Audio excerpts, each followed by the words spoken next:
Welcome to the Digital Pit Boss Show. And we had a good day yesterday. Got some good comments. Thought that I'd come back on live and holler at the folks, holler at my famo. You know what I'm saying? See what we get it in today.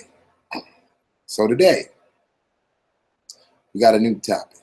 Today the topic is going to be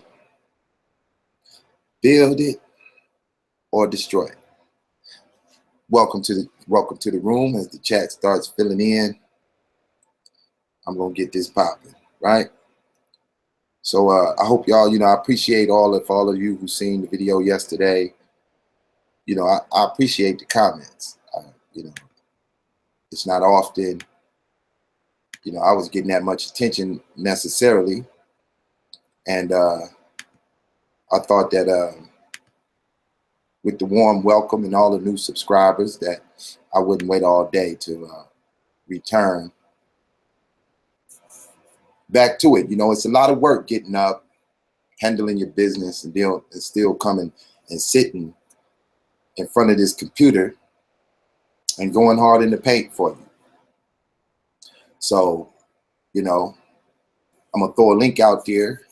This one is for y'all today, to kind of share with you any type of popularity I could bring to the channel, to help bring to you guys, to promote you guys for appreciating me enough, for being brave enough to get on here and speak your little version of truth. Some will agree, some will disagree. I welcome my haters to come on in the chat and share with me your disagreements. I welcome those who agree with me to come on in here and share their agreements with me, right? And build something with me or destroy something with me. As the purpose of what I do, I came in the game and, to this conscious community, and I set up a thing that's referred to as,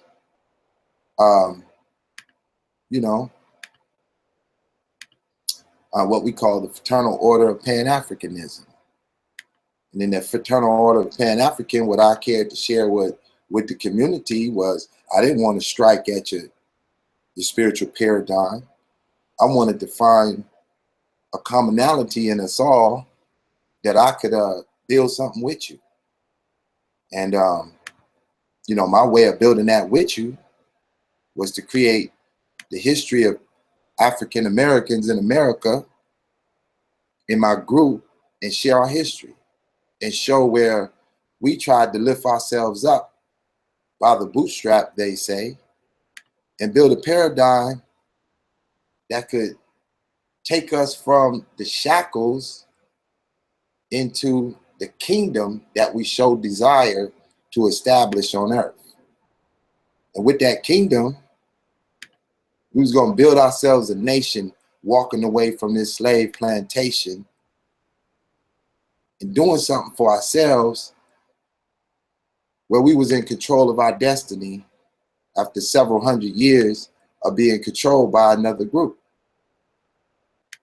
So as I look back in history to find out who is that shared with us this paradigm that we could all come together, build something with ourselves, share in the likeness of our various experiences where we could appreciate one another. I could only find that teaching under the auspices that we call Pan-Africanism that specifically addressed the needs of Black people. If it was something else, I would have brought you that.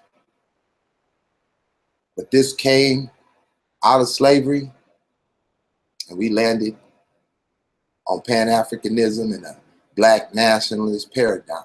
But somebody, they didn't like that paradigm. They didn't want us building in that direction, so they had to offer us something else. So they shifted us.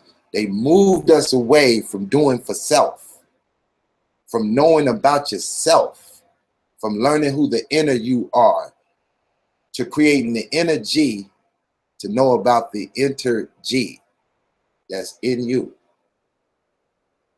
That magnificent power that wakes you up and gives you the auspices to get out and make a difference in your own life, regardless of who agree or disagree, or how you do your works, or how you put forth what you do in your world. I ran into this thing called the conscious community one day. And I was kind of perplexed by it. I was drawn to it. I wanted to hear what other people had to say about where they was coming from. So I just sat back. I took notes. I took down every paradigm I could find. I was just looking for a way in. I was trying to figure out how I would get down. I listened to the Comedics. I listened to the Moors. I listened to the Hebrew Israelites. I already knew about the Christians. And something didn't feel right because we was fighting with ourselves, and something just didn't feel right about it. I was like, we fighting. We fighting when we supposed to be agreeing. We supposed to be sitting back trying to figure out how to fix it, how to deal with the oppression that's surrounding us in such a way that we can empower ourselves. You see what I'm saying? I came from California. I was just a dude in California. I thought the world was like California when I grew up. Only to experience, you know, traveling to St. Louis, realizing that St. Louis ain't like where I'm from, traveling down to Atlanta, Georgia. That ain't like where I'm from.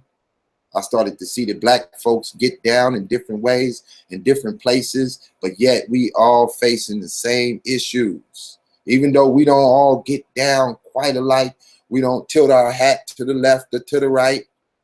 You feel me? We still dealt with the same type of issues. And so I jumped in to make a difference, and I didn't step in with my spiritual paradigm per se. I had to put it on a foundation. I couldn't just walk in with no guidance, with no moral conduct, no moral code. I had to go find me a moral code. And as I looked for the moral code, I wasn't in any disagreement with my yacht. I wasn't in any disagreement necessarily with Islam or with any of it. I was just looking for a way to be different than I was when I was running with the streets. I had to find a way to run in the streets and yet have some type of love for the ill shit we do as a people.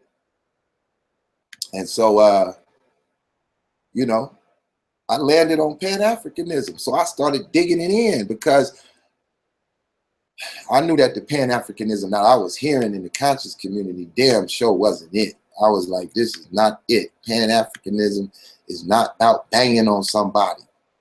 It's not about that where I'm from, what I learned. So I dug into it and I started to understand what happened to us. I started to find out that we took a paradigm shift. Half the black folks wanted to do for self.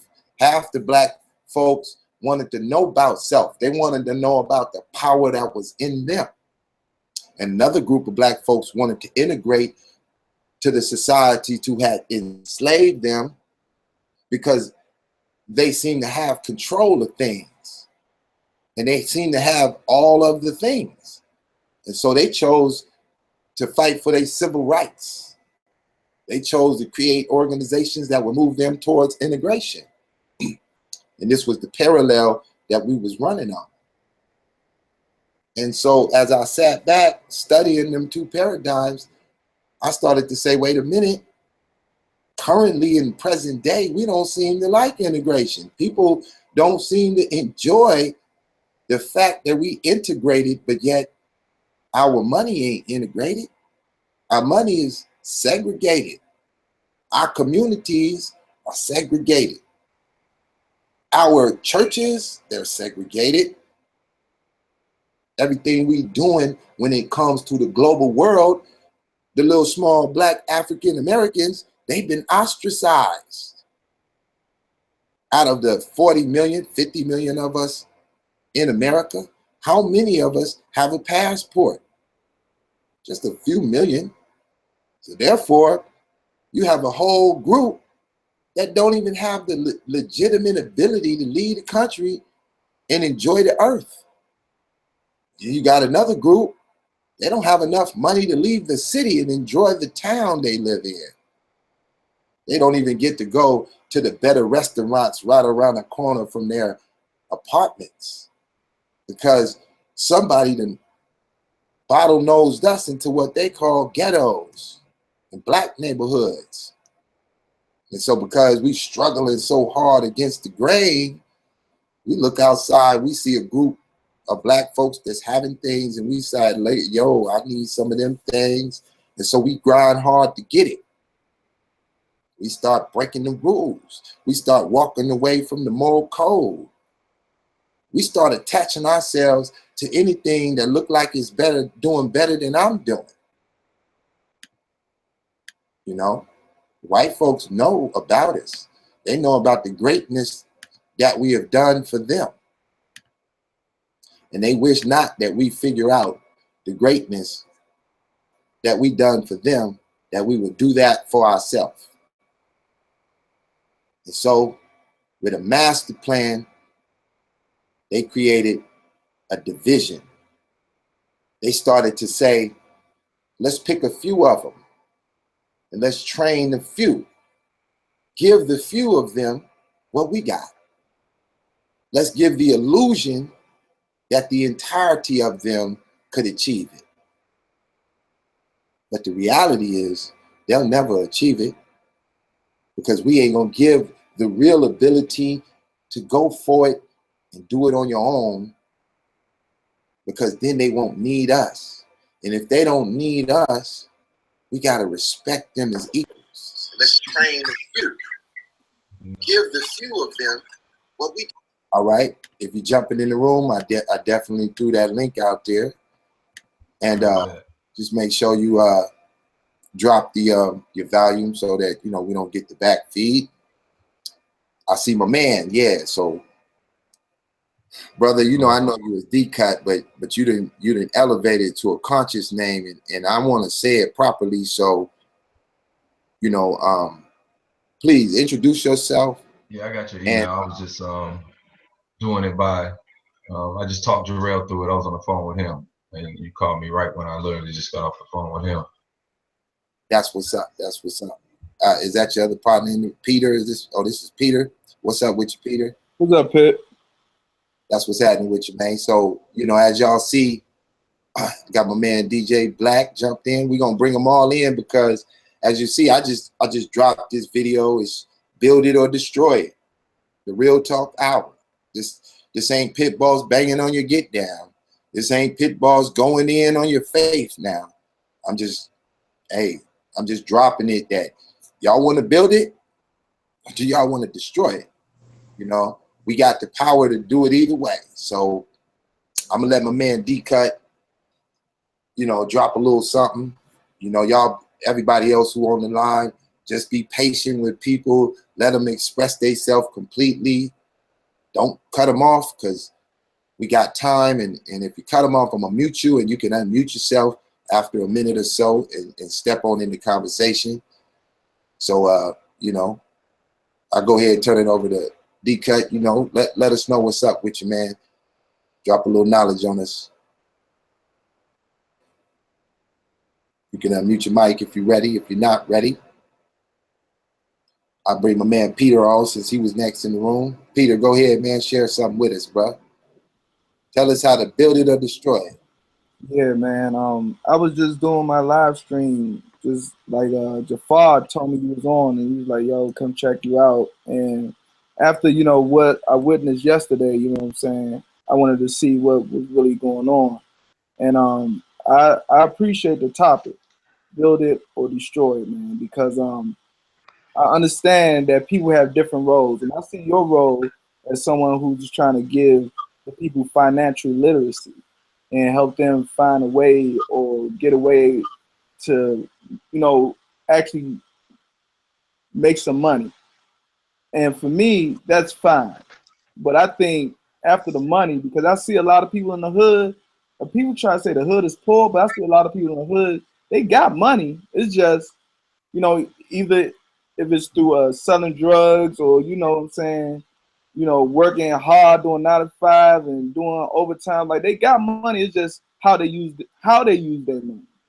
And I think our people, our mentality has to be built back up. I think we have a lot of mental health issues that a lot of people, they don't have the mentality to, when they do get the finances, to maintain it and know what to do with it, and just using it in a way that can benefit other people outside of themselves. So for me, my portion is to try to help the community realize that we need to build ourselves within. We need to work on our mental health as much as we work on our physical health, so we can sustain what we have. You know what I'm saying? And that's just my spiel for the moment. Okay, well, let me respond to that a little bit.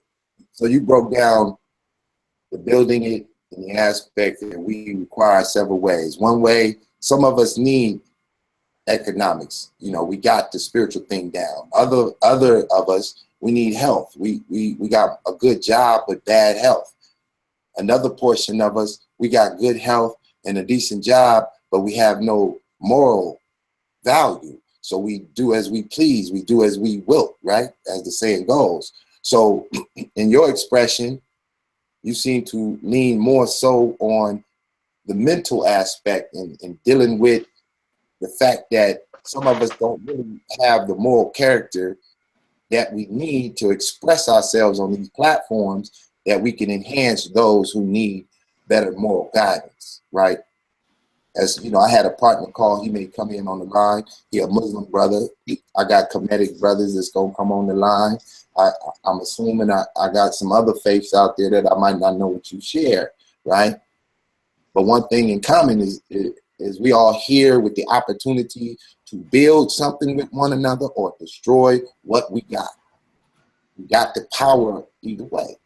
So I appreciate you coming on my channel. You feel me? I'm not the biggest channel. We probably not gonna get 800 live, but maybe if everybody share this on their Facebooks and Twitter, we can start to combat the other channels that choose not to allow you to come on and have a voice if you don't have a paradigm of attacking somebody else's belief system. So somebody got their volume on the mute guys, so we can get that police sound about the back.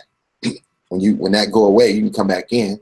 So what I'm trying to do on my platform, I got a whole lot of heat that I'm gonna drop later on. I'm gonna come on and give y'all. Somebody asked me to do, I have a paradigm I want to share called Pan-Africanism pre-Garvey. Since every time we hear about Pan-Africanism, they want to talk about Garvey. Well, I love Garvey, but I'm gonna take it back before Garvey. But we're gonna do that later. Today, we just building it or we gonna destroy it. Either way they want to get down, we can get down. If y'all want to build it, Pit Boss want to build it with you. If you want to destroy it, I'm gonna send you to the corner and give you a hammer and let you go over there and destroy it. I'm gonna build it. That's what I'm choosing to do. So I'm gonna share mine with everybody that'll share theirs with me. So, so I'm gonna throw you Wallace. I'm gonna put you on mute because you got some background noise, and I can't put you on mute. If you there, Wallace, there we go. Appreciate that. So, if anybody want to speak, let me be quiet for a little bit so that the audience can get an idea of who we got on the platform and what they got to share. So, look like D Black trying to chime in. Yo, peace, panel, peace, Pit Boss. What's up with you, bro? Oh man, I'm sitting here building me some music right now. Like I like that the title, build it or destroy it, And my thing is how I operate in my life, and I hopefully the people that's around me, some of them it kind of it kind of spewed off on them a little bit. You know, my thing was, okay, we always hit a narrative of the Jew people running business. The black people, you know, they can't get a foothold in it. But then what I've learned is they facilitate, you know, and we have to build the facilities to facilitate. So, you know, I took it on my end, other than just being a person who preach about it, to actually start to build me a facility. And the facility is studio, got a green room, got another room that do like hella blogging or editing or whatever you choose to do in this room is already created, is already built. Now, the thing is, don't want to let nobody destroy it. So without, you know, before I build that type of people want to come to my place and destroy it or whatever, I teach them how to do it themselves, and places they can go to start off with very little.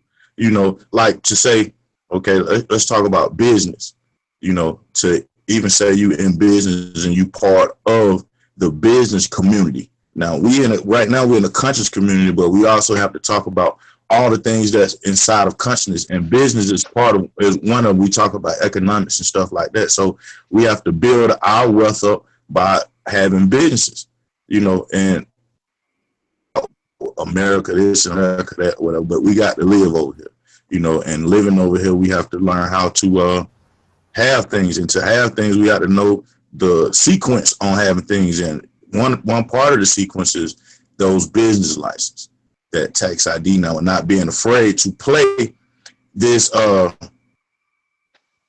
game of building wealth, you know. And I think that part of the game is, you know, has not been taught, you know, how to, you know, say we got to play this game. Like you said something on the show yesterday, Pit Boss, you like, I'm a capitalist, show me where the money, and I can agree with that. You know what I'm saying? A lot of people look down at Donald Trump is the president and this, that, and third, but, you know, every time that man fell off, he built something up again. And we can look at a lot of black people who did the same thing. So the thing about us and our community is when somebody is building it, and let's talk about the other thing. I ain't gonna be too long-winded, but the other show that you was, you know, you was back and forth with the people on, you know what I'm saying, who got the other little platform or whatever. My thing is, okay, they may be divisive in what they do, whatever, but one thing I can say, the positive thing I can say about it is it's created now. Created. So how can we use this creation for our power? Like this thing of YouTube consciousness, that's what I want to call it, you know, and we could call it divisive, but now it's created, so it's been built, you know. So do we destroy it, or we turn it to a better place for us, the people who have a knowledge of wealth, of knowledge of creation, a knowledge of fashion and sociology and all kind of other things that we know. And we all of us, to a certain extent, know a lot about something. So that's my piece on building or destroy it. Peace. Okay, well, I'm feeling you. Well, in regards to the other station, since they created it, we're going to build it. Now, obviously, he's not going to be easy about it because he got a different fire in his heart. He got something he wants to destroy. It go by a particular name, but what he want to destroy is going to reverse that fire, and we're going to build what he built. He started it, we're going to build it. Whether he like it or not, we're going to change his heart over time. He ain't gonna change just because I come on there and speak nice. He gonna change when he see the actions put into effect. When he see the manifestation of thought immersed into reality, he gonna be forced to change, because he gonna see it's 100 people on his channel over there, and they smashing together, and they Hebrews and they Comedics and they atheists and they whatever they are, but they ain't arguing. But when they come over on my platform, they turn on the fire and they start attacking, because I'm sending out them negative vibrations. And then over time, I'm going to force him to jump on the team or get shut. Not because I want to shut you down, because you the only person who could destroy you. And you the only person who can uplift you. All I can do is add to it or take away from it in the aspect of what you give me. And with that, I'm gonna let my man King. I see King on the board, man. You got the mic, bro. Build it with us or show us how to destroy it. Hey, what's going on with it, man? Hey, bro, I just got in. I don't really know the narrative. You see what I'm saying? I just seen you was on live, so you gotta tell me what's going on with the build or the destroy. You feel me? I heard DJ Black talking, so I get I heard what he was saying. He definitely had some good points. You feel me? But I'm here supporting you, bro. I got to know what the hell going on first before I give my spiel, though. You feel me? It's going down. Let me give a quick update. Okay. Sharing some positivity since we went so hard in the paint, and I got 100 subscribers to join my page. I don't want to see them see me come right back on with the flame. I want them to understand that since you're here, I'm gonna go on and build with you. So it's just about sharing a way in your special way. Give us something we can build with it. Because if you don't give us nothing to build with, we left with no other option but to destroy. So I'm gonna let my girl MJ Black come in because she always come with the heat and share a little something with us, man. Just give us something real quick, MJ. Oh, peace, people. Well, my little 2 cents is what I've noticed, and I think I had brought this up before, is that I'm not ashamed to say I don't have a lot of money. I'm broke. I stay in the hood. I'm from Detroit, and there ain't no shame in my game. But in this consciousness, what I realized is that people think money is the salvation, the all ins to become quote unquote successful, what have you. And I think I remember the brother mentioning that you have to take care of your mentality before anything else. And for the past 9 years dealing with the conscious community, I have seen it dwindling. It's nothing authentic about it anymore. It seems like we've lost track of what our goals originally were from the leaders who have led us before. And just coming from where I am, I'm a single mother of 5 kids. I'm not ashamed to say that I'm on welfare. I do what I got to do to survive. I'm working within the matrix. That's what consciousness have helped me to do. And and no matter what people may think, you don't have to be out here protesting. And I hear everybody on the economic tip or what have you. But if you're not righteous, within, how can you help the community as a whole? So I feel, with me staying home with my kids, making sure that I control, what they're learning and, what have you. I'm just conscious of the actions that I take, how things are, are working. And I feel like I am in sync with, the ancestors as far as with, my life journey and what I'm supposed to do on my path. It's no one all ins to be whatever it is that we think consciousness is, or just this all in is no one way to it. I'm not able to spit or to talk how I am, without the experiences that I've been through. So I hear a lot of people judging, and I'm not gonna call no names out, different organizations and people that I've dealt with and got fucked over, you know what I'm saying? That don't make it right. It's a lot of vultures out here that's taken away from people like myself that already don't have anything. A lot of people, got their 9 to 5s and they want to clown people for, being on state attendance or what have you. But, I'm not no fool. I'm not no dummy. I know the situation that I'm in, you know what I'm saying? And I know that this isn't, what's it for me. A lot of people, with the state assistance and, what have you, they become content. I see it all the time. But what I don't do is judge my brothers and sisters, just because I feel like I know a little more than them. I will them in with a little bit. Some people can take it, some people can't. Some people can and some people can't take it.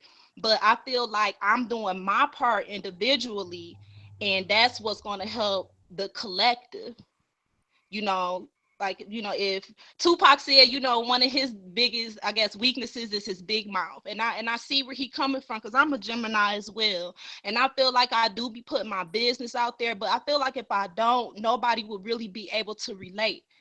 You know, because there are broke, you know what I'm saying? I ain't ashamed to say it is a lot of broke niggas out here, you know what I'm saying, that's trying to find their way. And I'm one of them, you know what I'm saying? So let's stop the judging, and let's stop the pointing of the fingers and saying, okay, this is the way you should do it. Okay. Well, look. Hey, Can I add something right quick? Let me say Go ahead, bro. Go ahead. Say this, Dick King, man. Hey, baby girl, we love you. You understand? And you are not broke. That's something we got to get out of. You broke, dude. Let me tell you something. You got life.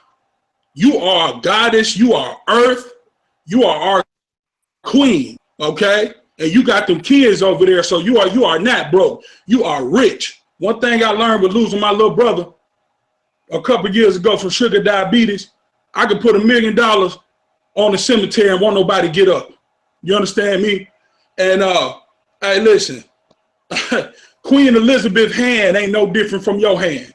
You understand what I'm saying? So as long as you're alive and you got that health and you got that strength, you got that mind that you got, baby, you wealthy. We got to cut all that shit out, for real. Like that's just my whole thing with all of that. We love you. You our sister.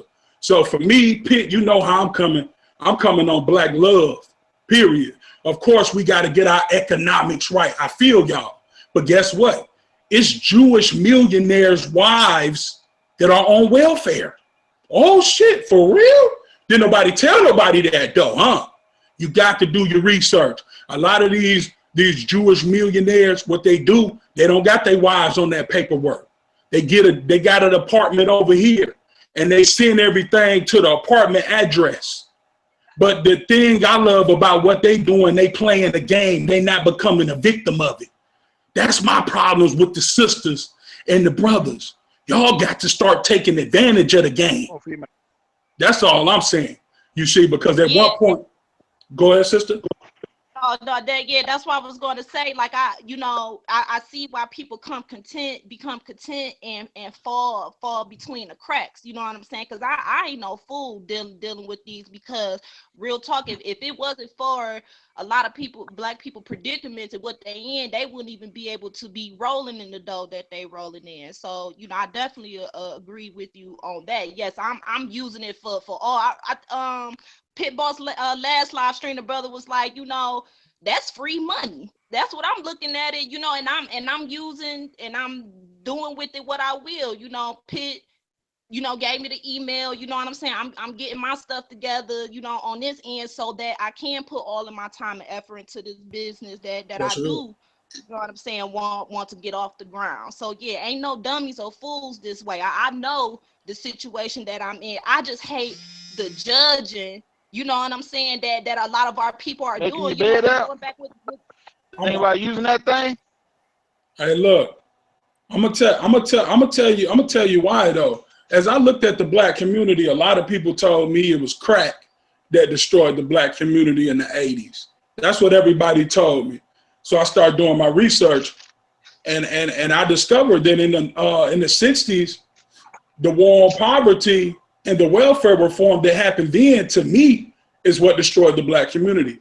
And then somebody say, well, what you mean? Okay. Now the sister was separated from her man, to me, because they said, yo, if she got a man or whatever, hey, we gonna take her off this, or we're gonna take her welfare down, or she might not get the same amount of food stamps, so we're gonna take her off entirely. My thing is this with the sisters that I see on the welfare programs. And listen, I show love. I look at it like it's your 40 acres and a mule, but y'all don't do right with it. Now, I'm not saying you, baby girl, because you're of course you in the knowledge, you conscious. But I look at it like this. A lot of these sisters, the reason why bad rap is coming on the sisters that's on welfare, because a lot of these girls ain't doing shit with it. Okay? And they let that white man play the game on them, because what happened is now the brother can't get no love. The brother trying to lead you and trying to be in your life, and you pissing on him because you got a couple dollars coming in, So fuck him. He can't be a daddy to his son no more. And I'm not making excuses for the brothers, because a lot of y'all selling dope at these girls' houses and you ain't building shit in the community. So I'm just saying, let's put everything in perspective. A lot of these females, baby girl, just because, and I'm not saying you, MJ, because you know we got love for you, but I'm saying you might be getting a bad rap from all the sisters out here that ain't doing shit with the money. Okay. That ain't doing nothing except being on Snapchat all goddamn day, listening to Kodak Black. Okay, 1 second, King. I got to mute you, bro. You can come right back on, but I need 30 seconds, okay? When the process of building begins, you got to bring the energy into a positive vibration. And I know you're speaking positive as you talking because you're really trying to share the light. But when you use the high voltage energy of the language, you start to destroy, because these words we using is power. They had a power to build and the power to destroy. So let's say we got some young folks listening in on us trying to see what we talking about, and they hear that powerful energy that you coming with. They got to turn the volume down on their computer so their mama don't hear that and make them turn off the computer. So since we're in the process of building on this one, let's just keep the verbiage in an intellectual state where we're not using the adjectives of those, you know, curse words and such as we try to share, right? So I know you got Rap Star promo, and we want to start putting that on. When I do some editing on my videos, everybody that come on my platform, you got a logo or a company, you now become a sponsor of all the stuff I do, and I'm gonna label y'all stuff on my videos as I post them, so that when y'all help me push mine, I'm helping y'all push yours. So I do see the unseen soldier in the room. I'm gonna come back to you, King, but I want to make sure that we let everybody share with us, they building or destroying, so we can move forward. So Unseen, if you want to speak, you can holler. And if you can't, please. Can you hear me? Yes, sir. I just want to say this. I'm from Chicago, Illinois. I mean, I grew up my whole life fighting, gang banging, whatever you want to call it, man. I'm no different. My story ain't no different from any other dude from the hood. I mean, a lot of stuff people rap about, I lived it. This conscious, like I say, I was fortunate enough to survive, because most of my homies, they didn't make it out their teens. But I was fortunate enough to make it this far. I tried to find consciousness. People told me, like I told ID, people told me, if you want to talk to the people, you got to go online these days. Came online, and this is what I found, this conscious community. And I was like, damn. My whole thing is this. Now, as far as a belief system, if you will, I don't follow that word belief. I know what I am. I'm a Torah-centered Israelite. My thing is this, as far as building, my thing is this. I look at the brothers and say, we have to get back to relying on ourselves. I look at what we did and what we achieved when we came out of slavery with no help, and I look at us today, and it's clear to me that we have to go back to doing for ourselves with no handouts, no nothing. Everybody, if you want to help, you got to help from the outside. We must build our own homes, our own businesses, get our own land, all that. I'm not really too much of a talker. Now I can get real intellectual. I mean, and I can really give somebody business. I'm not trying to say I'm the smartest guy in the world. I grew up in the streets. But when I did come out of the streets, I did hit the books. But I'm not really on that, all that trying to get caught up in debates and all that stuff. I want to do something, get something done. It boils down to this. In my opinion, I think we've lost our women.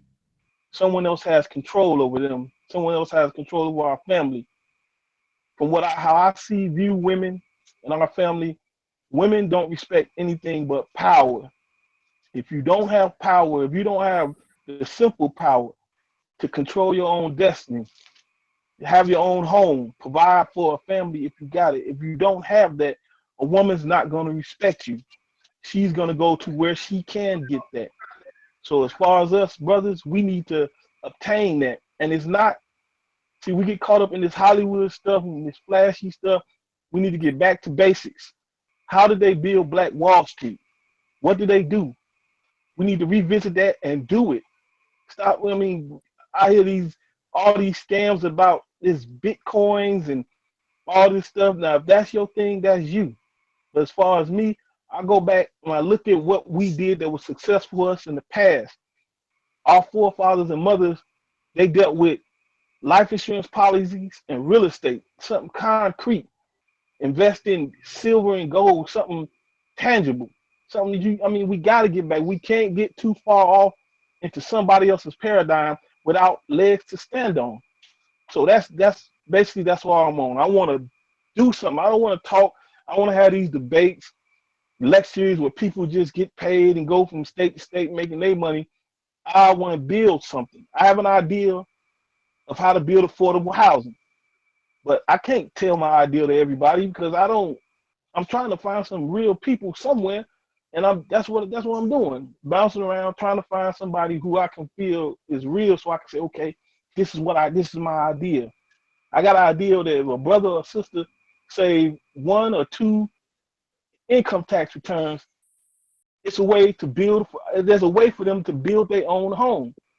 You know what I mean? We got brothers that are electricians, brothers that are plumbers, whatever skill you got. I think we need to come together and figure out a way to utilize that. These brothers in the streets is coming out these gangs and all that stuff. He might not didn't finish school, but shit, if you got a skill that you can teach him that skill. I'm gonna say one more thing and I'm gonna get up off of it. What I do to make a living takes me all over the country. I mean, from day to day, I'm state to state to state. Sometimes I even go out of the country. I was in just across the border in Mexico one day. I got a friend down there, and his 12-year-old son. I watched this little boy. He's 12 years old and he's already an electrician. He knows how to wire houses. I'm sitting there with his father drinking a beer, watching this dude fix somebody's house, electrical wires. And I'm thinking to myself, that's something we need. That's something we need to be doing. We don't need to wait. If we see a brother that's, in the crossroads, out in the street, if we can, I'm not saying you can get every brother, but if you can, get that brother and teach him something. He might not finish school, but one thing I know is if you have a trade, regardless of your education as far as school is wise, if you have a trade, that's something nobody can take from you, and that's something you can contribute to the group. So that's my whole thing. I'm trying to find somebody that I can build with, that I can share my plan with, show them, okay, this is what I think. What do you think about it? Get some feedback, and let's do it. Let's just stop all this craziness, and let's just do it. All right. What's up, Unseen? Okay, what you speaking on, that's my paradigm. That's why I'm pushing Booker T. Washington, because nobody did it before him and nobody did it better that came after him. And that's what you call the STEM program. That's what teach you how to wire up a house. That's what teach you how to build a Black Wall Street. You can't build a Black Wall Street without understanding the STEM program. So, I'm going to get in on that. There's plenty of videos on my channel if you go in there and look, but I'm going to kick something special since you said that on another time when I come on. But since I got a group of folks and we all got something to contribute, I see Wallace in the room and I see Jorel in the room, and they ain't spoken yet. So if one of you want to speak, unmute your mic. Okay, I see Jorel. Peace, God. Peace, what you got? Can y'all hear me? Yes, sir. I have a quick question. Since we on the subject of how Black Wall Street, sustained as Black Wall Street or became known as that, or how did they do what they did? And my question is, what do y'all think as far as the conscious community or the righteous community targeting the righteous community or the conscious community as customers, trying to pretty much create a living off of pretty much making the custom. Hello, Made him some lunch. hello. Go ahead. We hear you. What I'm saying is, you know, the conscious or the righteous community, pretty much, like I say, targeting the righteous community for product or for services. That versus us targeting the outside world, you know what I'm saying, integrating with the outside world, taking what we receive or what we stack from the outside world, and giving pretty much most of our products or services to the conscious community for free. You know what I'm saying? Or the black community or the Black Wall Street community for free. You know what I'm saying? Or more of a barter system within the community versus, you know, like I say, and you know what I mean? Like integrating outside, stacking, you know what I'm saying? Having more commercial appeal where we can, our products will sell to the world and to other communities. And we take that money and bring it to the community. And I think that's how Black Wall Street did it. I mean, in my opinion, I want to know what y'all think. Anybody want to take a stab at that? Anybody know about the history of Black Wall? Well, I think money has been the main motive. You know, people step into the so-called conscious community, you know, with the knowledge and with the light and feel like they want to do their part, you know, just like myself. But you start to fall off when money becomes your motive. When you start to lose everything else, and that's just what you're chasing after, then yeah, you're gonna go after the easiest thing. So of course, you know, that's what you're seeing now, you know, people making money off debates, you know, off t-shirts and things like that. So you have to keep, and that's what a lot of people don't want to address with a lot of these leaders that step I'm about to forth. chime in on this thing, and I can't have Hello? I'm sorry. That was somebody's channel. They didn't have a volume off. Go ahead. Oh, okay. I hear you back. Yeah. Man. So yeah,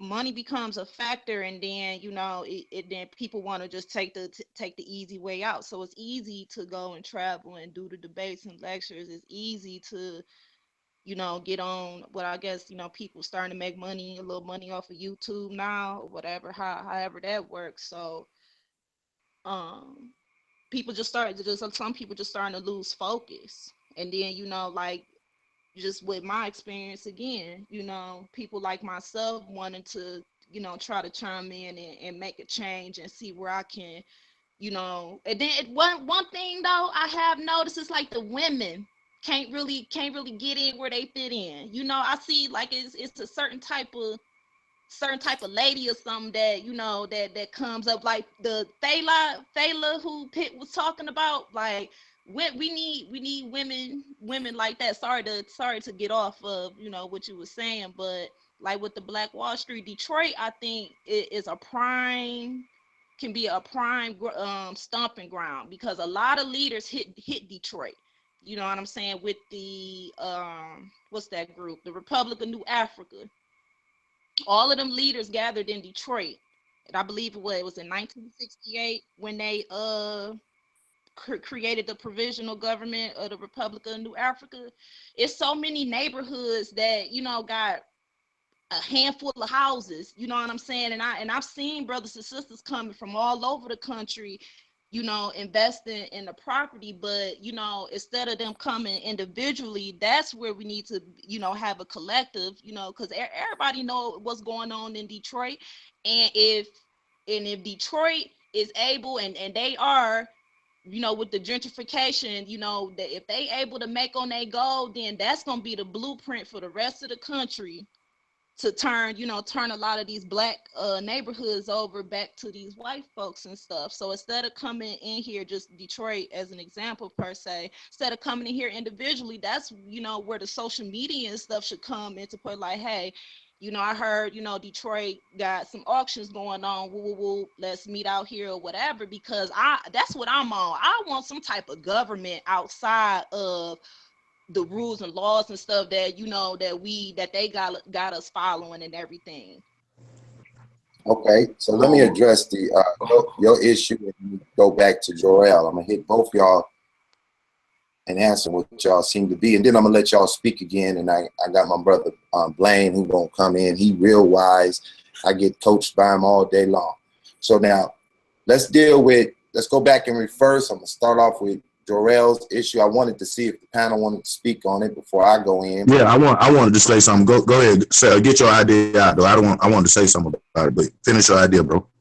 Are you gonna address Jorel or MJ Black? I'm gonna address the Black Wall Street thing. Let me let you do it because I do it all the time. I want to hear other people speak on it, so I'll speak after you if I need to. If you land on it, that's cool. So go ahead. What I did was, after listening to most of the people on the panel that's spoken already, and then the Black Wall Street thing come up, I'm just gonna go out on a limb. I know a lot of people are gonna probably be mad at this idea that I have, but I think the Black Wall Street thing was they stumbled up on Black Wall Street, meaning like when you look at this clip that it wasn't a clip. I just I put the title in the back chat. It's called It's called The Strangest Secret by Earl Nightingale, and what it's talking about 100 people. 20% of them is going to try to get some money, or 5% of them is going to have it down pat. When you look at the Black Wall Street, though, it was the 5% of our people out of 100 that had it down pat. They knew what about necessity, as far as knowing it was necessary that we had a clinic, and it was necessary that we had our own entertainment, and it was necessary that we had our own. We was able to for them to take care of themselves, so they wouldn't have to leave outside of where they was at. The same like with people, how people treat their homes now.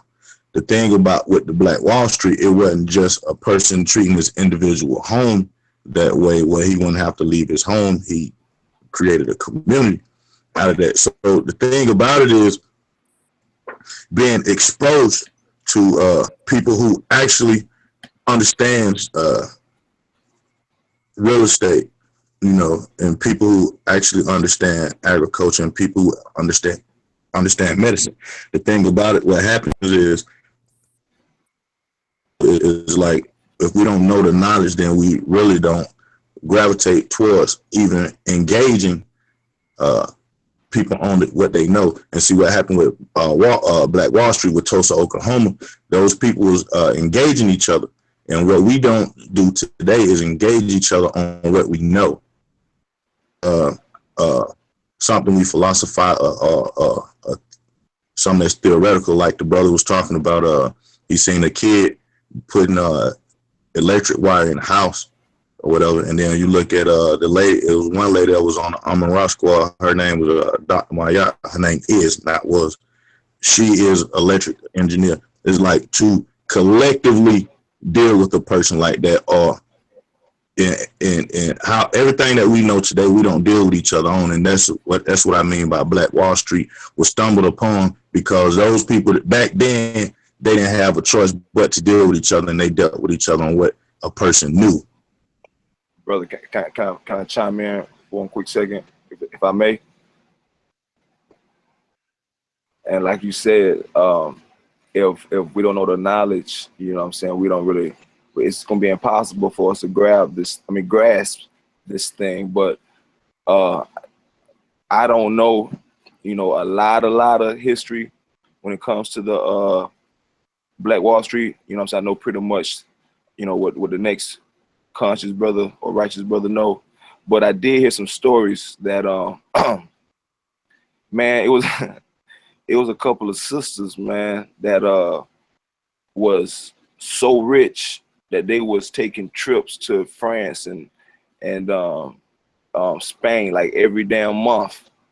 You know what I'm saying? Like these folks had I heard stories of these folks had like grain and rice exports around the world from the Midwest. You know what I'm saying? Big time industry.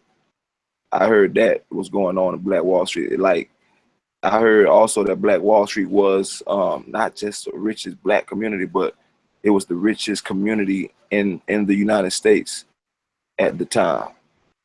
That's why they destroyed it. But I mean, have y'all heard anything like that? Yeah, this is my little subject that I share in my group, the Fraternal Order of Pan-African, and I speak a lot on the Black Wall Street. So let me give a little context to what DJ Black said, going and deal with MJ Black and some of the questions you asked in regards to how did this thing come together. So just in the simple aspect, of course, you could do a quick Wikipedia search and get just a basic little narrative. And primarily, Oklahoma became a state in 1907, right? So in the process of that, black folks are still going through major racism. And being that this new state is now being developed and the oil business is booming. So black folks kind of went out there not knowing what life was really going to be like, but that they knew that they had jobs dealing with the oil industry and various things that were occurring in this newfound state that never existed as far as a state. So they all moved out there, and what they were coming with in 1907 was what they had just been through in the last, let's say, 20 years of educating coming out of slavery. Black Wall Street is built on the paradigm of the STEM program. Without the STEM program, there's nobody to build the houses and the banks and the restaurants and the various things that you need to have a technical trade in order to do it right. So they went out there with a certain level of education that was being promoted among black people. You know, in 1907, the NAACP wasn't formed yet. It was coming into being, but it was not yet the primary ideology being pushed. So when they get there, black men who made them some money and bought all this land. And so from that land, as the black folks arrived, you also had Creek Indians and various kind of Indian people that was also part of the land. And then they started to develop. The white folks had already implicated or implemented segregation policies. And what they said is that when you get here, if the area is populated by 75% or more of a specific race, let's say blacks, then it's illegal for white folks to move into that area, and vice versa for the blacks. They could not move into areas that was highly populated by whites, just because white folks did not care to live among black people. So based on policy, they forced black people to do for self. And that's when we come together the strongest. When we are forced to do it, we got to do it now. Brother, so using this, brother, we get the history from right there. This is, I mean, just type in Black Wall Street and start at Wikipedia. There's other pages. No, I feel you. I feel you. I know, but what I'm saying is, if that's not true, would you agree? I'm just saying, I'm not saying it's not true, but if that's not true, would you agree that that may be like like you can't build anything off that type of foundation? And like it's tough. Would you agree that it's tough for us to make the next best move if we don't know, you know, if that's true or not? What I'm pretty much trying to get at. Yeah, I'm putting mine out there as if I'm not true, then it's easy to debunk, Pit Boss. But I've been doing this for a long time. And see, all you have to do is go join my group on Facebook, and then I'll put the facts out there, the unbearable facts, as I drop this. Because see, I just started from 1907, just letting you know that a new thing was occurring. But I didn't really give you the full breakdown, as I got to go back to where the training began. No, because I hear you. I was wondering about for where you got that history from. That's all. I wasn't questioning. I wasn't questioning you at all, brother, or what your work has been. I was just wondering where you got. I'm just simply saying to just give you if you don't know what I'm talking about by these simple dates and people and names, you could just get a basic layout just off what you find on Google and just read various pages and see the differences in the information. But when you want to go deeper, at how they did that, you got to write down every name of every person who was responsible for something where their name pops out in history, and then backtrack their life until you get back before Black Wall Street and you find out what kind of organizations they were involved in. Where did this person go to school at? You see, they had black banks and black buildings. So find out what was the name of the construction company that they formed out there. Since it had to be black, go learn about the Patterson car, that they would eventually create the car. They had the car before white folks. So right there, I mean, right there, what you just said, right there, that's big. So I'm just trying to put two and two together, big brother. And I'm just asking you one quick question. If that's true, if these brothers and sisters out here had the car before the white folks, what I'm really trying to ask is it impossible that so-called Black Wall Street or these black people were the richest black people in this country? I mean, my fault, not rich black folks. The richest people in this country. I'm sorry. That's what I'm trying to say. Would it be wrong for one to assume if they had the car first? And I'm pretty sure there's a few other things. And like you say, you're right. I gotta get the exact details. And I do remember doing this research, going deep, like what you say. But what I'm saying is, when you come across facts like that, we had the car before everybody else. I mean, how wrong would it be for the person that dug up some information and found out, nah, these Negroes was the richest people in the whole country? I mean, what you feel about that? I'm just asking. They was far from the richest folks in the country because the country was built on cotton. So, cotton, the steel industry, the oil industry. Okay, that's big right there. I mean, you just named three different things, and like what I'm saying is, if it wasn't built off cotton, if it was really built off that coal, then white folks was down in the mines, dying, mining. If it wasn't built off cotton and it was built off something else, don't you think that kind of shatters history, man? I'm asking you. I mean, as far as what we've been taught, if we know oil and steel was going on heavy back in the day, I'm really just trying to ask, like, don't we understand that? I'm trying to, okay, instead of me bumbling around, I'm gonna say this. Black folks inherited a lot of money. Have you ever heard any stories about that? I'm talking about outside of the slavery narrative. Have you heard any stories about long money coming from black folks? Outside? Yeah, I know. Huh? Sorry. Yeah, I know. I don't know of that information where we inherited a bunch of money. I mean, okay, how about black folks that never were slaves in this country? Do you know about that type of history? Yeah, I know about black folks who wasn't slaves. And and you don't think they had anything to do with that Tulsa situation? Like the black folks that weren't slaves, it was a lot of them. They had long money, and they go ahead. What he asked is, did black folk did move there that had long money. They did move there because it was a rising economy. I think that's what asking Pit Boss. Yeah, we got the names of those people that bought all the land. There was a man named O.W. Garley, right? He came there and bought a bunch of land. They started selling land to black folks. Now what you got? A bunch of dusty roads with nothing built on it. So don't matter how much money you got, if you don't got no skilled labor, you just standing there with a pile of money. You got skilled labor.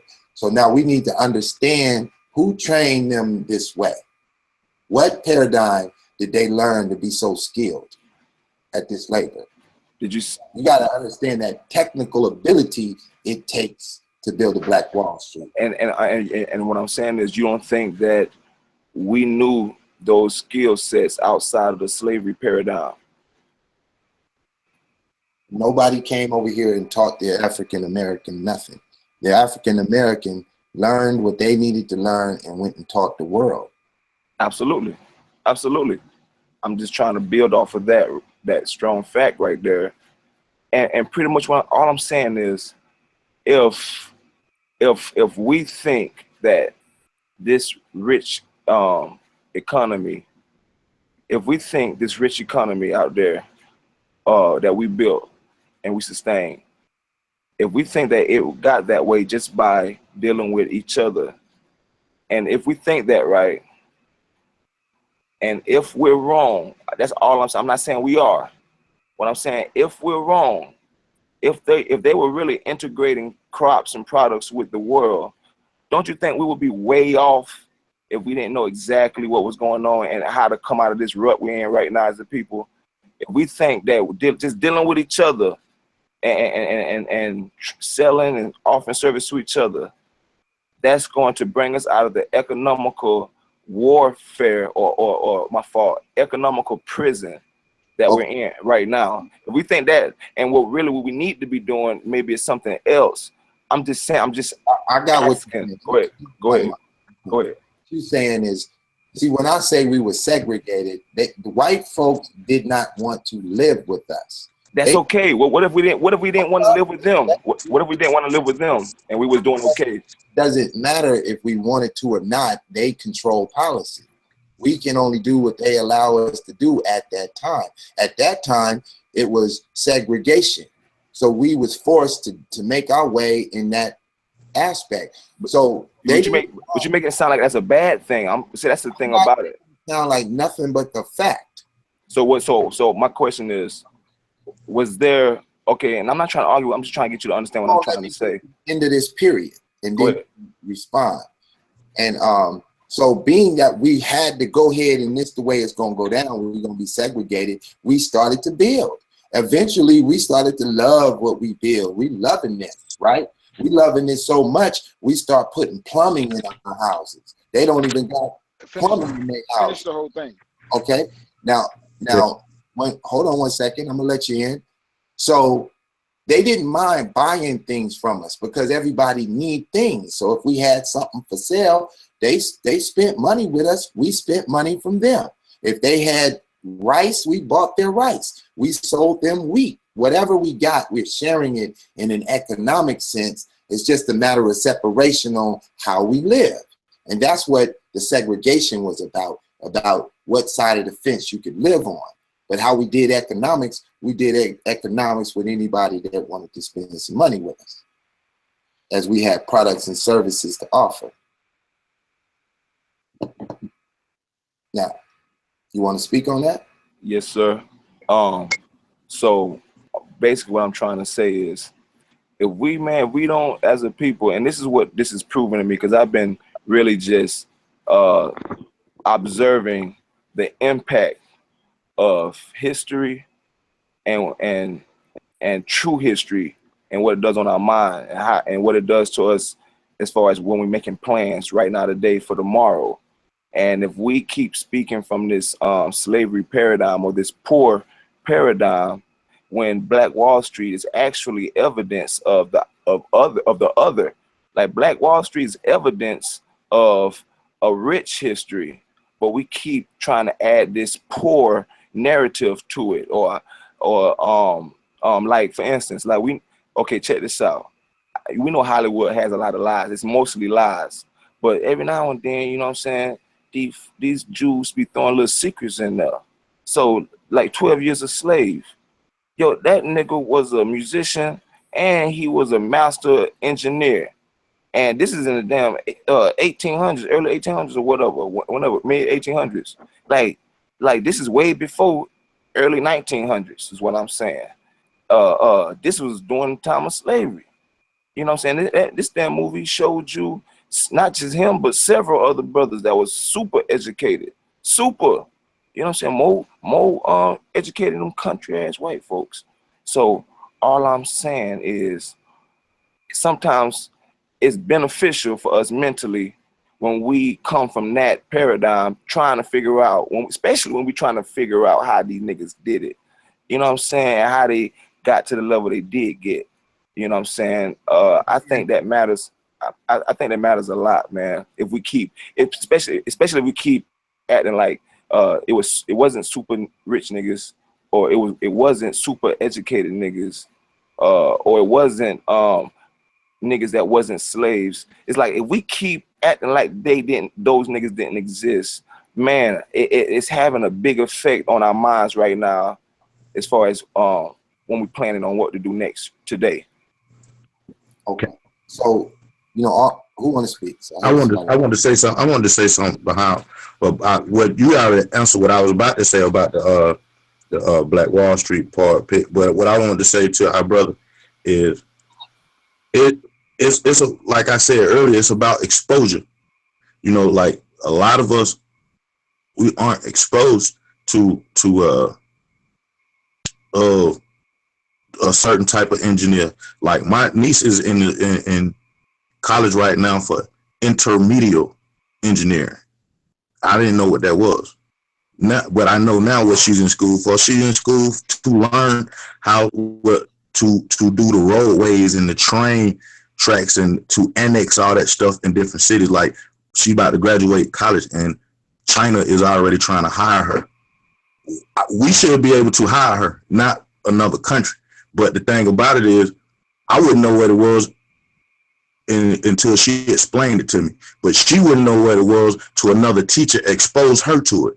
So we are lacking exposure on so many levels that we need to be exposed on. A lot of us right now who call ourselves conscious, what we do is we say the white man way and the black man way, or the Chinese man way, or the Mexican man way, more or less want the bottom line, the way, how to engineer, how to plant, how to do real estate, how to create music, how to do whatever. And the person who has that knowledge is right next to you. But the thing about it is we have to expose each other to one another. Go ahead.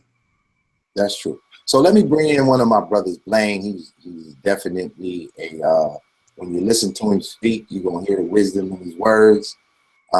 Blaine, you've been listening to the conversation. You know, can you add something to this? Yeah, brothers and sisters, can y'all hear me? Is my mic all right? Yeah, we can hear you, brother. Okay, so I think what I heard in the last two statements is pretty much the point that I would want to make on the Black Wall Street issue as it pertains to us right now. What do we gain from it? What do we bring forward?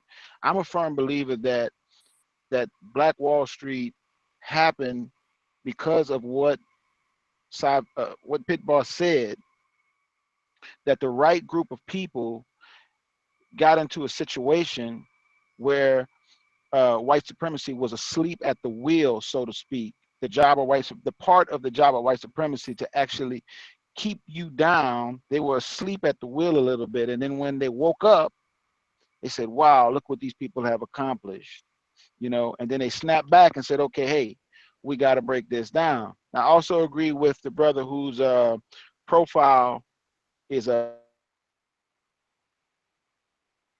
Okay, Blaine, you kind of went they in. weren't that remarkable. If we had gotten any group of black people there in that position, you know, level-headed, average black people, they also would have made some strides. You know what I'm saying? Because, you know, it's not that we can't do that now. At least that's what I heard. Creating a car is pretty damn serious. Like, we created a car first before everybody else. Like, I'm just wondering, like, wow, like that's some serious engineering, like to be first at that. What else were we first at that we don't know? That's what I mean.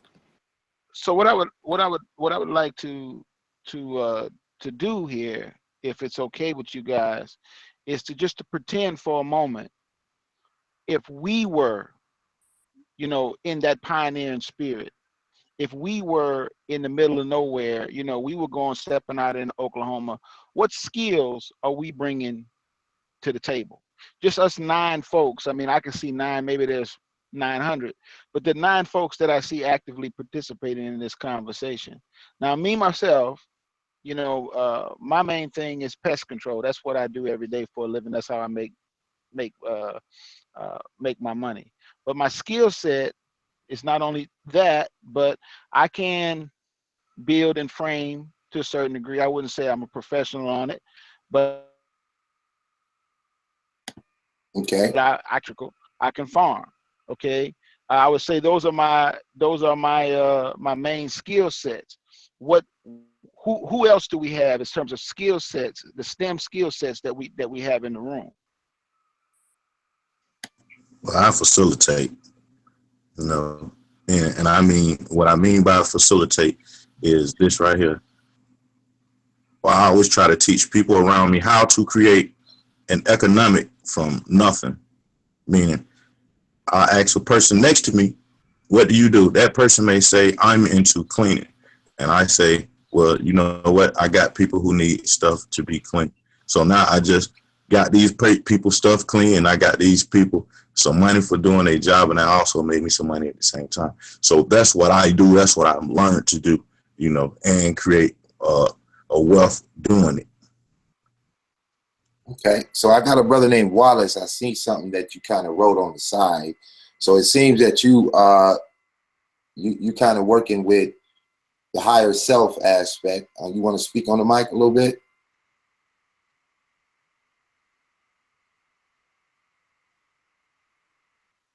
I see you take your mic off, but we can't hear you.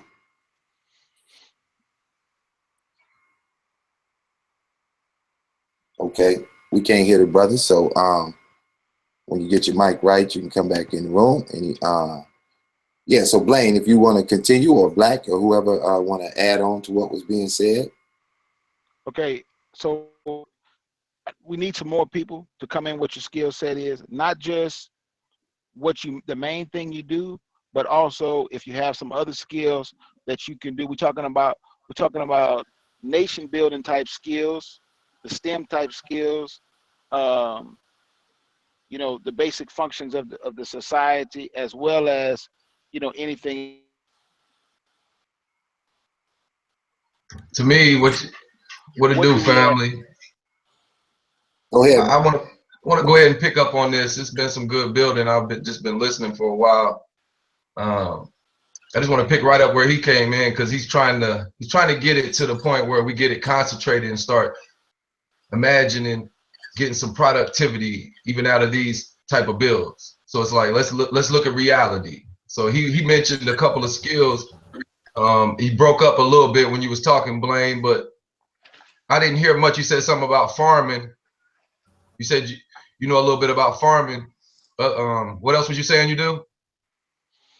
Well, I said I can frame, like, you know, like carpentry type skills. I can frame, I can do electrical, I can do plumbing, I can farm. Okay. I bring those nation building skills to the table. So that sounds like right, exactly like the nation building type skills. Would you mind, how old are you, my brother, if you don't mind answering? I'm 47. 47. So you was definitely born in the 60s, would that be? 69.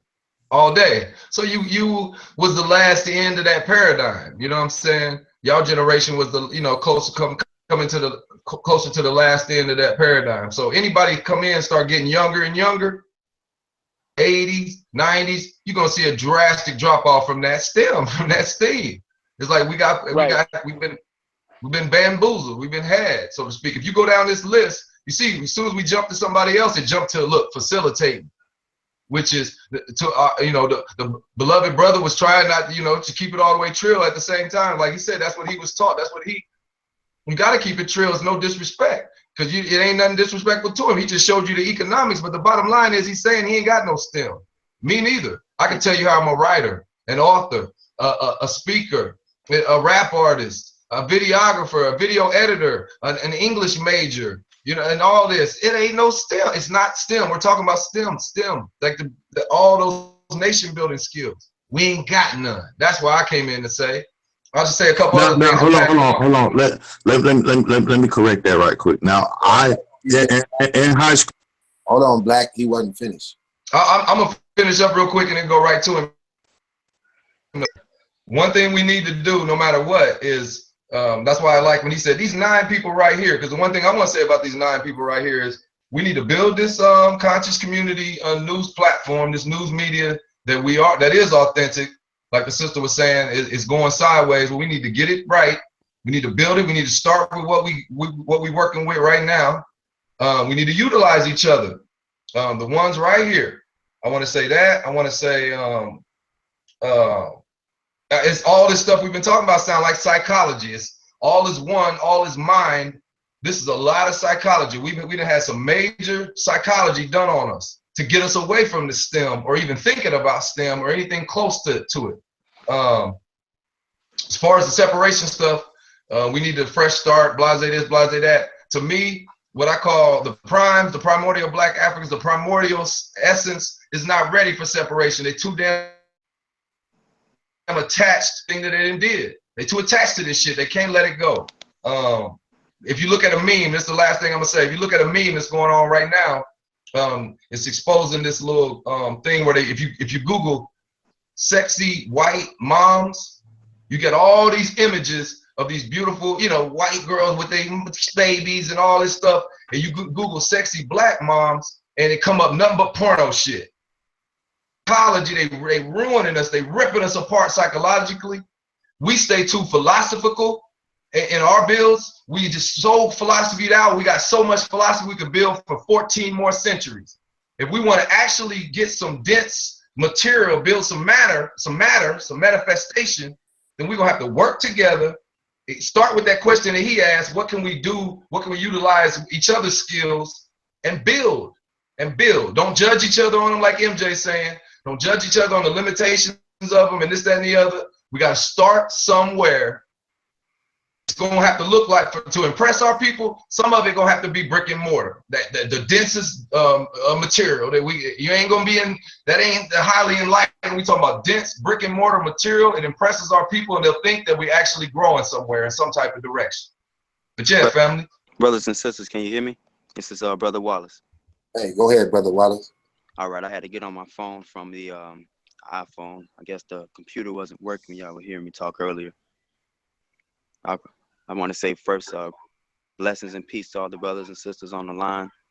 I just take this as an honor just to speak amongst y'all and just be able to just get to this next level that we all on right now. So this is some great stuff right here.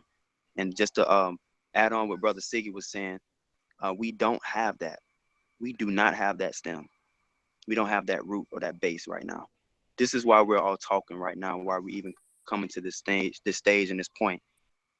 What we have to first create is ourselves. And I say that as plainly put, we have to create ourselves. We don't even know who we are, right? We say we love one another. We say we support each other and all these things. But I always ask this question now: do we even know each other? Do I know you? Do I know myself? You can't love nobody. You can't even love your neighbor if you don't even love yourself. But you can't even love yourself. But check this out: you can't even love yourself until you even know yourself. So man, I come into like this new mindset to say that we got to start off as creators, and I really think that for us to even have a base and a root, is gonna have to go back to these laws. And I wrote that on the side, like I actually couldn't even access it anymore, so someone would have to read it for me. But I see that as our higher selves, we have to start operating from our best version of ourselves. If we had a society, if we had a location and land and all this stuff right now we talking about, can we govern it? Do we have mayors? Do we have judges? Do we have stages and all these different things that we're talking about? We don't have that. So I have an idea.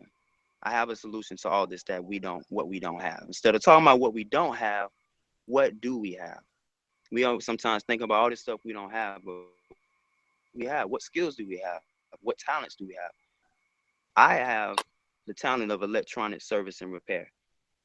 My field is broad. That's what I do right now. I make a living. I make my bread and butter off of electronic service and repair. But what does my electronic service and repair fit in? It fits in a university. That's where it all starts at, ladies and gentlemen. We need to make and build a university. If we don't have a university, then we can't hold and house all these different multi-talented, multi-skilled individuals that's in this room right now. Everybody is individually capable of doing wonders and works around the whole entire world. But we have to have something that houses all that. And I would vote tonight if we were to come in and support what I have already created. I've created this already. It's called University Technicians. And if we all come in as these multi-skilled technical artists and technical scientists of this university, we're going to be able to do everything that we're talking about tonight.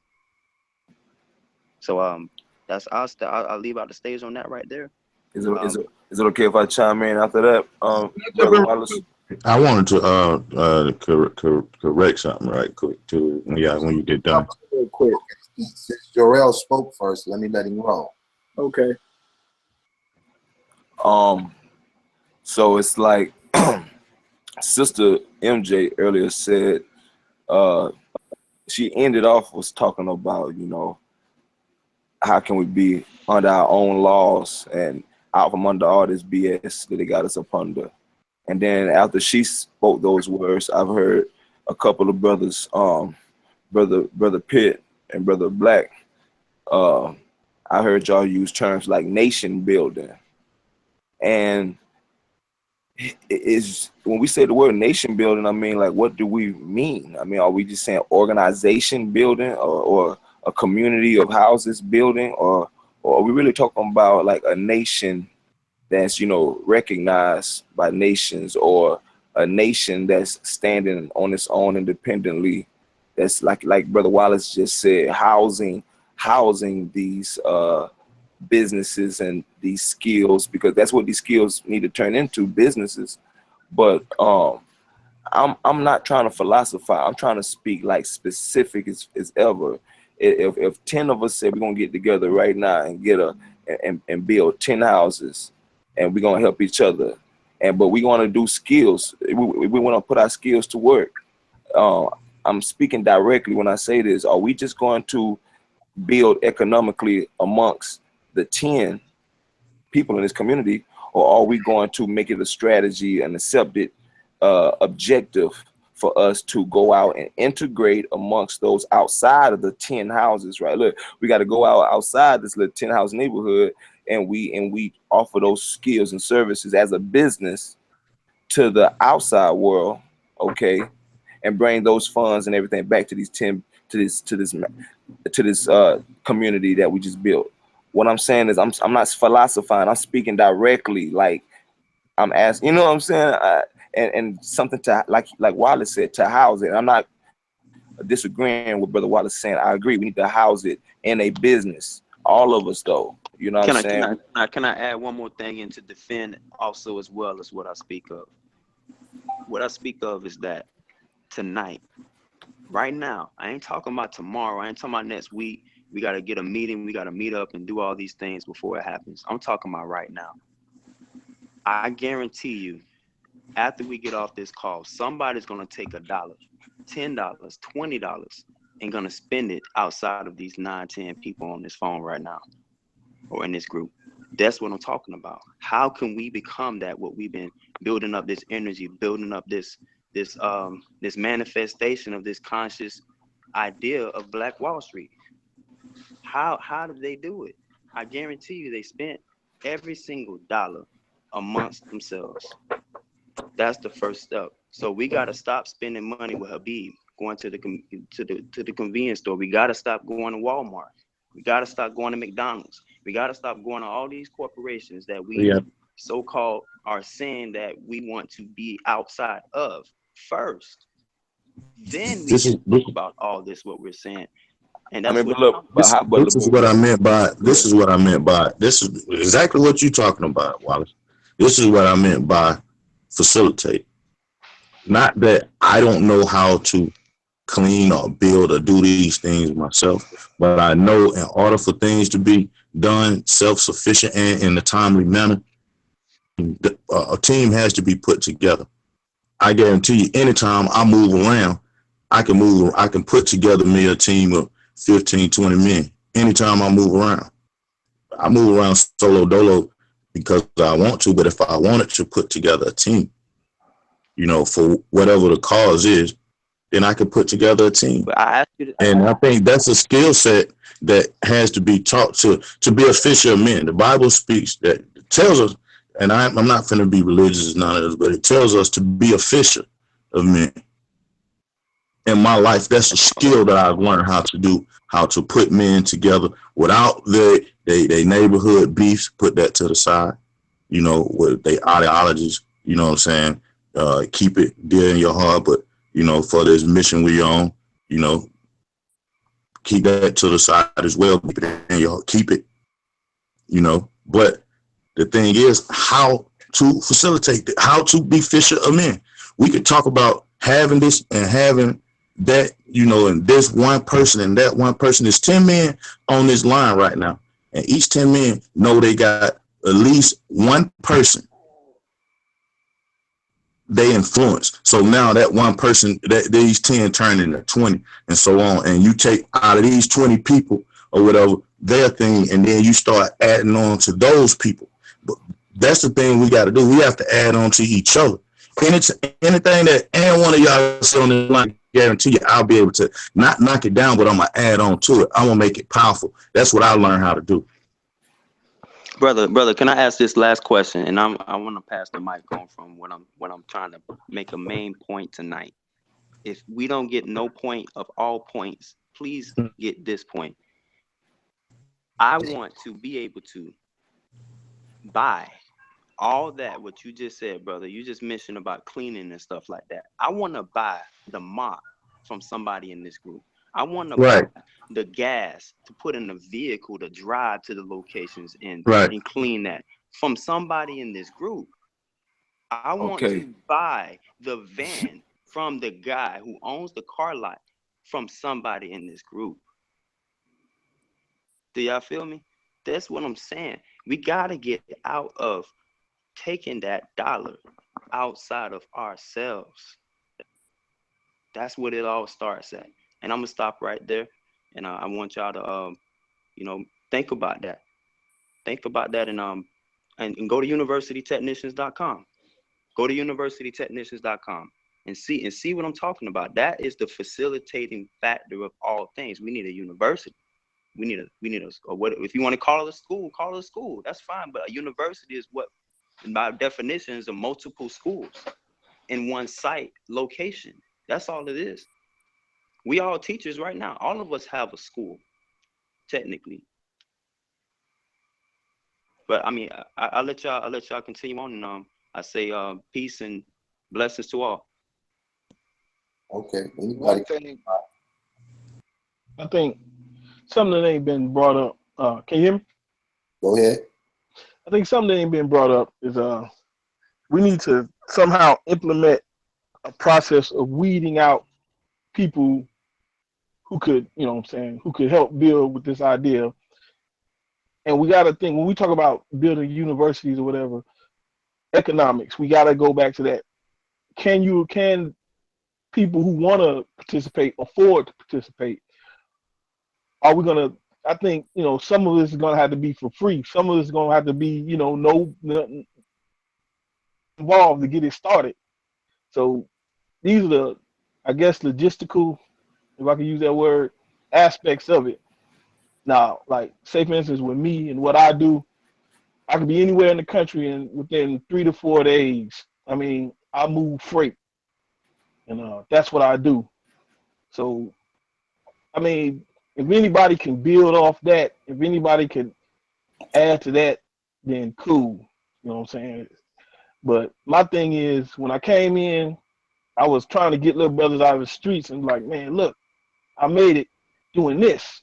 And it wasn't easy, you know, a lot of little cats, they wasn't with it, you know what I'm saying? Some was, some wasn't. But I mean, we gotta start a process of finding out who's gonna listen and taking them under our wings wherever we at. I mean, it would be cool if we can centralize this in one area and have brothers and sisters come to that area, but that's not gonna happen, not right off the bat, so to speak. But the sister MJ, she spoke about Detroit. Now, there's one thing I do know about it, because I know about Detroit. I got people in Detroit, East Side. They do have a lot of land. Now, you know, a lot of brothers don't like the cold. but they do have a lot of land up there as far as they tearing down those old houses, and they still got houses for sale dirt cheap. Now that could be a good area to look at if anybody else got any better ideas. But like I said before, I'm in the stage where I want to get something done. I want to get something started. I guess obviously I got to reach out to Pit Boss and learn about this STEM stuff, because I didn't, pretty much didn't know nothing about it. But I did know that we got to start making tangible things for ourselves. We can't just keep going off. We consumers, but we don't produce nothing, and that's our biggest downfall. So I'm gonna pass it on. That's it right there. Hold on real quick. Let me speak for a second. Like I shot y'all get it in, right? So for Unseen Soldier, right? I want you to look at this. I want you to see that this is 2006, right? This is Pit Boss Trucking. This is my logbook. These are runs that I literally made back then, right? Where you know all about this. You know you got to pull over and do your 15-minute check on your truck. And you got to make sure that you do your inspection. This is 2006. This is 10 years ago, right?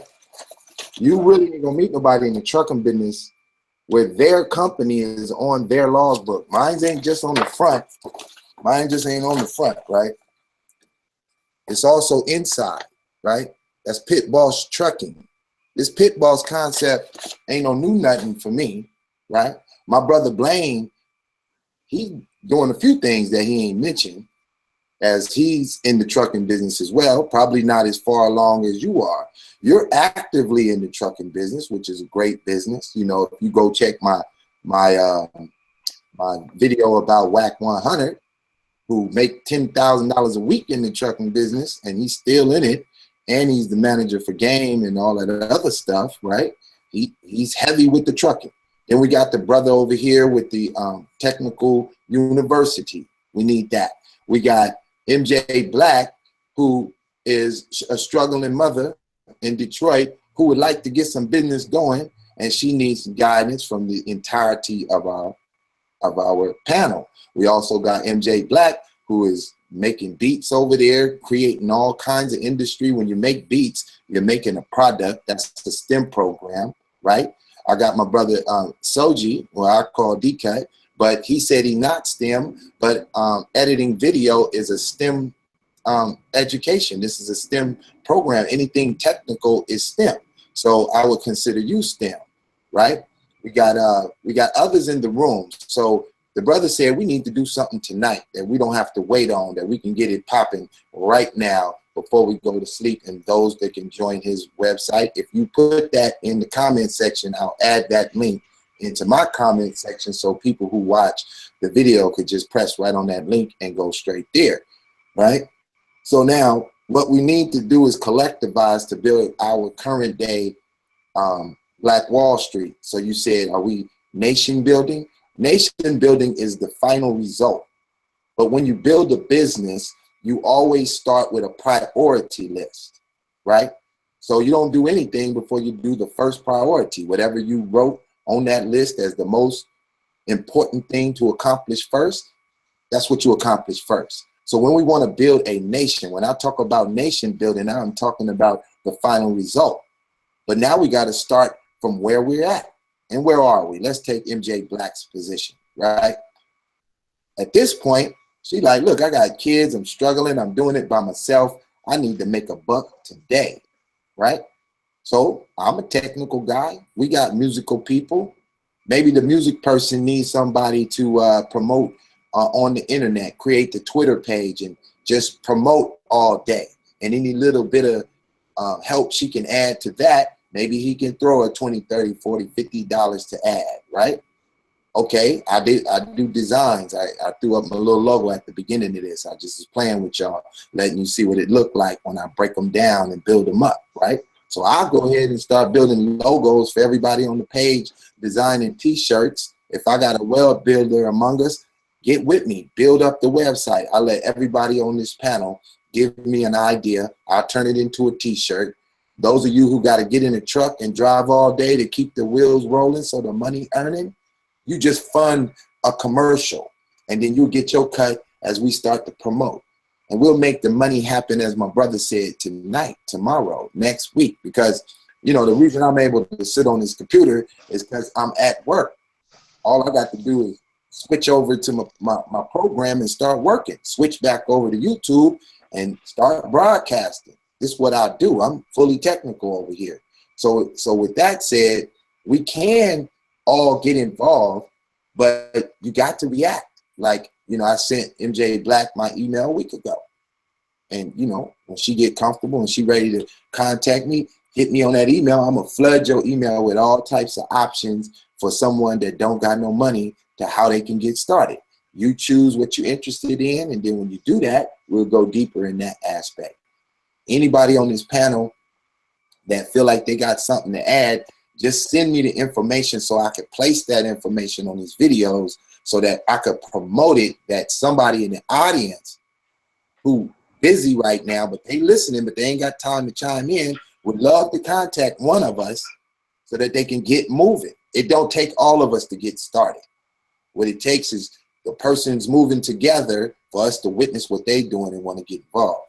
And with that, I'll let, you know, whoever want to chime in and speak up. Hey, this is what I think. I want to do something with you, man, because you're into the same thing that I'm into, is industry. And what I want to do with you, bro, is because I'm not good with this hangout thing. I know you become a real good at it. What I want to do, though, for what we do is to empower not just the youth, but people our age, you know, who's interested in doing music, videos, graphics, or whatever, and empower them business-wise. On if you have a chance, we could do publishing, show them how to do split sheets, do contract, joint venture, production contracts, video contracts, edit video, edit photo and the different frame rate and all that stuff, you know, so we can empower them and we can take our media power as far as each other and making money. And when we put our content out, we could get paid. And I say we because I want to include those who don't know how to move in this business like you and I know how to. Right. And we got lots of people who are involved in that music aspect in one way or another. As my brother D-Cut, if you unmute your mic, you know, this brother got a project out. He got a book written. He has been doing music for years. He does a lot of stuff. So this is a building moment because we have 2 or 3 people who really got skills to involve in that and don't even know it. Like Unseen Soldier, you got a whole lot of knowledge and information that you might not actually think is important to the music business, but it really is. All we got to do is, after these videos, you know, make sure we exchange the numbers and emails and however people like to get in contact so that the conversation can continue until the work begins. But go ahead, D. Yeah, with me, you already know I'm trying to, my biggest thing is to actually be a part of building this network, this platform, and however detailed it gets. So my angles, I start off as a writer. I'm a writer. That's why I made sure my first book was 702 pages, so people could respect me as at least, well, he's a writer. I don't know what he's writing about, but man, he's writing like a mug, 702 pages.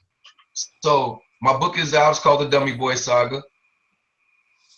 It's a lot. It's a lot in it. So you just gonna have to check it out. You can read about 100 pages of it for free on Barnes & Noble. Read for free.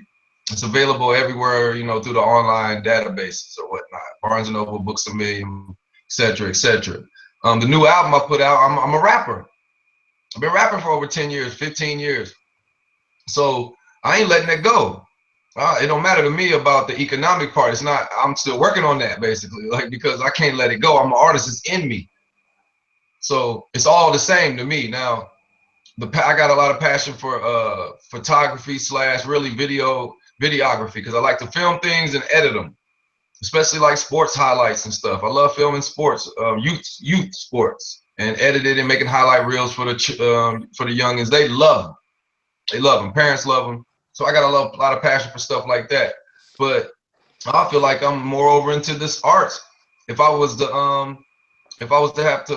was if it was STEM versus the Renaissance arts, I'd be caught up in the Renaissance arts no matter what. That's just how I feel. So I had to reprogram my mind. Now my children, I would say I'm jump starting them more towards STEM, but what parent doesn't at first, you know? We always pressing mathematics and all this in the beginning, but as they get older, is when it starts to fall off. It don't make no sense. So my whole thing is, how do I work with people right now? And it's like, I don't see no teams. I don't see no teams. It's like Pit Boss, he might have a whole bunch of people. Like you said, he can show you a team, but I mean, what's the team? And then everybody on this panel, if I ask you who's your team, you might have to think, you know what I mean? Like, hold on, let me think, who am I say is my official team? Just give me your core four. You know, it gets tough. That's what I'm trying to figure out. Is there any way that instead of trying to wake up sleep people, is there any way I can talk to the people that's already woke or whatever, and kind of team up with them? Does that seem like a different approach? That's not insanity? And I'm like, yeah, I haven't actually tried to just strictly deal with people that I think are already awake and try to team up with them. Maybe that'll solve my team problems. So I'm like, maybe it ain't just me, meaning maybe I'm the constant that's always been there. Like, nigga, you ain't got no team because you are a motherfucking asshole. Nobody likes you, you know? So if I accept it like that, then it's like, nigga, that's why you ain't got a team. But if I'm like, no, it's something else to it, man. I think so. This is my shot at trying to fix this thing. Is it just the world, Craig? You know what I'm saying? Is it me or is it the world, Craig? So I want to see if I can team up. Now, me and Pitt done did business before, but it didn't lead to anytime you just got a client one time, that ain't like a business relationship. Throughout the years, so I'm trying to get a resurgence of that. When I ran into him, that was great, but that ain't helping everybody else. That's gonna help me and him. I'm gonna get the thing I need from him. He gonna get something to benefit his, time and energy for his services, and we both was fine. But what does that have to do with the people? That's just another thing that I did. Like, it's just like, man, I'm stuck on this team thing. Is it possible? Is it not possible? Everywhere I look, to me, and the mic is on who's next. Everywhere I look, it says it's not possible to build a team. They had money to pay all the team players up front before they signed to be on the team. So I don't see a team, man. It's very difficult. Y'all tell me. Can I add something? You don't know what it, I think, Yeah, I just I want like to how what Pitt said, with the sister MJ up there in Detroit. If you want to build a team, we got to come to reality. Some brothers and sisters ain't gonna have money ready available like that, so they can barter. Like that idea we said, maybe the sister could, okay, set up the network for me, and then I throw you some money for that. That's good. That's a good idea and a good solution, because I think a lot of brothers and sisters, when they see stuff like this, the first thing they gonna come to their head is, okay, them niggas want some money. So not everybody gonna have the money, but don't think just because you don't have the money up front that you can't contribute nothing and end up making some money out of it. You know what I'm saying? So don't let that. I just want to put that out there to the audience or whoever's listening. Don't let the fact that you ain't got money to jump in it right away discourage you. You know what I'm saying? Maybe you can do something with somebody. That was a good idea, Pitt. That's all I'm saying. yeah, I appreciate. I'd like to. Go ahead, Blaine. Okay. Yeah, Oh, sorry. the brother who is doing the shipping, the brother is doing the freight. Yeah, I'd like to network with you outside of this. You can get at me through Pitt's.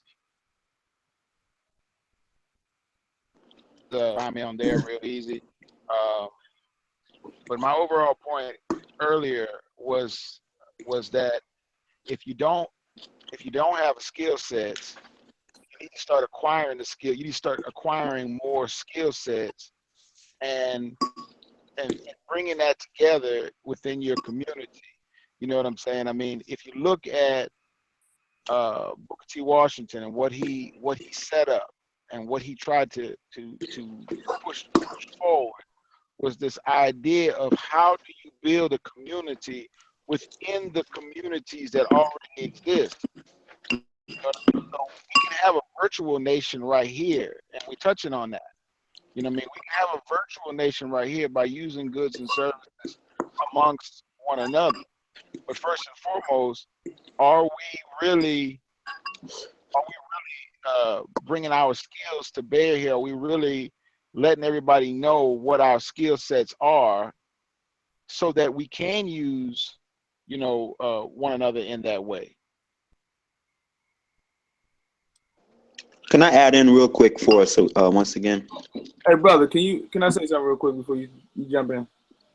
Yeah, who's that speaking? Just Peter. Yeah, go ahead, Peter. You ain't spoke. What I see here and what I don't know where he went. I think the dude with the yellow, what he's saying is something about a team. And now what I would recommend for y'all group, and because my mindset was on something else, but for like someone like Pitt, I think a nonprofit organization like y'all, if y'all could put together first a council amongst yourselves and kind of balance it out, get some more women involved with your council, but start off with a council. And like the brother Blaine said, y'all can do a virtual community, and y'all can start from there and just have regular meetings and actually build from those meetings and plan things and actually have a board and just move on from there. Because once this breaks apart, like everybody gonna go their way. But if everybody know, all right, in 2 weeks we got a meeting, so and so, and in the meeting you come up with laws, because we gonna need laws, and we just build it from there. Because a tree isn't grown in one day.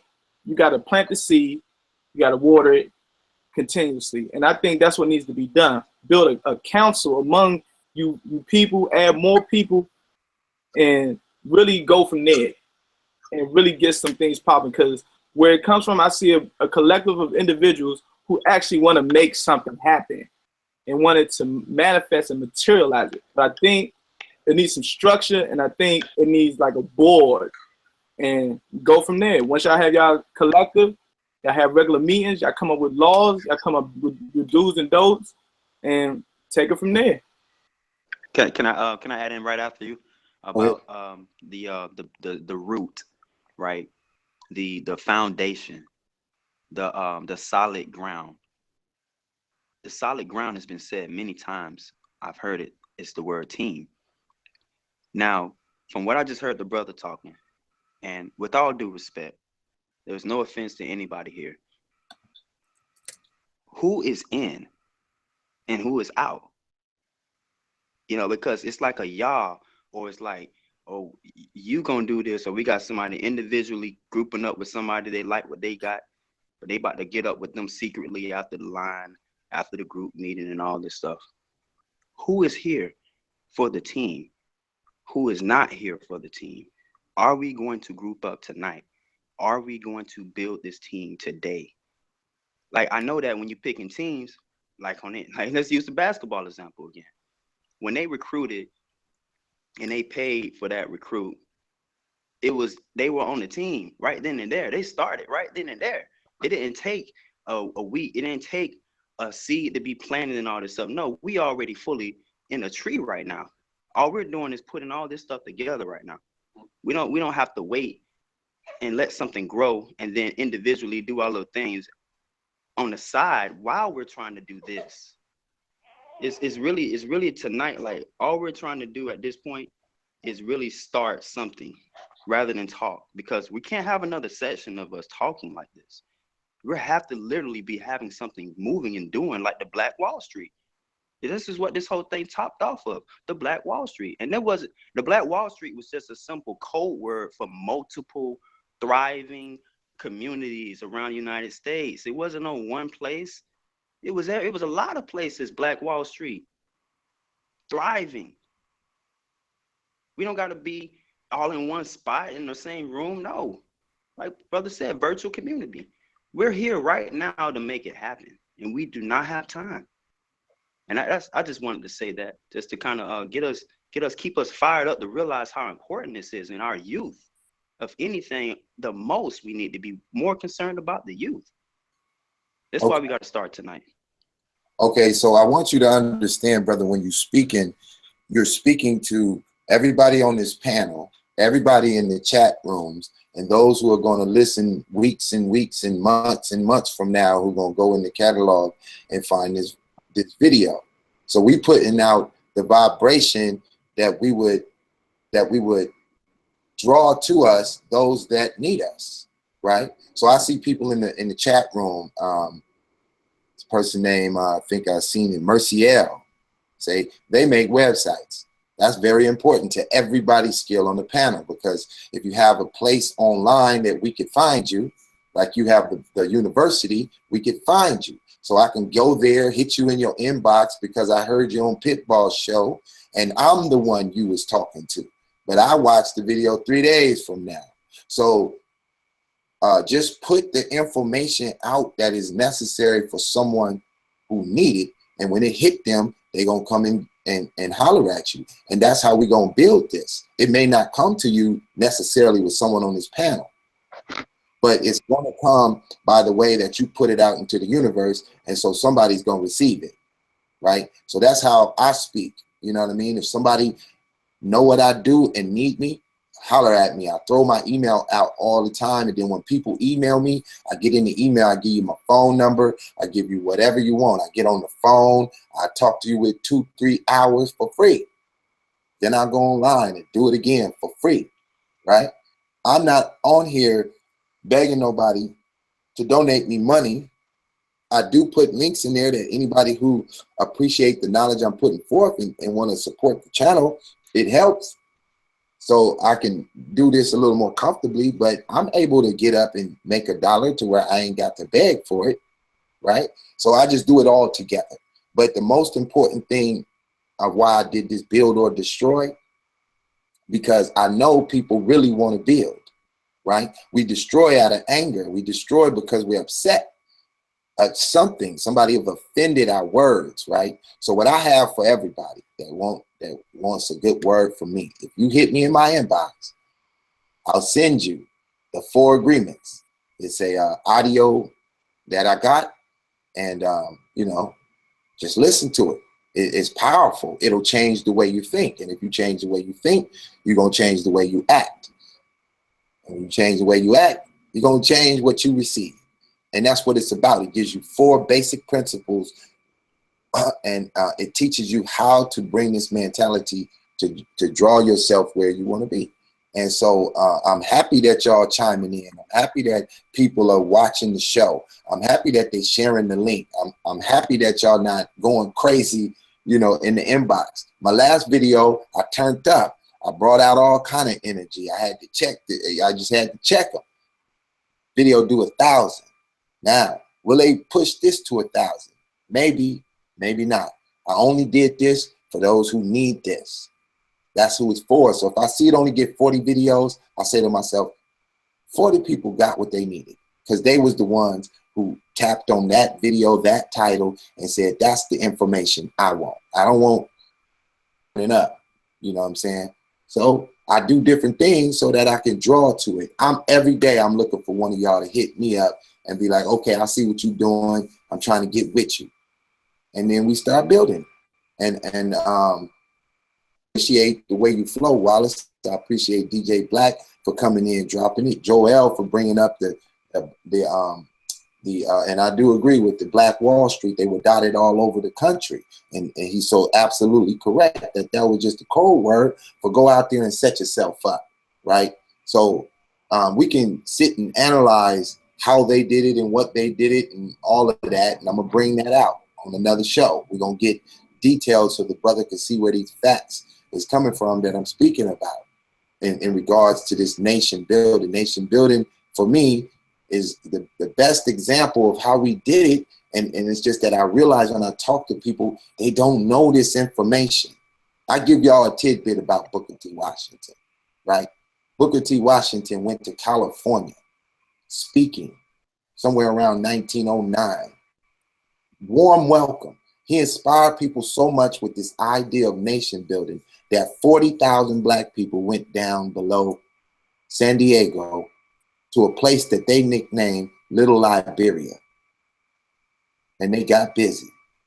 but they got ousted because there are those that choose to not see the freed slave get so strong that he don't need the master.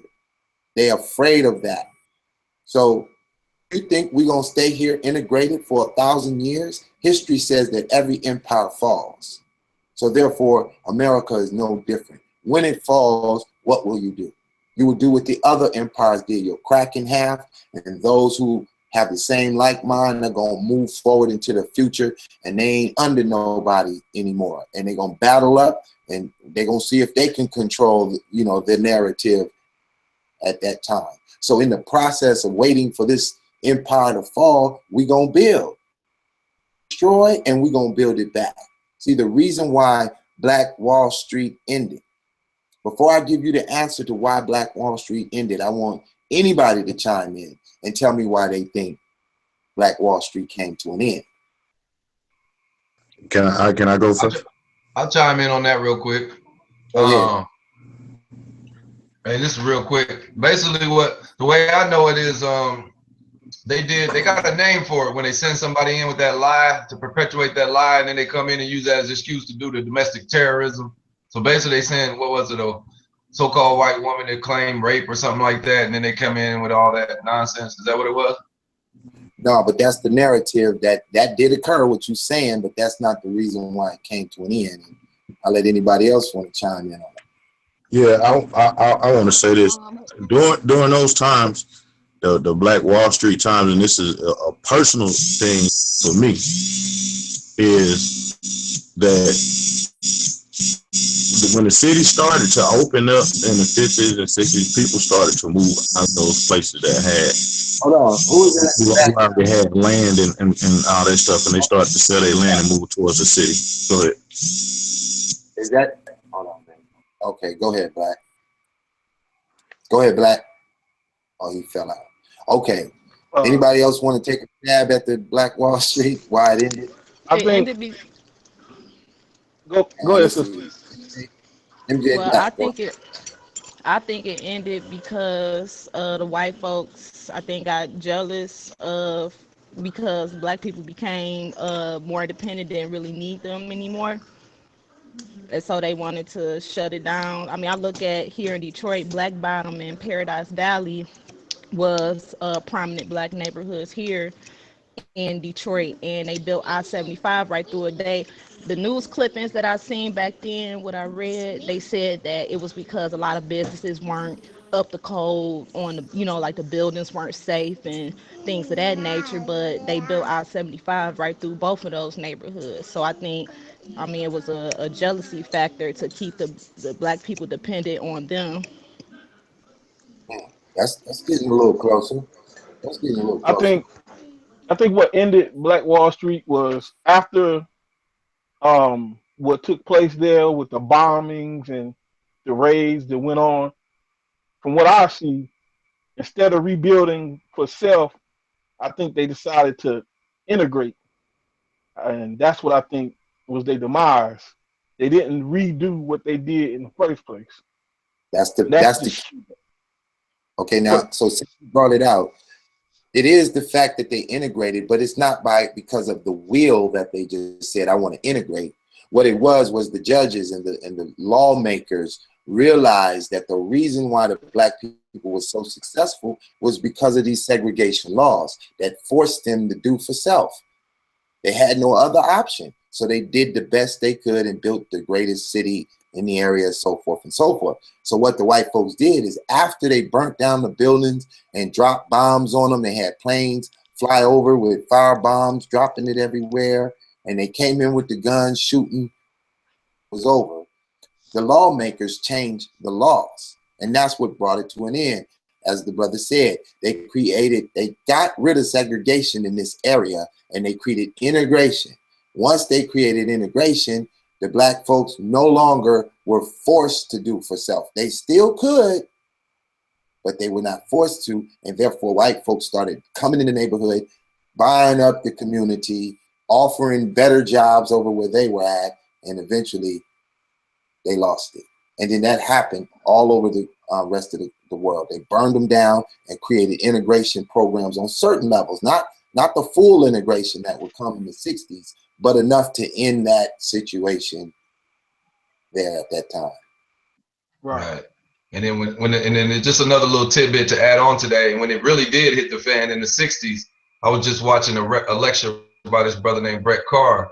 But when it did hit in the 60s, the Prescott Bush was one of the main advocates for that integration legislation. That's George Bush's father, grandfather, or whatever, or the George Bushes. So I was just tapping into that little information. So yeah, you right on point with that, boy. Integration that duped everybody. Right. So being that we are fully integrated, right? We have to resurrect an ideology that draws us back to the time where we was choosing to do for self. So like the brother Wallace said, if one would get to know themselves and realize the power that you got, you can change your circumstance overnight, because you start feeling good about yourself, and then you start executing things that will bring about the things you need to change your circumstance, right? So that's what they did.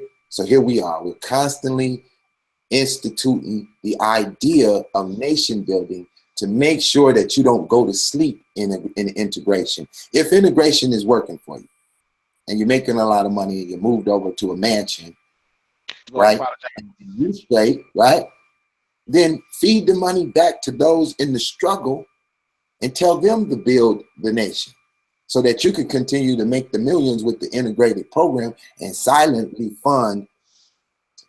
So that way, someone like Bill Cosby, when he did the pound cake speech, he fully integrated. But when he did the pound cake speech from college to college, he was giving y'all the tools to do your thing. He ain't gonna be able to do it for you because he over here with the rich folks, but he about to educate y'all to what he learned, and they didn't like that. So they had to drag Bill Cosby through the mud because he was trying to resurrect something that they want to keep dead. Y'all go look into that. I wanted to say something. There was a lady, I believe she was a congressman, for anybody that's down in Florida. This happened recently, I think within the past couple of years, that the sister, she has a really high, she really turns out a really high voting percentage. And what happened was that they reorganized, well, not reorganized, they restructured her district to where they put her to where in zones where it was a lot of felons. So she lost all of that voting power. And when she was trying to prove it, they were saying that she couldn't bring up a case because it was something that they were planning to do. Because someone had leaked to her a recording of a meeting where, they were pretty much talking about bringing the sister down. And I'm just saying that to say this, is that, damn, I lost my train of thought. It's all good. But what I was saying, I think, where I could come in, money isn't a factor, as far as like with my situation. I had to learn that, and that's where I had to rearrange like a lot of my thinking as far as like how I wanted to approach this business. But I really, really want to go for it. I mean, because the lectures and debates aren't going to stop. And then, all of us are networking and people saying, they got their websites or what have you, what they can bring. What I would like to bring to the table, I was telling you something like a Black Better Business Bureau, where, people putting their businesses out there. And, I believe I'm an excellent researcher and investigator. So people putting their businesses out there and wanting people to spend money with them, like, you're going to have to come correct as far as background checks. If anybody ever, had any complaints against you, you know what I'm saying? Just like, okay, like Malena Karinga, the creator of Kwanzaa. I always bring this up. People want to, celebrate Kwanzaa and everything, but a lot of people don't know that the brother was convicted for torturing and mutilating 2 of our very own sisters. And there was a lot of, rumors spreading around about agent talk. And, I remember Dr. Clark saying something about they were on a tour and how Malena Karinga, I guess was really into white women or light-skinned women. He just had a complex about that. but a lot of people follow him. You see what I'm saying? And then even, you know, and I just think it's just suspect when you got a president, well, President Bush and Clinton, and I done seen the articles where they're making, they're talking good about Kwanzaa. And I remember Khalid Muhammad saying, you know, anything that the white man is for, that we should be against. So it's just coming like that. Not to say, you know, that that brother, you know, tried to make right his wrongs, you know, back in the past, but it's still stuff like that that kind of compromises what we're trying to do as a whole. I would like to chime in on that if I could. If Go I don't ahead. mind, I'd like to chime in on that. Okay. All right. First of all, let's look at George Washington. Okay, George Washington took perfectly good teeth out of the slave's mouth. You there? Do that to somebody. Don't you think? Do you think that he cared about using the women in a sexual way? Look at Thomas Jefferson. He's a confirmed pedophile and a rapist. Okay, and they honor these people. Right? I don't know if Maulana Karenga did the things that he's accused of, you know, in whole or in part. I don't know, but I can say that, I don't know. Can y'all hear me? We can hear you. Okay. But what I can say is that separate the good that a person does from what the bad that the person does. Okay. The concept here with Kwanzaa is to get you away from celebrating these other holidays and that have nothing to do with you. It's not about whether or not Maulana Karenga is a perfect person or a rat bastard, excuse my language. It's not about that. You see what I'm saying? If we allow ourselves to always be affected by the dirt that can be pulled up on this person or that person, see, that's one of our faults, is this Messiah complex that we have. You know what I mean? So let's just look at the good that the person has done, and let's use the good, and let's learn not to do the bad if in fact we can verify that it is bad. That's real talk. Okay, Can I speak real quick? Just real, like maybe like. Oh, yeah, go ahead, bro. Go ahead, bro. Like my main thing is to really just kind of let us realize at the end of the night that we have the power right now. Like I heard people mention a few times about some people may not have the money, somebody may have the money, and so on. Look, we got the money right now in the group, because all we have to do is buy each other's products and services.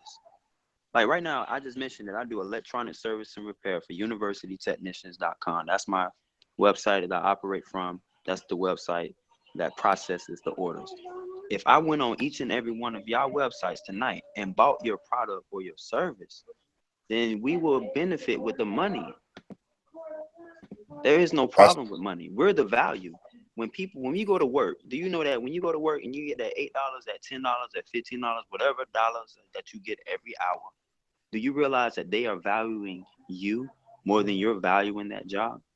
Because if you don't show up, they're not gonna make that $10,000. They're not gonna make that $1,000. You're the money. So I mean, for those out there who always have this complex of money, we are the money. We are the energy. Time, energy equals money. You know, if we ain't put that time in, you put that energy in, I guarantee you ain't gonna have no money. But I just wanted to add that in as well. And remember, go to universitytechnicians.com. That is the network of what we're talking about tonight.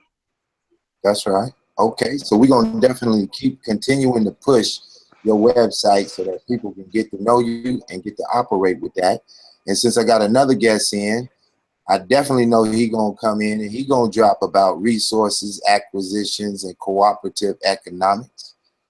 So y'all give me a little moment, let my man speak a little bit since he just joined the thing. Get it in, bro. You gotta YouTube. Peace, Big Boss. Peace. Okay, can you hear me, brother?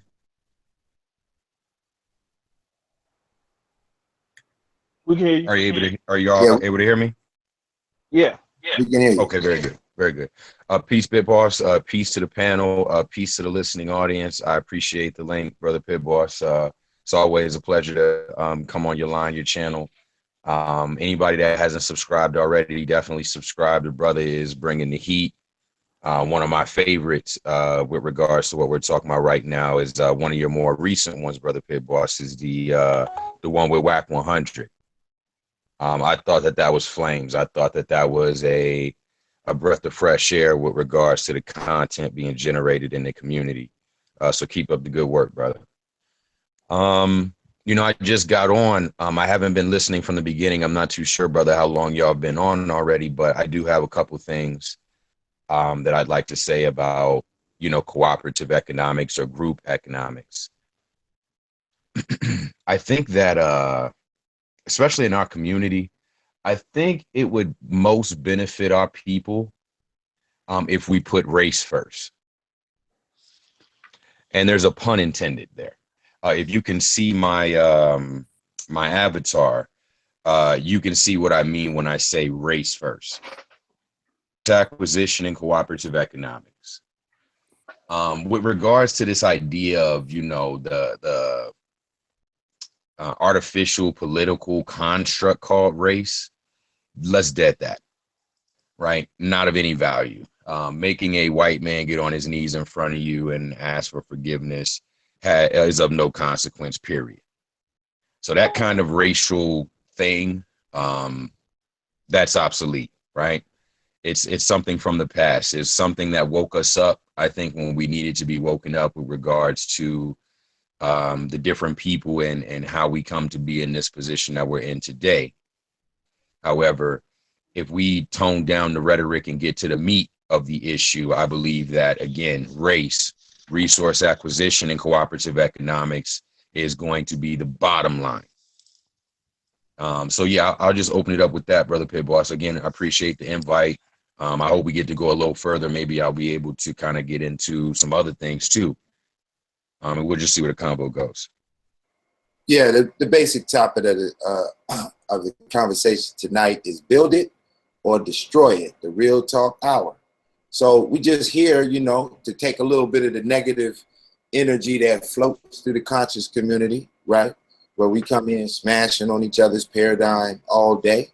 And then all we get from that is, ooh, did you hear such and such body slam, such and such paradigm, right? So tonight, we just given the opportunity that we could come on here and care to build it up, or we could come on here and destroy it. It's up to us. So I'm enjoying the conversation. I'm sitting back learning. I'm sure there are people in the chat and those that are listening to this video later on who'll be like, man, who is that race guy? I want to get at him. Or who is that Wallace guy? Or who is that dude that wrote the book about about his dummy saga? I want to get at them brothers. Or what about Blaine? So if y'all hear any of these brothers speaking and Pit Boss can help connect the dot, just drop the line in my comment section and I'm going to make sure I direct you to where that person is, because most likely there are a few on here that may have been the first time I've seen you. But if y'all make sure I have a way to lead people to you, that's what I'm going to do. And I don't need a dime involved in that. I just trying to pass it along to where it needs to go. And then if anybody knows someone who can utilize Pit Boss service, shoot them my way. Direct them to my YouTube, wherever you need to go. On Facebook, I'm DPB Studios. That's Digital Pit Boss Studios or DPB Studios. And just hit me a line or drop me a line on any video I got on my page. I'm going to see it. And with that said, anybody else can speak up. I want y'all to be able to get your thoughts on and let the people get to know you. Well, I'm sorry that the sister got off because I had a little something for her, but maybe some other people can benefit from it. And and maybe she'll get it. Maybe she'll listen to this later and get it, But if you're trying to get your economics up individually in the nation of you, as that will then help the greater nation, a greater community that you're involved in. One of the tools that I use is I say, hey, how can I add $50 more a day, or how can I add $100 more a day? And that's where I was speaking about the services. You know, what skills do I have? Skills translate into services, okay, that I can provide within my community. And that skill might also be, you know, providing a product. But the bottom line is, it's about 250, 260 work days in a year for the average person if you take 2 days off. All right. So if you add $100, you know, if you're able to add $100 from a skill or a product that you provide within your community, whether you are exporting to the outer community or whether you are selling within your immediate community, whatever you consider your immediate community, you just added $25,000 to your bottom line. If you do that 365 days a year, of course, that would be $36,500 that you've added to your bottom line. The next question is, how do you spend that money? What do you invest that money in? You know, do you own your property or do you rent your property? If you own your property, is your property making you money? Is your residence making you money? You know, but the first step is understanding how much money you make a day in the nation of you. And that's what I want to, you know, tell that sister. I think her idea for a Black Business Bureau is a good idea, and I think she should definitely do it.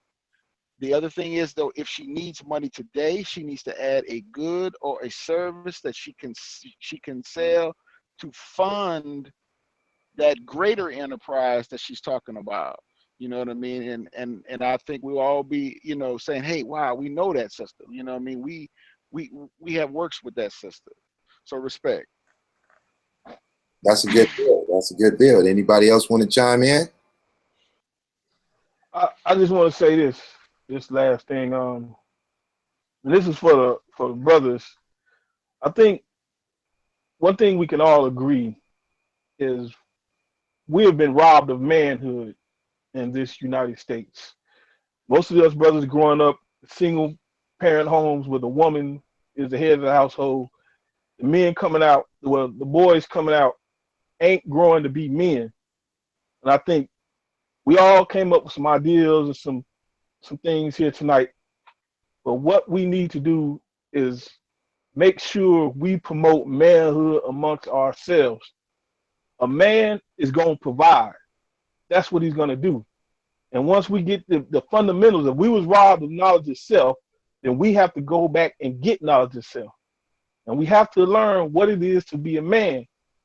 The reason why I bring this up is we got too many brothers coming up too late figuring out what a man is. Some brothers don't even get the chance to figure out what a man is.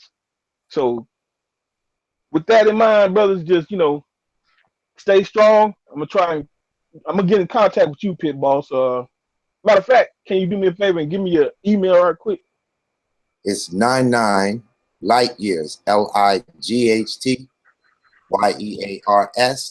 @gmail.com. I put that in the link, you know, in the chat room, as well as you'll see all my information located on the video if you watch this later. And, all right. But yeah, brothers, I mean, you know, because man, the resources we got coming out the ghetto, if we could just tap into it and get these brothers on a different track, I mean, it'll be amazing. Because like I say, when I first started, most of my friends never made it out their teenage years. But being around them, you know, I saw remarkable things out of them young brothers. And I think of what they could have been if they would have made it, if they could have, you know, grew to be something. So with that said, I'm going to try to make the best out of these connections I made tonight and see if we can start something. Anything is better than nothing. I mean, it's not going to happen overnight. I mean, some people might need other brothers' skill sets. Some people might not have a use for some brother's skill set. But if we put our heads together, we can build uses for all our skill sets, and we can network that way. But like I say, man, stay strong, brothers. Stay strong. Okay, real quick. First, let me give a few shout outs to some folks in the room that's trying to build. So we got a cat named Mercy L, and he's created a website, and it's consciouscommunity.com. The website is spelled KONSCIOUSCOMMUNITY.com. That's consciouscommunity.com. and he's building a private online social network. It's a community for demelanated people geared towards uniting, organizing, and economically empowering. So, you know, go there and check the website out. Also, I want y'all to, I have this 4 agreements. I just, you know, I play this on my channel. I got a little playlist on there called Motivation that y'all can go to. The playlists that I created where I just tried to separate the videos a little bit. But I just want to play like 1 minute of this book, and I'm just randomly starting this video. So I don't know exactly where it's going to pick up at, but I just want to play it. Well, I'm getting some feedback. Let me cut one of y'all. Okay. So I just want to play it for 1 minute for the audience and let them hear this inspirational book by a man named Don Miguel Ruiz, and he wrote the 4 agreements. And so I'm just starting it somewhere in the middle. I don't know exactly where it's going to start, but the whole thing powerful. So I'm going to let it play for about 1 minute, then I'm going to bring it to an end. Whatever was said, as soon as you agree that poison goes through you and you are trapped in the dream of hell, what causes you to be trapped is what we call personal importance. Personal importance, or taking things personally, is the maximum expression of selfishness because we make the assumption that everything is about me. During the period of our education or our domestication, we learn to take everything personally. We think we are responsible for everything. Me, always me. Nothing other people do is because of you. It is because of themselves. All people live in their own dream, in their own mind. They are in a completely different world from the one we live in. When we take something personally, we make the assumption that they know what is in our world, and we try to impose our world on their world. Even when the situation seems so personal, even if others insult you directly, it has nothing to do with you. What they say, what they do, and the opinions they give are according to the agreements they have in their own minds.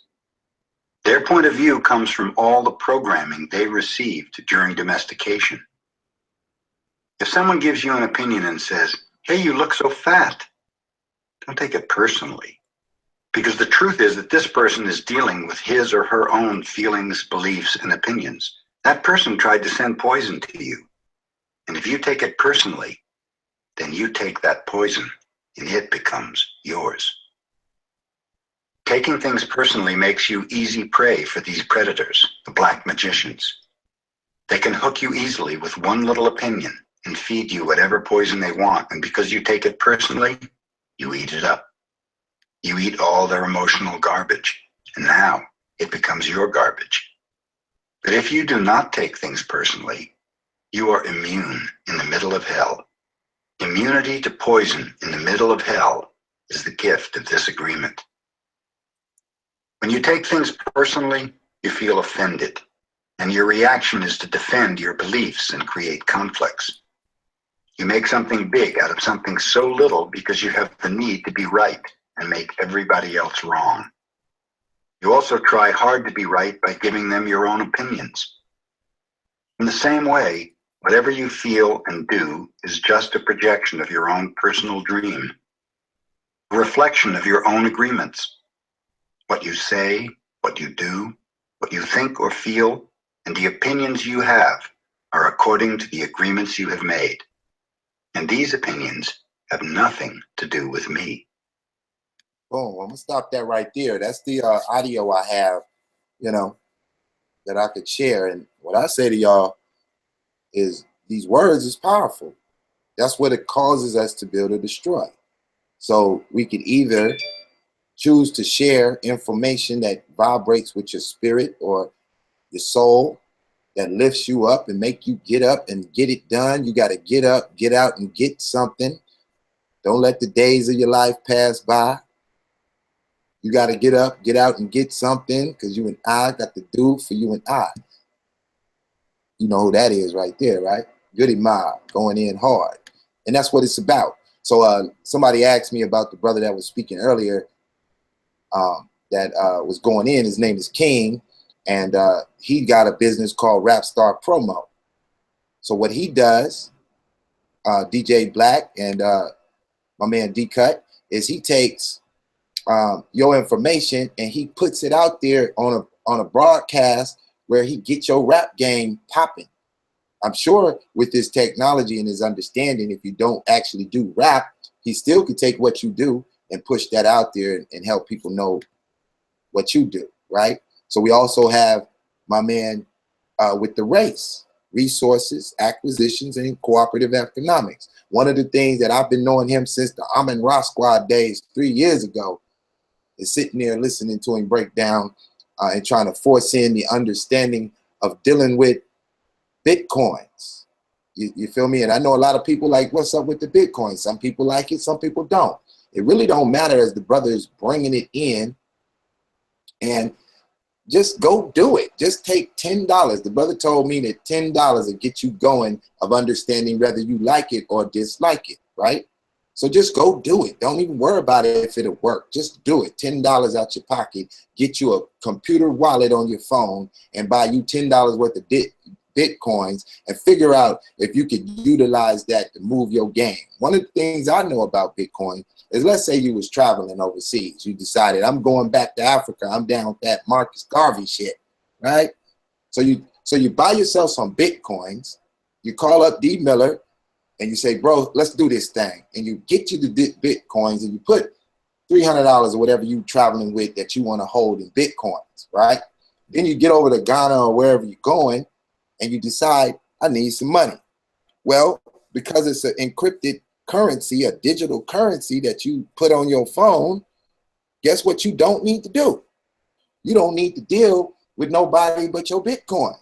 You can now take that Bitcoin and transfer it into the local money and handle your business without paying all the tariff tax that you had to pay, translating money or getting robbed and losing all your money while you're out on the road. That's one use you could use for it. I'm sure D Miller will chime back in.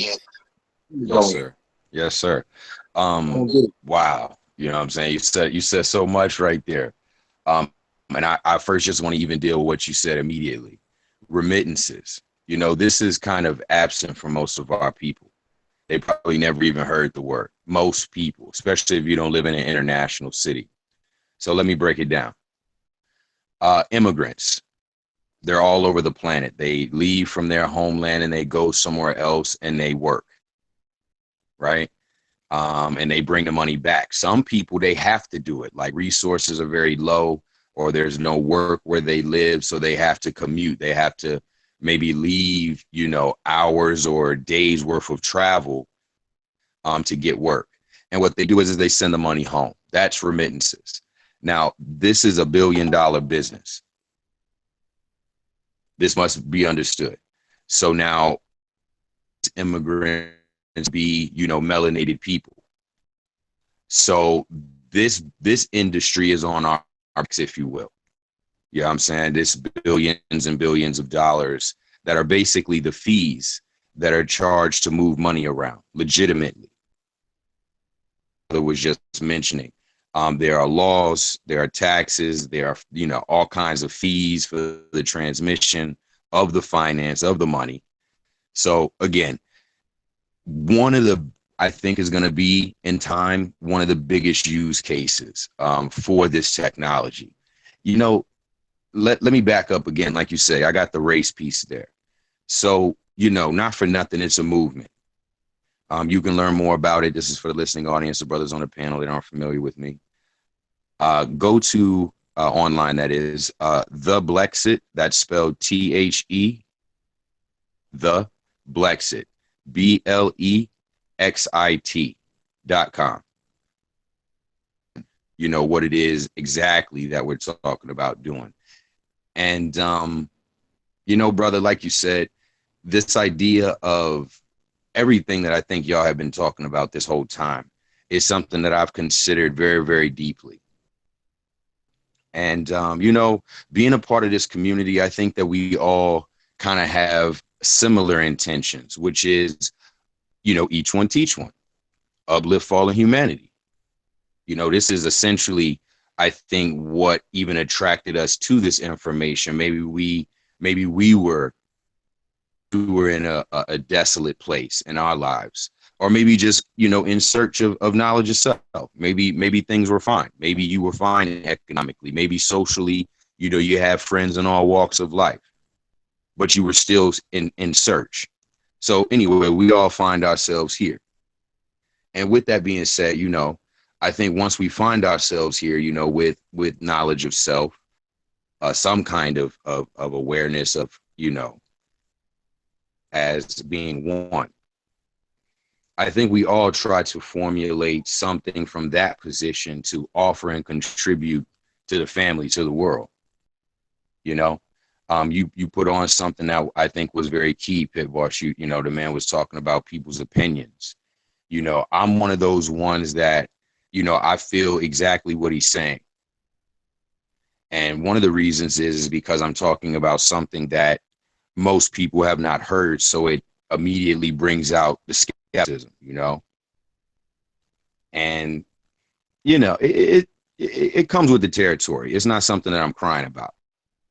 It is something that should be understood, though, if you choose to walk this walk. You know, many people are just going to watch.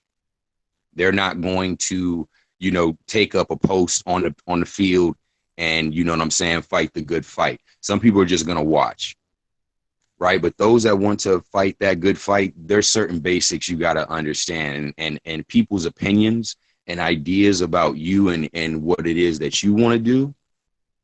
You got to know how to handle that.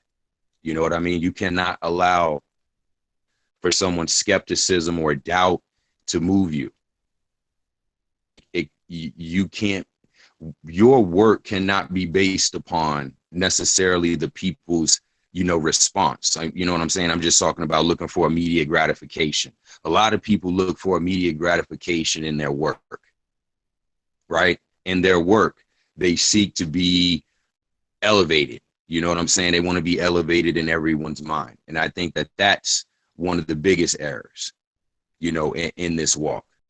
So, you know, going back to the Blexit and the whole race piece and the Bitcoin, and even what y'all brothers been talking about, what the show is about, you know, I once heard it stated, and I'll pause for a second and get everybody's take, or especially you, Brother Pit Boss. I've heard it stated that, you know, as a people, you know, one, we're never going to reach our highest of spirituality as a beggar people. That's number one. And number two, we will never be, as far as a nation standing wise, we will never be anything until we actually have something like a national treasury. What's your take on that, brothers? Anybody can chime in if you like. If not, I'll take a stab at it. Okay, so the national treasure, going back to my man, Booker T. Washington. He developed the National Business League. That would be the bigger frame of the organization. From there, he created individual business leagues for every state where they will operate locally, right? Through the business league, you're able to develop your national treasures, as in that local area, you've connected with the business model, right? So whoever is in that business league in that local area, that business league is the industries. The industries become the wealth. The industries become the economics. So obviously, if we have a business league created, then it instantly starts to create this national treasure, which will all get up under a national business league, who will then push the envelope further. This is what the process that they were doing. See, all of these organizations were undermined and they were taken away, and they were instituted with the ideas that we should integrate and stop moving down the idea that we'll do for self. And I love what the brother said about we can never be at our greatest spiritual level if we allow ourselves to be underneath someone. You have to ultimately free your mind and the rest will follow. We say all this stuff all the time. It's always repeated in what we do. So I agree. I mean, there are small steps. There are certain, you know, what I like to say, the priority list. So when you're looking at the nation of you that Blaine spoke of, you got to look at your personal priority list and begin to deal with that. And then as you start to arrive at a higher level, you now can connect with more people and feel like you play a part in the whole, in the sum of the whole. So, you know, anybody who'd like to speak in, you can chime on in. Yes, brothers. You heard. You said the topic was national treasure, right? Was that the not the topic? But that was the brother said. Yeah, I made a statement. I didn't make the statement. I was talking about. It's from Drew Ali, as a matter of fact. He stated two things. He said, one, a beggar people, a beggar nation would never achieve its highest of spirituality. And two, he said that you as a nation of people, you will never be anything without a national treasury. Yes. National treasure. What are your thoughts on that? Absolutely. So the national treasury is really where our heart is. Our heart should align with where our treasure is. And if we think about it in just that simplicity, we will know how to build and how to get the community off of the crippled stage that it is right now. It was said at time, where your heart is, there will your treasure be also, right? So if we put all our treasures into this society, into this job system, into trying to integrate with it, into trying to repair or trying to do something where we can try to make it work, like it says, to build it or to destroy it. If I had to choose, I would neither build nor destroy it. I would simply just leave it alone and just make and create a treasury, create something that we can all expand from, and everybody has a stake or, you know, a part of it. It doesn't have to be my idea. It doesn't have to be anyone's idea. It just means that we know at the end of the day, we have a flow of economic currency that's going through this, in which this whole entire thing built up from was the Black Wall Street. That's been the whole topic point, is that how do they do it? We know exactly how they do it. They build communities by grouping up together with the economics and the funds and the monies that they had right then and there. They created their own banks. They created their own transports. They created everything. So it's just, all we have to do is just make these simple standpoints of where we put our dollars every day.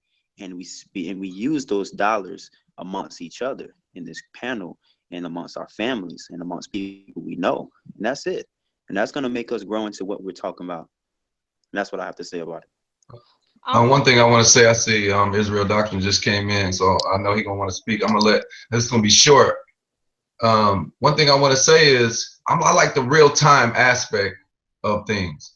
So, and I'm all about trust. You know what I'm saying? I'm quick to trust when it comes to consciousness, because the bottom line is, why I ain't trust shit in the street game. So if consciousness can't help me try to trust people quicker, then it ain't doing nothing for me. Because if I just go back to the street code, I don't trust shit, I ain't helping shit, it's all about me and mine, you know, and all that dumb shit. So I'm quick to trust. So I'm looking for ways to, how can we make this real time? Like MJ in Detroit, I'm heading to Detroit next week. And I'm going for some other reasons, but the point is, what the chat was talking about, this panel, this council. If we had this council already, we could create these simple, small waves that could potentially have greater effects. So let me give a small example of a wave. If we were already the council and we were already on here discussing what we creating these small waves for each other first and foremost. And then MJ talking about she's in her #1 thing, not putting it on her like that, you know what I mean? But I'm just saying, she wearing her heart on her sleeve, going back to the heart as the treasury. So she's saying financial this, financial that. It's coming up on a holiday season. She got a child, you know, children, whatever. We don't know. We ain't got to know her all the way, going back into that. But as we do, well, we should be putting together, okay, a gift package, some type of care package for her. That's the first wave. How we gonna get it there, and how we gonna facilitate it? Bro was earlier was talking about facilitation and organization and management.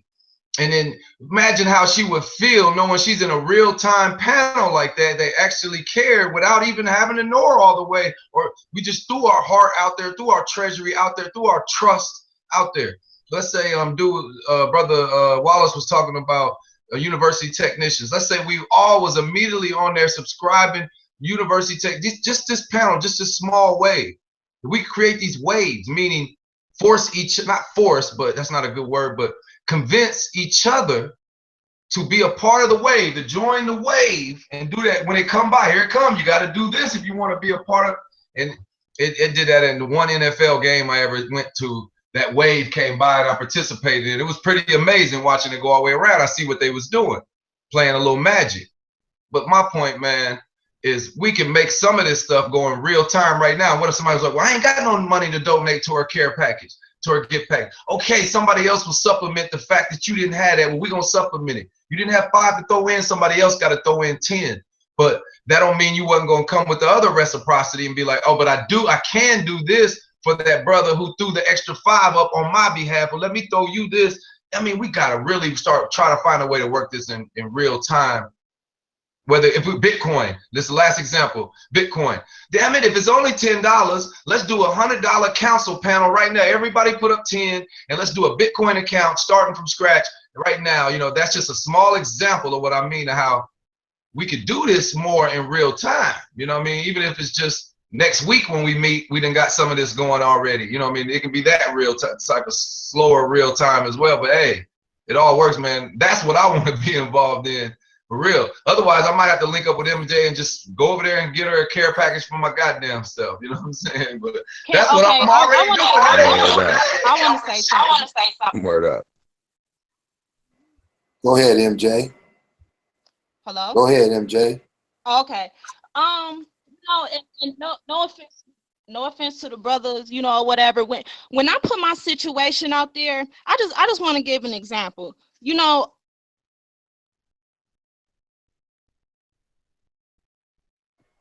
Okay, MJ, you fell off. I don't know if you need to come out the room and come back in, but when you come back in, you can get the mic.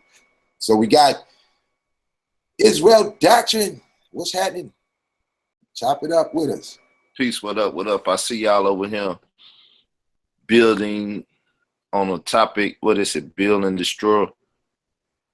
Yes, sir. So we basically just giving advice on, you know, on any aspect or information that you offer to just build, you know, like we here to hear some perspectives that you have that we could build something. We already got this conscious community thing off the ground and it's in chaos, but we ain't focused on the chaos.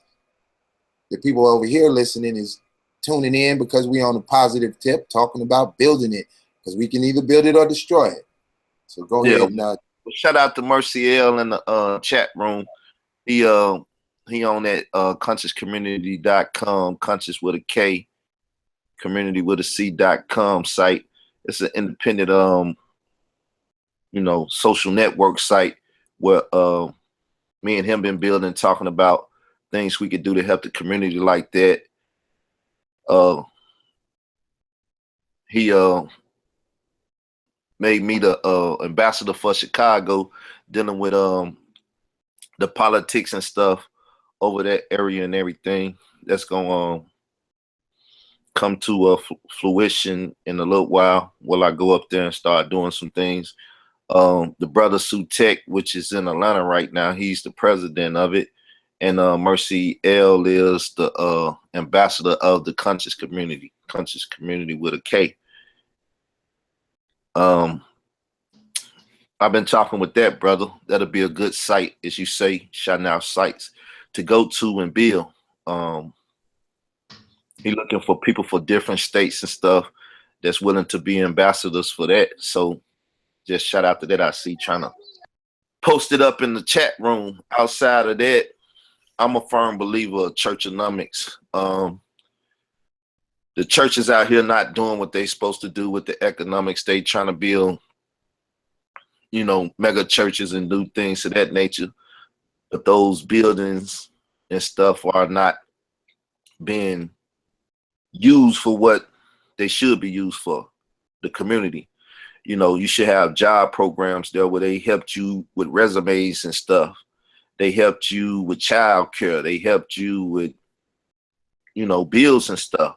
So as I preach or teach or advocate and perpetuate when dealing with churchonomics, the Bible teaches that whatever you gross, you should give 10% to the church. The church is the people, not the building. In this day and time, we know that's the building.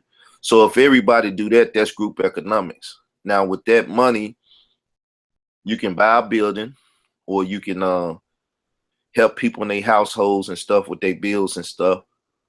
Or at the end of the day, it's also like a bank. If you really look at the law on it, you could go redeem your money. You just got to pay a little interest on that money after a while. So that's my thing. When you got money, you can do things. You can buy a building. We see these things working, but they're not working for our benefit. So we got to take it, educate the people properly about the finances in that area, the economics in that area, and get those dollars to rolling to the community and not for the private jets and the Bentleys and all of that stuff, as we hear people likening the conscious community to the church, where our leaders and those that we giving our support and dollars to are not looking out for our best interests and not building programs to help liberate us from the many different things that oppress us, you know, school systems and everything else, you know. So that's going to be my plan for 2017, to organize more as a body with those that I can organize with and push that, whether it be consciouscommunity.com, Black Intelligentsia, whatever else one of y'all offering, and I'm like, well, I'm with that too. I just wanted to finish what I was saying. You know, yeah, the whole care package thing, you know, I just feel, you know, I don't need none of that. You know, what I had to learn, and, you know, Pitt made a point of that, you know, D. Miller L made a point of that in the last little live stream I was in. You know, money can't be your main focus. And I realized that a lot of my experiences have been teaching me that. So I've been looking more within and looking at things that I like to do. And I think the brother raised a point, you know, that's where your treasure is, you know, like a care package or whatever. You know, I know my situation, but that, you know, that ain't me holidays or whatever, you know what I'm saying? My babies may be young, but I try to, you know, make sure, you know, to teach them like material things ain't, you know, where it's at. I really stand on principality, morality, you know, and character. You know, and I was in a group in high school called the Business Professionals of America. And I think I really enjoyed that, because professionalism should be top priority. And with a lot of these Black businesses, you know, just from my experiences, one thing, people will call you and you'll never, you know, you'll call them, you know, for they services or whatever, but they'll take all day to get back with you. Or if you're trying to build, let's say we all get off of this hangouts and we all, you know, try to get in touch with each other, somebody taking days or whatever to get back, and we trying to get things rolling. You know what I'm saying? It's just things like that, communication. So how can we build this treasury or get these care packages or whatever, what have you, if people don't care on how they take care of their business? Character really does play a factor in how you carry your business. And that's why I feel so adamant about, you know, you putting your businesses and stuff out there, but hey, let's look at you as a person. I'm not saying like all going in your background, because everybody done a misdeeds or whatever, and I understand that. But if you're continuing to operate off of that mentality, thinking like, oh, the people forgive me, I'm pro-Black, or I'm for Black economics, so you know they just gonna spend their money with me regardless. If that's gonna go to the wayside, I don't want to deal with people like that. That should be the main thing, and that's why I'm focusing more on spirituality. So that's where I was going, making a point, you know, where I'll get into it with these business owners for trying to jip me on my money, and then it'll be the brothers, oh sis, you know, like I may not have name brand stuff, but I'm presentable, you know. I believe I'm an attractive woman. So don't play me trying to give me some change like I'm just some bum out on the street. You know what I'm saying? It's the principle of it. Nigga, don't be stealing my money. I don't care if it's a penny. You run that. You know what I'm saying? Now, if I choose to tip you, let me make the choice to tip you or leave you some change or whatever, which I'm not. You know what I'm saying? So, you know, and that's no offense trying to, you know, throw shade at the brother with the care packages, but it's not about that. I know my situation. I don't need no care packages or whatever for like me and my kids for this holiday stuff. I just look at everybody else and I just laugh. You know what I'm saying? Just because you spending all this time and money trying to race and get gifts just to, you know, celebrate this holiday for what? It's not uplifting us. You know what I'm saying? It's not uplifting my kids. It's not getting us out this predicament. So yes, I'm going about it. And that's why I like Pitt's, you know, Pitt, Israel Doctrine or whatever. I like y'all. Y'all are really righteous, down to earth brothers. And that's why I fucks with y'all like that. You know, so it's never about the money or material things. I want people to be able to be held to a higher standard. And then the money, we can focus on the money and all of that, building that. But if niggas' characters ain't right, if a person can't trust you, then how can we try to make this money together if it's still shadiness going on? I hear you, sister. How you doing too? I've been seeing you in the chat. It was funny seeing you in the hangout. Oh yeah, you for sure. You know, Israel, you know, and I really like, you know, at first I was, you know, when I first started seeing your channel, I'm like, oh, you know, with this brother, this probably just another brother just, you know, trying to get some gain off of side now. But when I kept seeing you, you know what I'm saying, and really listening to you, so I'm like, that's what I'm talking about. It's not about the numbers, you know what I'm saying? Because it's people out there that's really in this, you know, because they want to be right. They want a Black community where we can all prosper or whatever. But then again, that just goes back to the character. And I feel like Sonetter is really, you know, for him to step up to be, you know, to be a so-called leader, you know, I feel like he's part responsible for all of this chaotic crap that's going on. You know, because people are looking to you. You have all of these followers. You're persuading them. And if you can't stand right on your steady dog. Right. Oh, was you saying something, Pitt? Oh, I was gonna let you finish. I didn't know if you was you know finished. So and just my last point. Okay. The only reason I'm cutting you is because that with fail. Yeah, your signal is in and out. So maybe your signal coming in and out on us right at the end. Oh, okay. Is it better now? Yeah, we can hear you. Okay. You know, with the sister Fela, you know, that's the type of sisters I like to roll with. I'm from the east side of Detroit. You know what I mean? Detroit is Detroit, but it is a difference between the east siders and the west siders. You know what I'm saying? And like the east side, that's how a lot of the females roll. We just like that. We down to earth, but we don't take no shit. And I like women like that. And I know it's a lot more women who can speak on that type of level, but they just scared or they're not given the platform. You know, and that's just going back to side. I see, you know, it's just a certain type of female people want to see, you know, just all talking nice and stuff. And all women aren't like that. You know, me, I can calm down and be ladylike or whatever, but that's not me. You know, I talk with passion or whatever, and people can take it offensively or anything, but we need more sisters like Fela, you know what I'm saying, to be stepping up and speaking out too, and for sisters not to be scared. Okay, that's what's up. I mean, we definitely appreciate the woman's perspective, you know, into this conscious community, because when you go on these channels, it's a lot of guys and they go hard and they got all kind of energy. And, you know, for the women that do care to come on and share with us, you know, over here, we're going to give you that mic. This is not about if you're wrong or right about what you say in the aspect of building and destroy. This is about having the opportunity to build it or destroy it.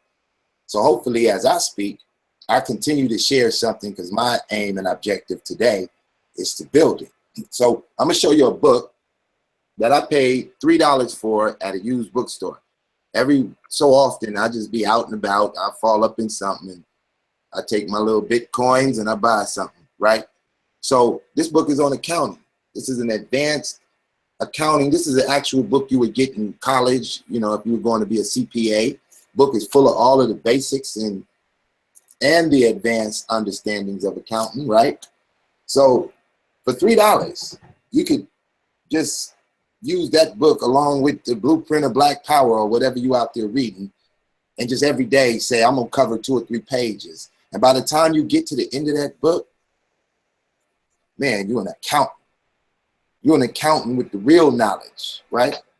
That somebody took time to put that complete book together. And I paid $3 for the book. And I mean, you know, a lot of us, you know, go in the couch and grab out the change out the couch and come up with $3. But you know, I just put that out there that those are the kind of books you should have in your library. Go ahead, brother. Digital Pit Boss. I wanted to kind of just stress, not even stress, I don't like that word stress, but it's express more and more of how you mentioned the book again, and how the need is for a university, and how this root or this tree that's going to branch out into all these different aspects that we're talking about tonight starts with the university, starts with something that's going to house many schools. Imagine you with that book being able to go through all those pages, and you're pretty much a teacher. You're a private network teacher for the people who want to learn from it. We got a book, or if we got myself. I have a book myself that I can express to the people out here too. We're all learning together. We're all growing together. But the way that happens is that we have to have some type of thing that facilitates, that sparks it, that launch pads everything off. And tonight is a great night for us to do that. We simply just have to come together with all our skills to teach and just show the people. And I think that what you're talking about is very important. Yo, true indeed. True indeed. Yo, this is Miller L here, man. So okay. So now I just, you know, I'm inspired right now. So I want to say something kind of to what everyone has said. Everyone has said something powerful. So first thing I want to say is this. I want to kind of give an example, paint a picture about the reason why I asked the question. So these immigrants, most of them have a national treasure, right? They have that. You know, many of them are still poor, you know, so that's here nor there. However, let me just make this point. So like me and Pit Boss, we live like in the Southwest. So like there's a huge Mexican population here. And, you know, the whole immigration thing is real. Now, here's what must be understood, and this is what makes us a unique people. Have this, and because this could be extrapolated to every other, you know, nationality, any other group of nationals that are here. So the Mexicans, they'll come across the border and do the same work they was doing in Mexico. Maybe they're higher skilled, maybe not. Don't change things because they're here in America, right? They do what they do. So let's just say they're a landscaper or, I don't know, a farmer, right? Let's say they have, you know, very humble beginnings and skills. So, okay, they're doing their thing in Mexico. Now, let's just say, you know, they're getting paid 15 pesos an hour, right? Or 8 pesos an hour. The deal is when they come here, they can make $8 an hour, right? Now, for us, that's, you know, slave wage. But these people are willing to come here and do it. Now, one thing that has to be, you know, spoken on is the difference between a peso and a dollar. Peso is not as strong as a dollar, right? It takes many of their dollars to be the equivalent of one of ours. So that's the first thing that has to be understood as to why they would accept the pay that they get. It's because the dollar is so strong that if they were to, you know, tell people back home that they was just picking, you know, vegetables or landscaping and how much they was actually making, the you know, there will be, obviously, this is why there's so many Mexicans trying to come across the border, or at least there's a so-called issue with it. All nationalities. Now, here's what they do when they come here. Let's just say it's all legit. They come here and they spend as little money as possible.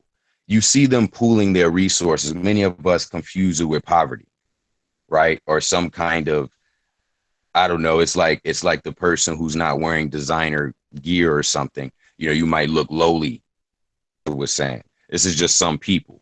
But the truth is they're more intelligent.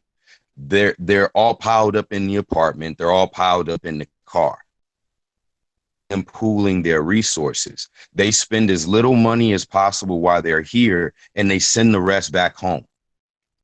Back home. This is remittances. It's coming full circle. They send the money back home where the heart is. And that money's not going to come back. See, that's the difference. See, we're peculiar because we don't have that ability to send money home. Where are you going to send it? I mean, like out of the country, out of it. We talk about the system, right? And other nations acknowledge the system, right? They acknowledge, you know, the pitfalls in the system, right? The devilishment that goes on, right? However, we're peculiar because we can't come here, get our money and leave, right? We can't come here, get our money and send it home and make sure, you know, things are taken care of and things are being built up. Because that's what they do when they send the money home, is to build up their stuff. So again, we're peculiar in that way.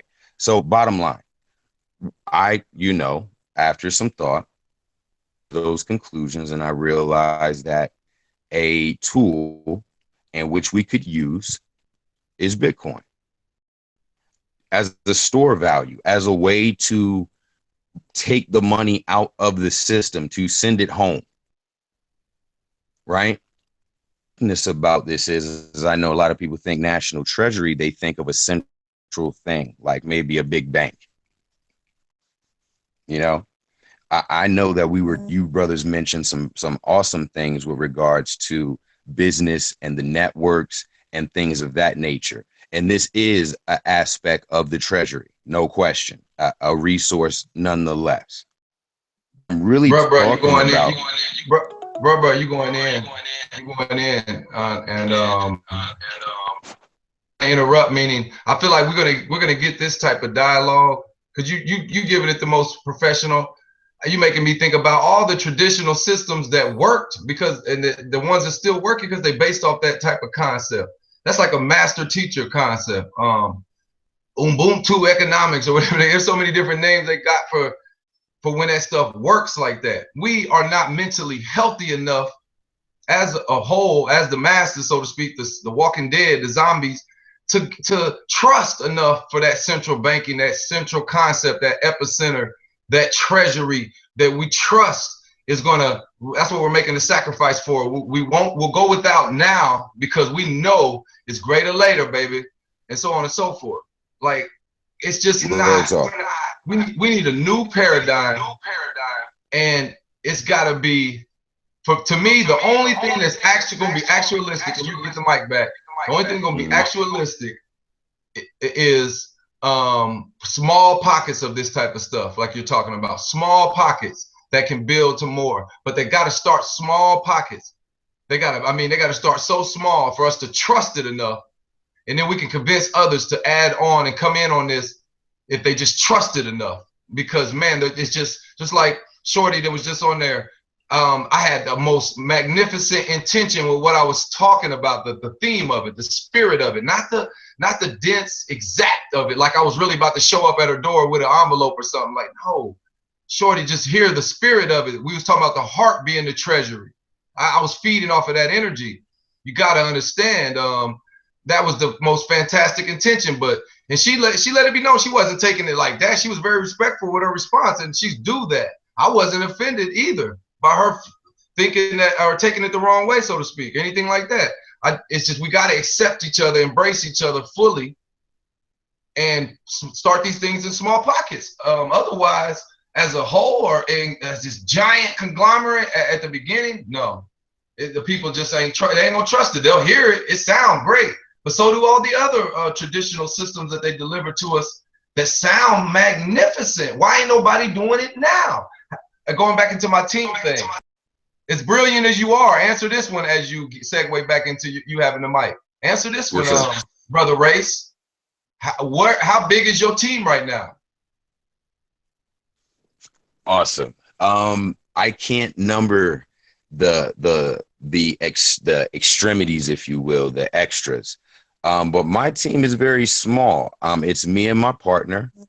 Obviously, you know, if I go into, you know, family, those that are just associated in general doing business, then it starts to, you know, the numbers get larger.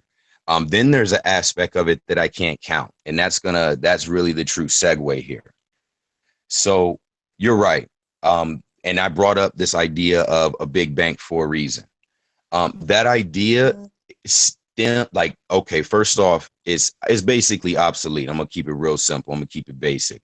That's a central point of failure. At that point, once you put the money in one pot like that, it, you know, whether it's digital or whether it's on a material, you just created a honey pot, and it won't be long before the bear comes. You see what I'm saying? So you're going to have to think, you know, with security in mind. So the idea here with the Bitcoin especially is that we are all our own bank. With the Bitcoin wallet, you're able to essentially bank every aspect of banking, whether it's diversification of your wealth, pooling your wealth, storing your wealth. You can do these things, period. And you're the one that's in control.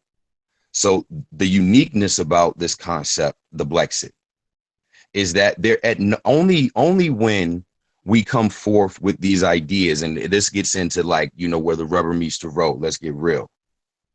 You know, we need to be able to organize and mobilize the money at the drop of a hat. That's what nations can do. And we're behind the power curve, just like Africans on the continent. You know, they skip the PC.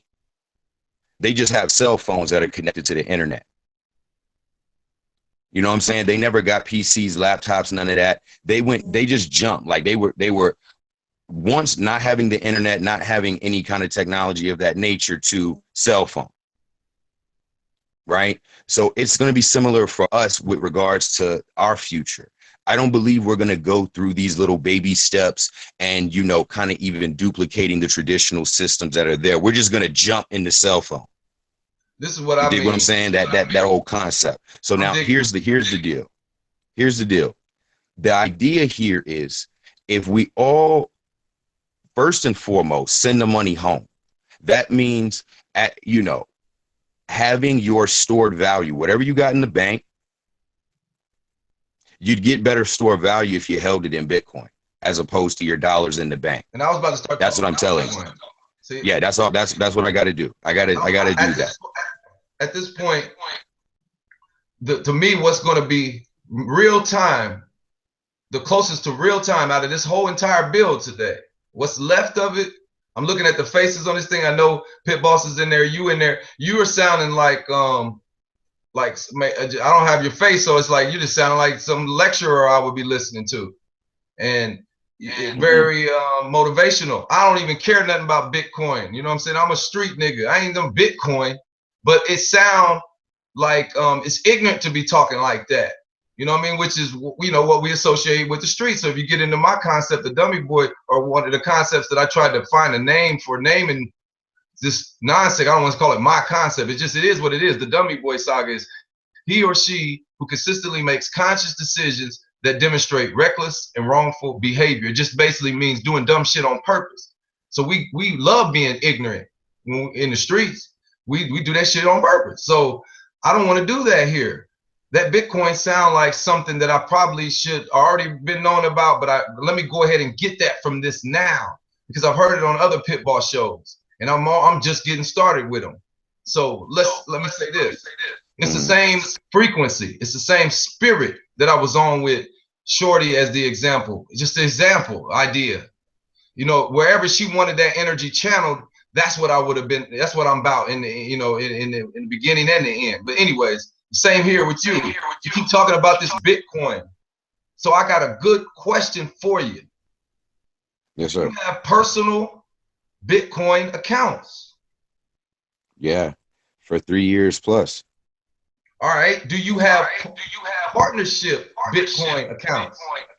Yes, with my brother Free, the Blexit movement. It's also a crowdfund that you can contribute to in Bitcoin. We have a multi-sig wallet, a group wallet that requires both of us to sign to move any Bitcoin. So we've already received fund. And again, those funds require both of our signatures, meaning we have a shared wallet for this crowdfund. So we basically are running a business. We have a business account. Yes. Okay. Now I'm gonna give you an example. I do some online wagering. So I have an account. Let's just say it's got about 460 US dollars in it. I can get that out of there. I might have to take a little penalty. I can do a couple different things, but it's mine. It's at my discretion. I can shift it over into a PayPal, whatever. I probably could shift it over to Bitcoin. Just don't know enough about it. But the point is, why I'm bringing it up, family, is just to use it as an example to ask you another question. I consider that like a bank account. If you follow the information I just gave you, how could we together set up something where we got, like, I'm thinking like, okay, if you start off with $100 in Bitcoin, and it's doing good or something, because I know it's related to gold or something, it's doing good. So next thing you know, a year from then, instead of having it in a bank where it wasn't gonna give you nothing, now it's just worth like $170 or something. Is it that type of language? Is it that type of narrative? Yes, yes. Anybody that's been rocking with me from the beginning has made plenty money, period. Talking about store value. If they had $100 in it, it's at least $200 now. This is from 3 years ago. Your bank ain't doing that. That leads me to my Your bank ain't gonna do that. Yeah. No, hold fast. Let me give you a big picture too, real quick. I might be able to stop you in your track. What if we, let's say 1 million of us, held $100 worth of Bitcoin? We now have $100 million that is outside of any particular nation state. It's actually in the control of each individual. There's no one spot where it's at. Okay, they got $100 million now. Let's go get the $100 million. How are you going to do that? First off, it's not in one spot. There's 1 million people with $100. Now, the idea here is because it's digital. Mobilizing, organizing the money, it's as basic as you being able to go out onto social media, make a call, say I have, okay, how does Kickstarter work? How does Indiegogo work? I don't think I have to waste some people's time with that. The deal here is that you're now talking to your people who have Bitcoin and you're saying, this is what I want to do in the community. And this is the best part about it all. There's nothing anyone can do about us moving the money in that way. If we all decide, if your idea is compelling enough, Umar Johnson, as I think I heard about this too, he might have had some issues with the PayPal people or some Indiegogo people, some platform he was having an issue with, right? And it had to do with the money. Is there any way to start a Bitcoin trust where the people get in it like shareholders or something like that? Hey, let me add a little something really quick. Sure. You know, I'm familiar with D. Miller for some years, right? As well as I was familiar with Bitcoin from the inception of Bitcoin. And D. Miller has been doing a great job. And the questions that you're asking, D-Cut, it's good because you're trying to learn, right? So I'm really trying to figure out how us four right here is going to start up a Bitcoin account and then convince the 20-something people on the chat to join us. Okay, hold up. The problem is you're misunderstanding what it is. So let me show you what it is as he could describe it but you know, he can't share his screen. So here we are. We're at bitcoin.com.org. This is what you do. How to use Bitcoin. Inform yourself. Bitcoin is different than what you know and use every day. Before you start using Bitcoin, there are a few things you need to know in order to use it securely and avoid common pitfalls. Choose a wallet. You have to choose a wallet. Get Bitcoins. They are the money. They are the cryptid currency. Spend Bitcoins. This is money. What he's explaining to you is this is money. You're thinking that this is he's telling you can use it like you use money. So if you want to put your money together to open up a college or open up a website, this is the form of how you're going to transact those dollars in the form of what he's calling Bitcoins. So what he's asking you to do is go and start a wallet. That's your electronic wallet. You know what I'm saying? Once you got the wallet, now he could get at you because he can find you on there by your wallet. And then whatever get down you want to go do together, being that you both have a wallet, you then can proceed with whatever plan you got on how you're going to operate. So this is something that's fully going down all the time. And he's trying to bring people like Digital. Pit Boss, you crushed it. I just wanted to say that real quick. It's all good, bro. I know. Can I add in one point real quick? Go ahead, get with it. I'm actually very familiar with the Bitcoin. I'm actually so familiar with the Bitcoin that I have a private banking system that I created earlier this year that is strictly to get your currency from cash to Bitcoin. And lastly, I've also found out a way you can still use it, Siggy, with the whole street niggas type mentality. Like, look, man, I don't care what you got to say. I don't know nothing about all that. Man, I just need to get my card to get my money off my ATM. I broke it down like that too. I found a way you can get an ATM connected to the Bitcoin wallet. And the Bitcoin wallet that I chose to use, that I think I'm gonna help Brother Siggy get, since we I didn't know that y'all brothers knew about Bitcoin. This is great that we even brought this topic up. Now, see, here's the issue that I had. Okay, I go ahead, brother. Maybe Bitcoin is the treasury that we're talking about. That's kind of how I'm trying to look at this. Let's say let's say this four right here was starting a little Bitcoin. Hold up, D-Cut, because he didn't finish his point, and we want to get our thoughts out. So you can unmute your mic, but go ahead, Wallace, finish, and then y'all jump. Let him get to the end of his point.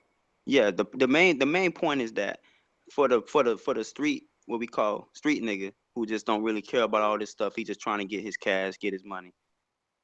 There's a card that's connected to a wallet that you can use like any other debit or credit card, and I have that card right now. And I use it just like any other thing. As soon as that money goes into Bitcoin, it's live time. You can use that card. You can get money out the ATM. You can make purchases at stores. You can shop. It's like a card. It's a straight up credit card or debit or whatever type of card you need to do purchases. Now, for us to start with Brother Siggy is saying, how do we do this? How does it work? How do we start tonight? We simply just have a trust account. And that trust account can therefore be the account we can funnel all our money in. It could be any bank, Wells Fargo, Bank of America, SunTrust, Regions, Chase, any bank that we all choose and agree to. Once all our money funnels into that bank, we then transfer the money or the cash value into Bitcoin. And then from that point, we'll all have our wallets and Coinbase. I use Coinbase specifically for my wallet, and that's how we do it. And I like that idea that the brother Race brought out. We get 1 million people with $100, man. That sounds more feasible than us trying to get $10,000 of Bitcoin. I can get $100 in Bitcoin easily. That's the easy stuff for any brother. And that's all I have. Absolutely. Let me cut in. So, because I think Pit Boss laid it down in such a way, and I wanna make sure that this is clear too about even certain aspects of what Bitcoin brings. So first off, it's smashing the traditional.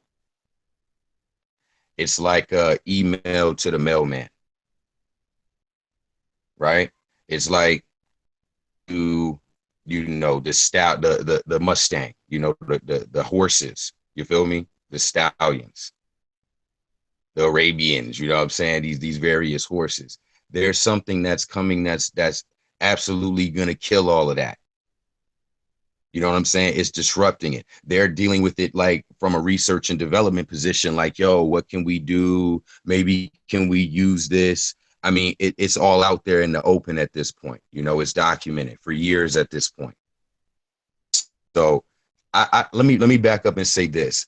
The same way in which me and Free have a joint account, right? A wallet that we share, that can be considered a trust as well. You know what I'm saying? You could very easily establish a trust, have a business, have a savings, a personal savings, all aspects of finance, personal, you know, public, all of these kinds of things can be handled there.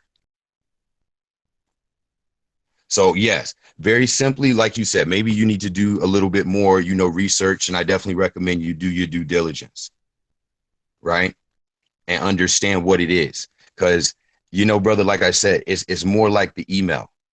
It's more like the email versus the mailman. The mailman works just fine. You know what I'm saying? But there's something that's cheaper, that's faster. You know what I'm saying? More convenient. You dig? It's that simple. And like I said, it's just for us to be able to just jump forward. Like, this is a forward thinking concept. We could already have a national treasury. We could already have a booming economy. And it doesn't require that, like he said, somebody go 10,000 deep or give me the money. No, you go get you $100 worth of Bitcoin and you watch it grow. See if my word ain't true. Like I said, anybody been rocking with me since 2013 when I decided I'm going to be an advocate of this for our people.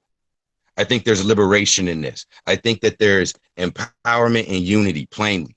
When I say unity, I mean consensus. Like, do we have an understanding? Can we have some trust? It's key. This is key. Okay, let me add. Right. Let me add something. Mute your phone real quick. I'm getting feedback. Okay. So I see in the chat room, people are wondering if you know, what are the pros and cons to the Bitcoin, and can we lose our money in the Bitcoin? Let me add this a little bit. So let's say you have $1, and in 2001, that dollar could buy you a Snicker bar and a pack of Now and Laters. Right? In 2001. So now in 2016, the same dollar will buy you a Snicker, but you can't get the Now and Laters. Did you win or lose? You lost, but you still have the same dollar that is still able to access what it's worth at that current time. This is exactly how the Bitcoin operates. Whatever the current market and the desire to have a Bitcoin will either push or drop the value of the Bitcoin, the same way the dollar works. The difference is, as he said to you, this is the difference between sending your information through the mailman and sending your information through an email. It gives you greater access to operate the same way as the dollar. It just gives you far more capabilities. And with that, I'll let y'all continue. No, that's real. That's so real. You know, like I said, consensus and empowerment. Yo, Pit Boss, man, I just hope the people are listening right now. What you said, let me make another relationship, right? This might help. This might be helpful. The brother said it's something like gold. He's right. There's a limited amount. The difference with the dollar and a Bitcoin is that the dollar keeps, you know, dealing with inflation. It's a 2% every year. What does that look like in real terms? So in 32 years, and that's about when people start thinking retirement, especially when they're like 32. So you might think about a certain amount of money that you think you need to retire. Well, just know spending power wise is going to be worth half that in 32 years, period. Drew Ali, right? 1921. Yo, $1 million was like hundreds of millions of dollars today. It's crazy. They said when our money was in the black bank, they said we had like 51 million, equivalent of 119 billion today. It's crazy. So no, because there's a limited amount, 21 million, and the demand keeps going up. This is a global thing. This ain't a US thing. This ain't a geek thing. This is a global thing. It's like gold. It's a global thing. The different, actually, the similarity I'd like to make. When gold became the standard, it was because of the Silk Road. It was because of international trade. People was using all kinds of different items for currency. But gold became the international standard. And guess where 50% of the gold that was being traded on the earth, guess where it came from? West Africa. So what does that mean for Bitcoin? Honestly, with the amount of money that we have spending power wise, we're like a nation. They say we're like 7th wealthiest if we did organize our money, right? So I think we could take Bitcoin, right? I think that we could acquire that resource at such a rate, equivalent of, like, again, one of us being the richest persons on the planet in history. That's what I think. That's what I know. That's what I'm trying to recommend to our people. Like, with a Bitcoin wallet, what you should realize is that we open up trade networks with each other. Once you have a wallet, like the brother said, that's what you need to do. That's what y'all need to do that's listening. Get a Bitcoin wallet. Let it be known that you can accept some Bitcoin. You never know. You know what I'm saying? Who might want to donate to your cause. And they can do it with, you know what I'm saying, maintaining integrity, right? They don't have to worry about their information being put out there in the public. Again, the nature of it, I'm not going to get into certain details, but I'm letting you know it's as anonymous as cash.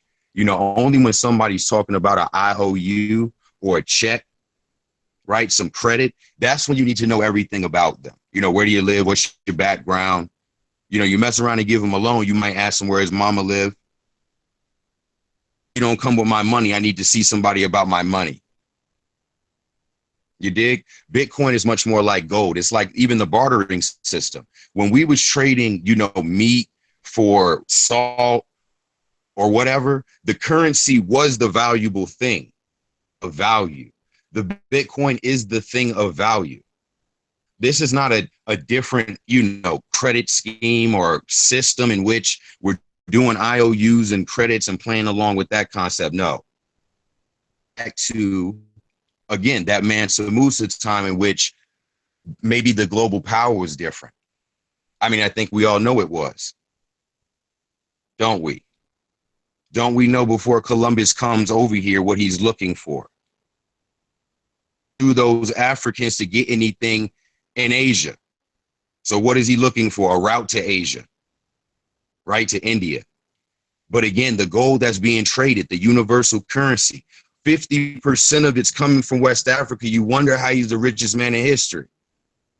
This is a global currency. This is the money of the internet, the protocol, right? The internet itself is a protocol.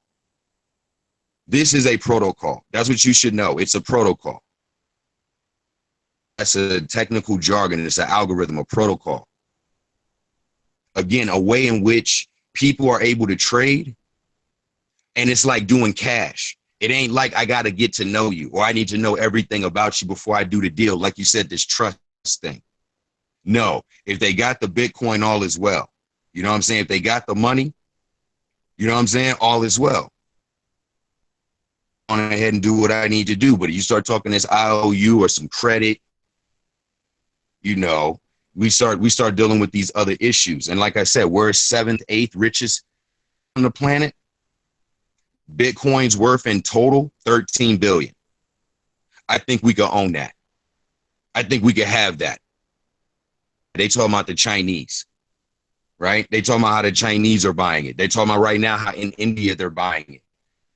And the premium over there is nuts. Like, you wanted to know how to make money just real quick off of Bitcoin. You could sell some Bitcoin, buy some Bitcoin, offer it to a local person with a premium on it, 20%. Tomorrow or not, you could just sell it for 20% on top. You don't have to wait for it to raise up that. If we just talking numbers, or if we gonna talk the idea and the concept and the execution of the idea? Because again, in the execution, I just need your email, fam.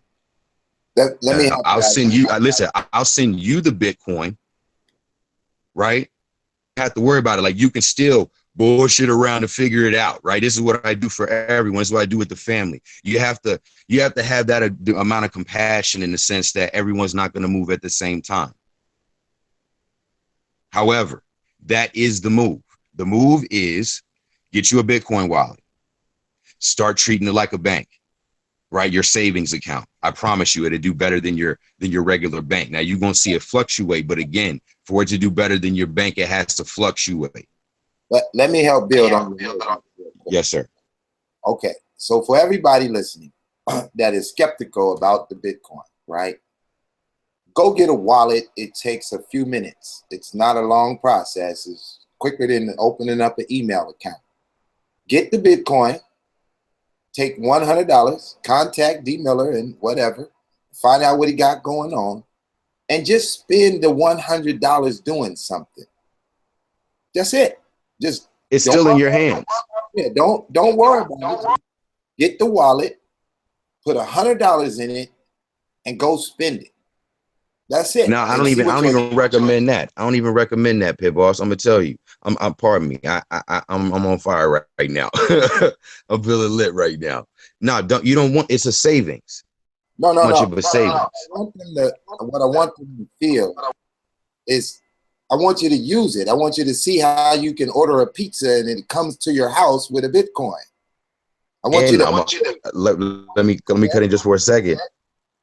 I wanted to just cut in for a second and say, in fact, even though it's doable, right? Not the idea here.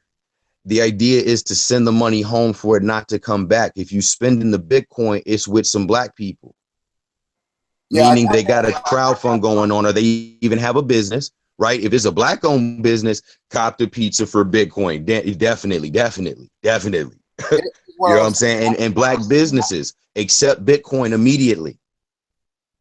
Okay, so what I'm saying is, I just want them to get their feet wet. I want them to have a Bit wallet. Then when you get the Bit wallet, put something in there, $20, $30, and then I want you to use it. I want you to feel what it feels like to make a transaction, whether you do it with black business or however. But just don't sit there wondering what is a Bitcoin. Don't sit there wondering what it is. $30, it doesn't matter if you lose or win. Just try it out and see what the experience felt like.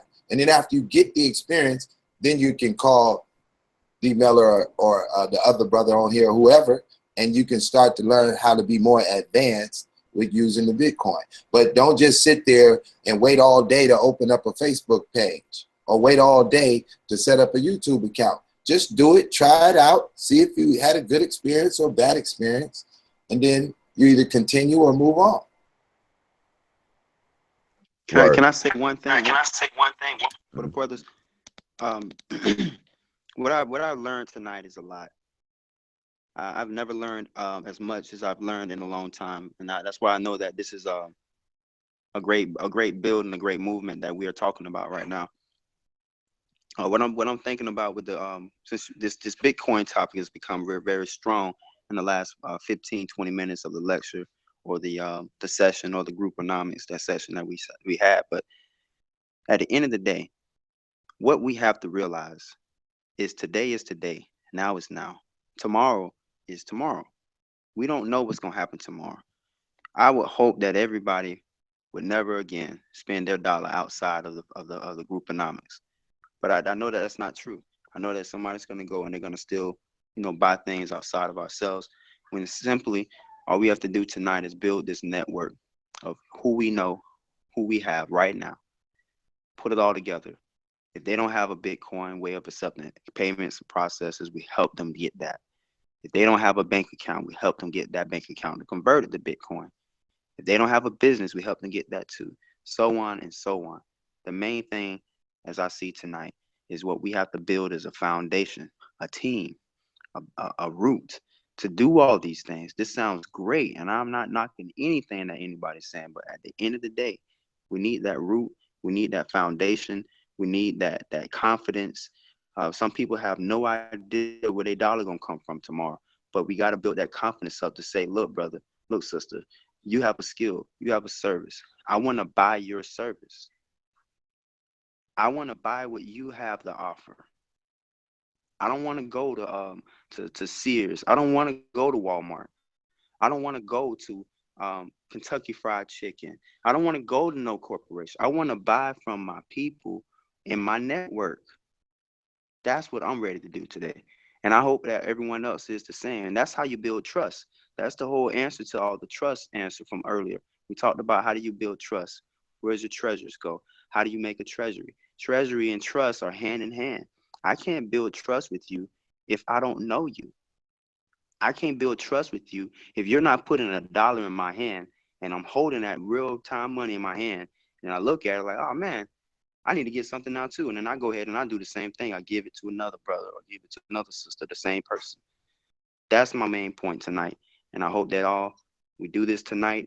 Coinbase is what I use for my Bitcoin wallet. I did explain that you can use a card in real time, like a credit card, debit card, bank card, and you can buy things. To the point, I've even rented a car with my Bitcoin card. So if with a Bitcoin card, trust me, you can do almost anything in commerce. Yes, sir. Yes, sir. You know, first off, I do want to say, Pit Boss, you know, I'm very passionate on the subject. Pardon me, brother. You know, if you felt like I was stepping on your toes at all, I felt like I might have misspoke. So I definitely want to apologize. I definitely love speaking on the subject, though. Yeah, I know this is your lane, brother. I know about. I've been watching you push this for at least 3 years. You feel me? I was back when you posting. I forget what it was called. Something about the road, the money road or the Bitcoin. Silk Road. Silk Road. You see what I'm saying? I've been back since you was in the Amin Ra squad, and you know we used to fight about the same shit we fight about now in the conscious community, but we wasn't making videos as much. You know, we couldn't go live back then, but you was rocking with the Bitcoin. You feel me? So I knew that that's your lane. That's why when I seen you in the chat room and I got some new viewers, I said, hey, come on in. You know, I already knew how you know, this was going to turn into the Bitcoin, but I ushered it in. I want people to hear about it. You feel me? I'm not necessarily, I'm saying, look, the brother is trying to share. This is his angle that he came into this consciousness with to share with us. Nobody else is really sharing it in the conscious community. Now, if you go on YouTube, it's all kind of white dudes having conferences in Las Vegas over this Bitcoin. And they in there with millions of dollars with this Bitcoin. If you go back and listen to the story of this Bitcoin, the feds was so hot that it was created that they tried to take everybody to jail. But the owner of that Bitcoin, he wasn't playing. He had his business together. No doubt. No, well, see, I think this is what it is, though. You know, not for nothing. You know what I'm saying? Like, that's just what got to be understood. You know, anybody in this community is thinking about the people. You know what I'm saying? Thinking about how to uplift them. So what I see in the technology is an ability to do just that. A greater autonomy. We talk autonomy all the time. We talk liberation and being independent. You feel me? That's what we talk about. Now I'm talking about a way like money is talking. You know what I'm saying? You could be about whatever, but it always takes cash. It always takes money. You know what I'm saying? Your great ideas. It takes money. You know what I'm saying? A lot of the time for you to acquire the things that you need, you don't always have every little item that you need. That's where trade exists. That's why it's real.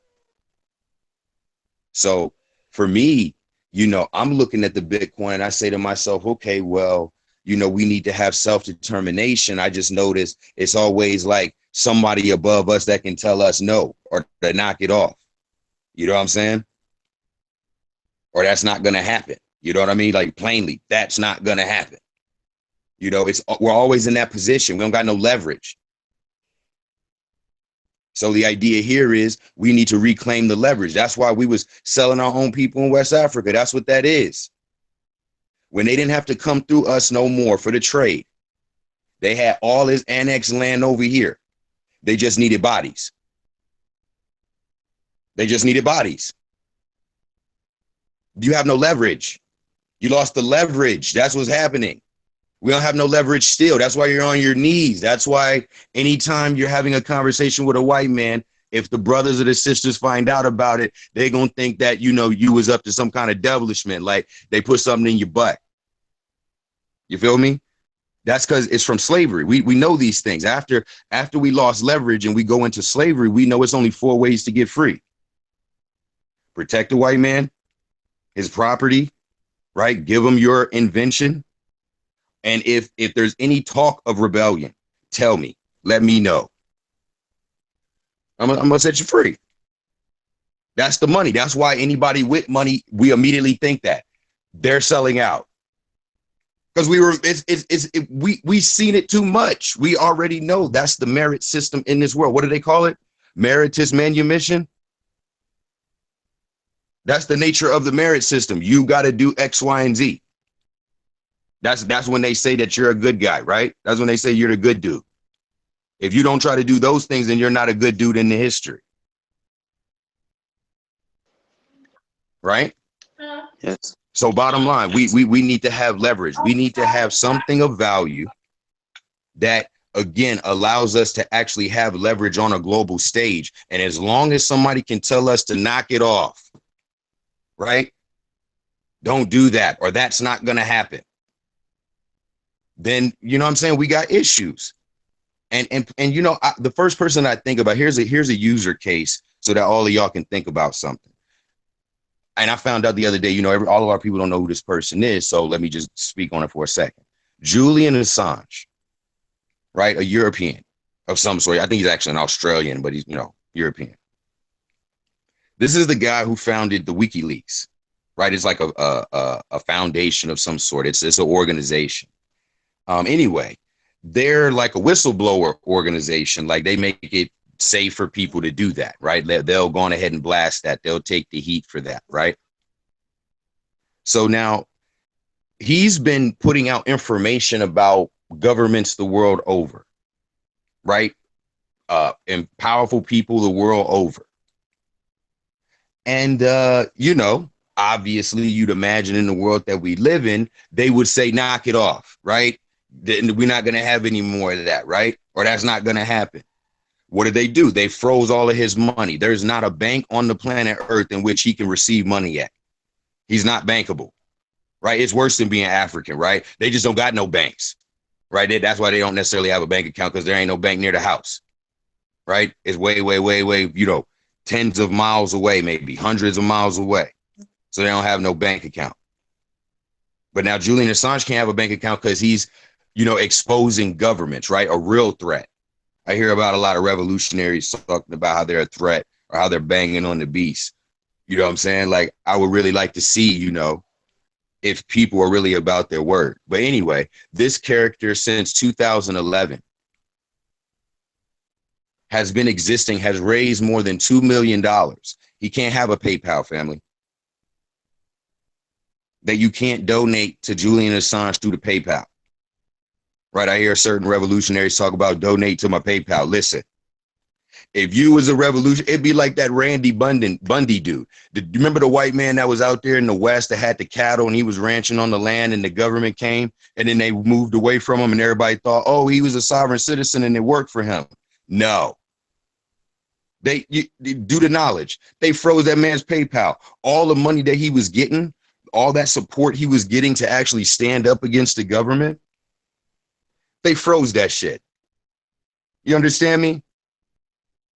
As long as your money's moving around like that, where they could freeze your shit. You know how, see, motherfuckers have Negro problems. Let me explain something. So you understand child support and how they'll fucking garnish your wages. You understand that, right? I'm telling you that there's other kinds of capital controls that exist beyond that. You know what I'm saying?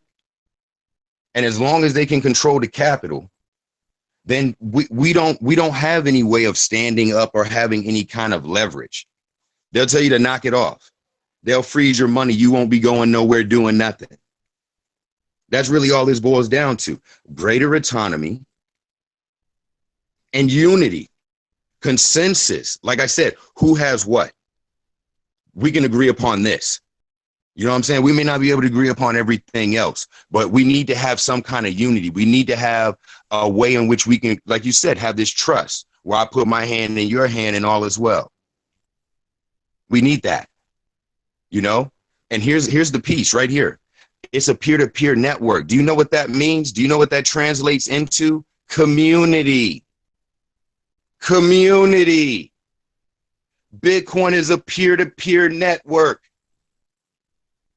Get a wallet. I'm gonna say this last thing. I got to get off tonight, brothers. I appreciate all the insightful information.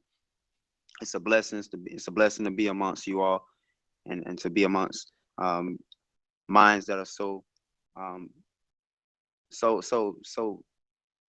like-minded. I would say to do such a thing for the people. I appreciate everything. I'm gonna go ahead and head out for tonight, and I would suggest everybody to take that advice and get a wallet as soon as you can. I personally use Coinbase.com. Coinbase is very secure for me.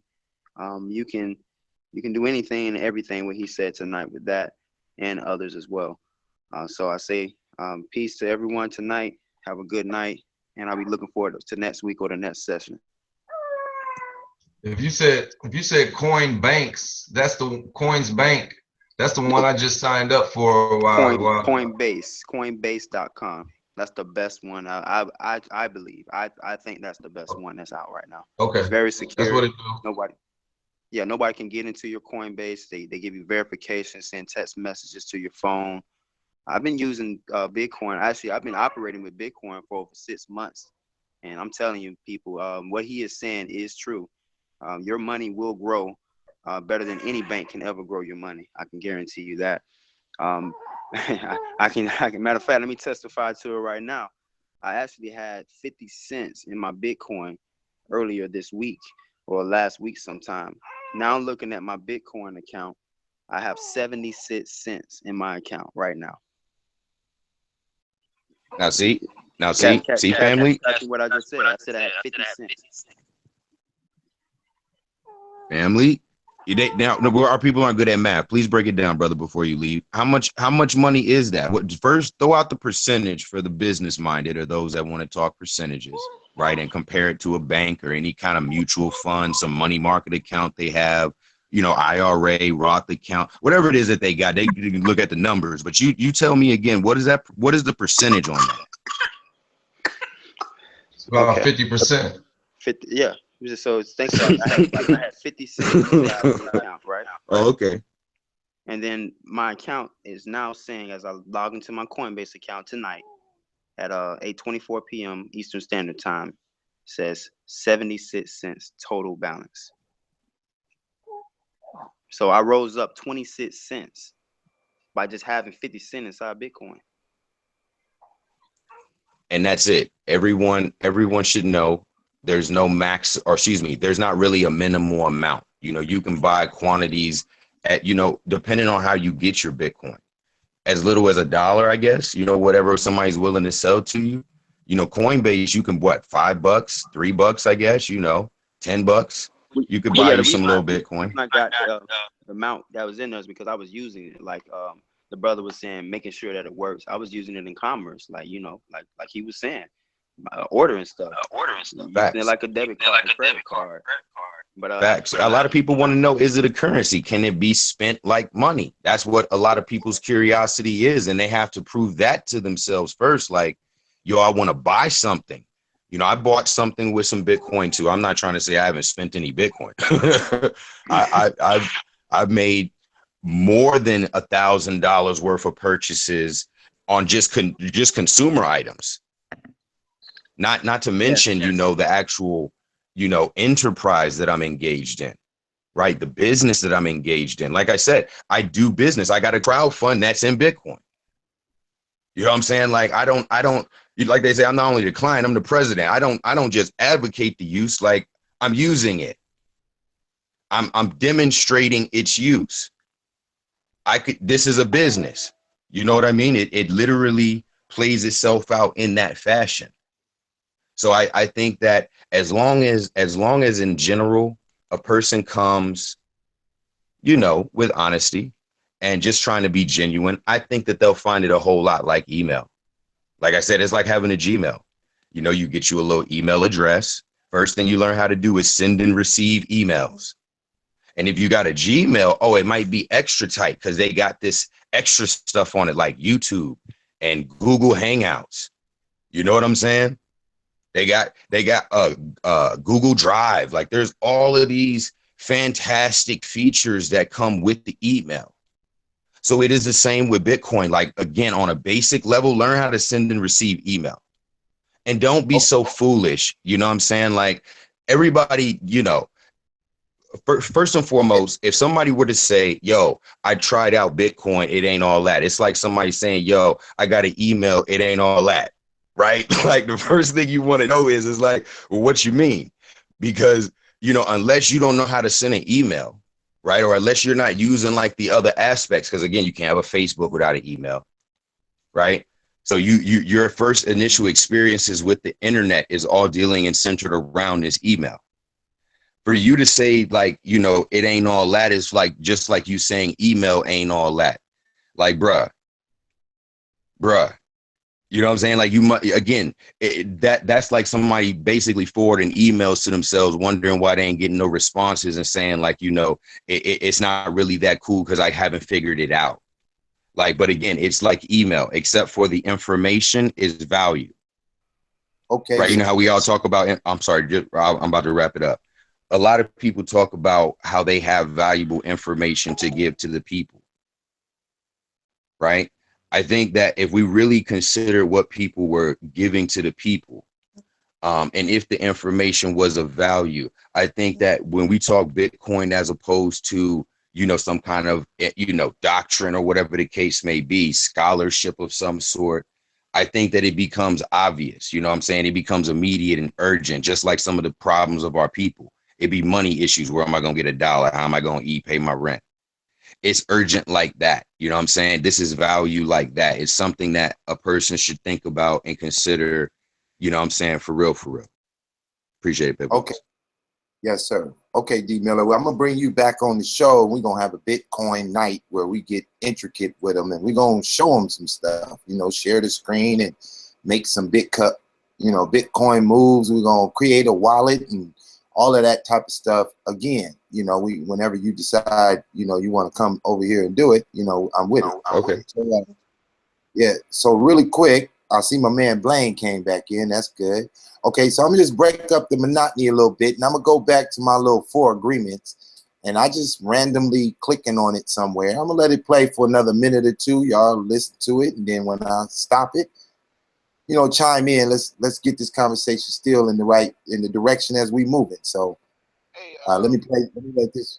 hey, brother. Go ahead, Blaine. Yeah, before you do that, I just want to say something because I feel like we got. Speak up a little louder if you could. All right, is that any better? Yes, sir. Okay, I feel like we got the right core group here because I'm sad that the other brother, the brother that does the music, that had the baseball cap on, that he left. But I feel like some people kind of smelt what I was cooking earlier, and D Miller can definitely relate to what I'm talking about because he and I have talked about this before. The Bitcoin is a key tool in the decentralized virtual, if you will, nation that we need to build. This is a tool that Speak up a little louder. This is a tool that we can use to bring value or to protect our worth, protect our value, to do commerce with one another, anywhere from next door to on the other side of the world. As you well said, you know, being able to store your money in it and go to another place on the globe and then have access to your money, you know, without all of the fees and things that tariffs and things that might go with it. This is a key tool that we can use, building and repairing our nation, because the nation is already there. You know what I'm saying? We really need to repair it. So I just wanted to get that in before we go into this next deal. Everybody has to have the plan. It has to be decentralized, and we have to be able to act on it accordingly. You know, we understand what skills we need. You know, if we don't understand what skills we need to build a nation, then or repair the nation, then we'll always be having these circular conversations. If we don't understand what skills, what tools we need in the toolbox, etc. So I appreciate that opportunity. Hey man, I'm so glad that y'all came on to share these informations with us, man. Everybody that stepped in is definitely on the build it. And you know, I'm happy for that. I'm appreciative. You know, I get to talk to you a lot, you know, behind the scenes on the phone. So I'm glad that you came on and you're sharing this knowledge. So, you know, we're going to keep that bit thing going. I know, you know, we could build a whole show out of that where we could really dominate the information needed, right? But so I do want to share this little 4 agreements, and I'm kind of like picking around on here random, so I don't know exactly where it's going to start. But one thing I like about this audio is it don't matter where I start. He going to drop the bomb every time I hit it. So y'all just hold back for a little minute. I'm going to let it play for a minute or two, let him get to the end of the point. Then I'm going to, you know, we come back to the conversation. Hold on. To yourself. The 4 agreements are a summary of the mastery of transformation, one of the masteries of the Toltec. When you honor these 4 agreements together, there is no way that you would live in hell. If you are impeccable with your word, if you don't take anything personally, if you don't make assumptions, if you always do your best, then you are going to have a beautiful life. The dream of the planet will be transformed into your personal dream of heaven. The knowledge is there. It's just waiting for you to use it. The 4 agreements are there. You just need to adopt these agreements and respect their meaning and power. Just do your best to honor these agreements. They are so simple and logical that even a child can understand them. But you must have a very strong will, a very strong will to keep these agreements. Why? Because wherever we go, we find that our path is full of obstacles.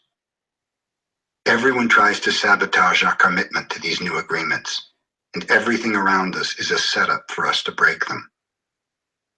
The problem is all the other agreements that are a part of the dream of the planet. They are alive, and they are very strong. That's why you need to be a great hunter, a great warrior who can defend these 4 agreements with your life. Your happiness, your freedom, your entire way of living depends on it. The warrior's goal is to transcend this world, to escape from this hell and never come back.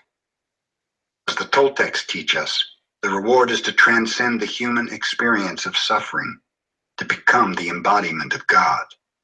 That is the reward. We really need to use every bit of power we have to succeed in keeping these agreements. So if you fall, do not judge. Do not give your judge the satisfaction of turning you into a victim. No, be tough with yourself. Stand up and make the agreement again. Okay, I broke my agreement to be impeccable with my word. I will start all over again. And just for today, I will be impeccable with my word. Do not be concerned about the future. Keep your attention on today and stay in the present moment. If you live just one day at a time. If you break an agreement, begin again tomorrow, and again the next day. It will be difficult at first, but each day will become easier and easier until one day you will discover that you are ruling your life with these 4 agreements. It's the way your life has been transformed. Always do your best to keep these agreements, and soon it will be easy for you. Today is the beginning of a new dream. The Toltec Path to Freedom, Breaking Old Agreements. Everyone talks about freedom. All around the world, different people, different races, different countries are fighting for freedom. But what is freedom? In America, we speak of living in a free country. But are we really free? Are we free to be who we really are? The answer is no, we're not free. True freedom has to do with the human spirit.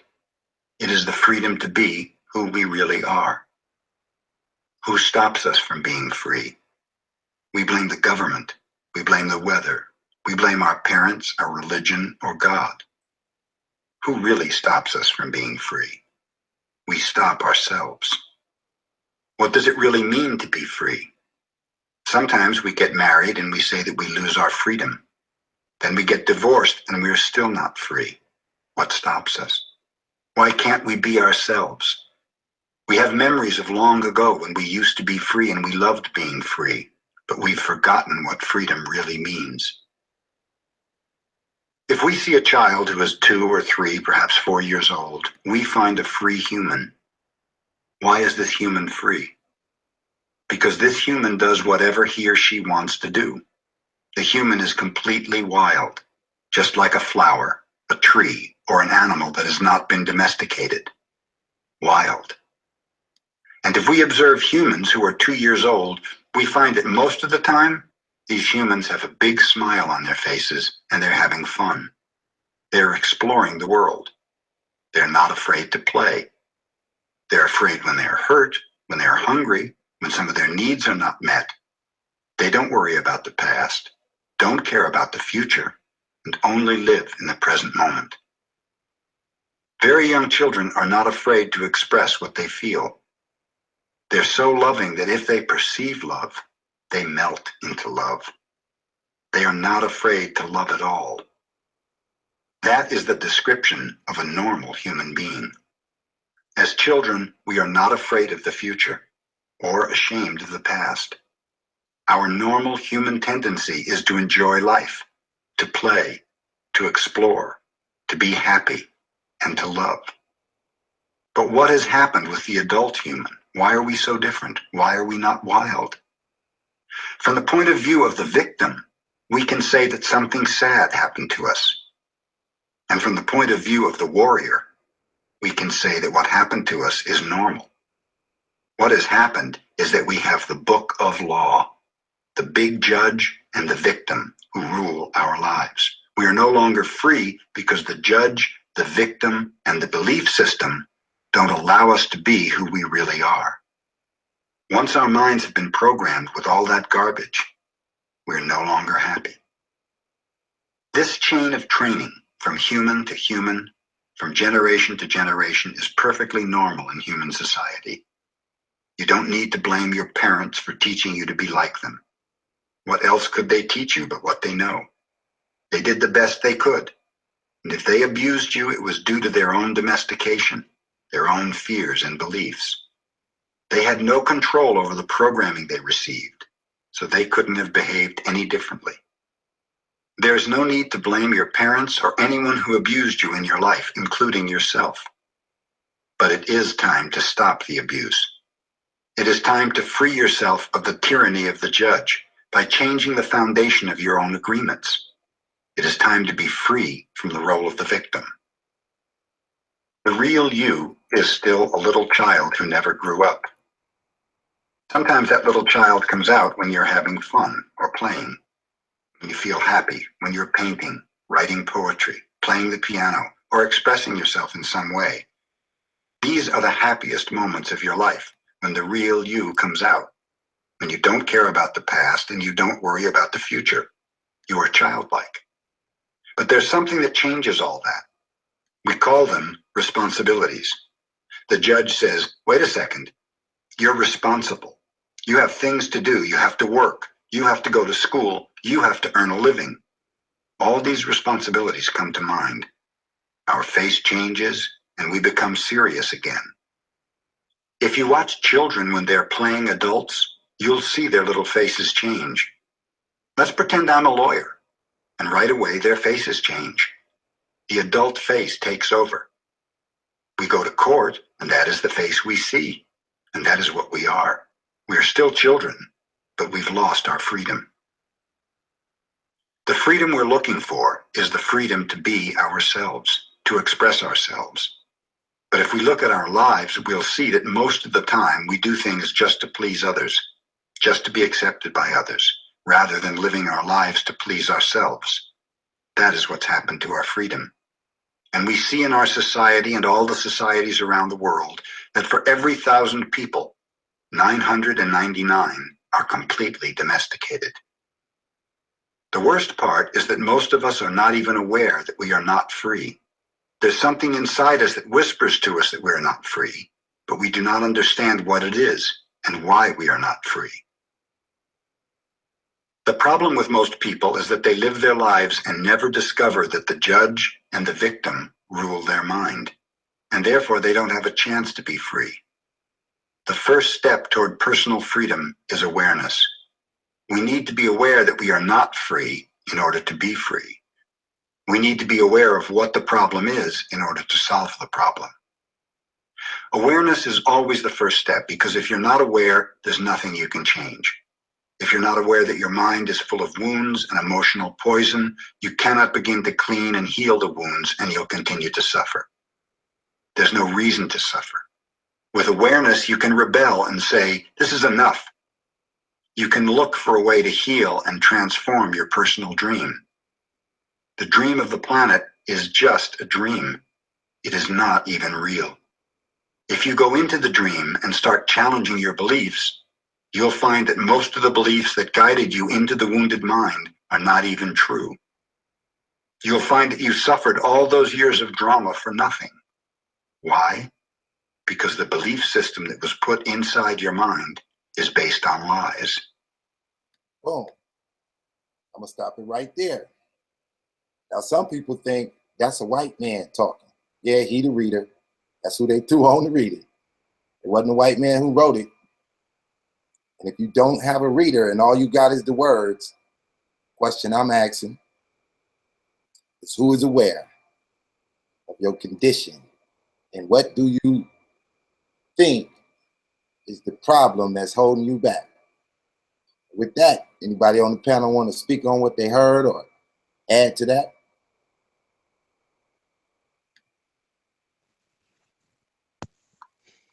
Yeah, brother, I'll dare to try to come behind that. You know, first and foremost, like you said, man, it profound.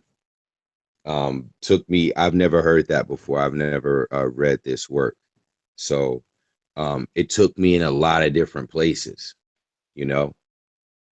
Sometimes I was looking outwardly, sometimes I was looking inward, sometimes I was, you know, kind of contemplating, you know, other times I could like feel something in my stomach, you know what I'm saying? So it was definitely that's a powerful piece there.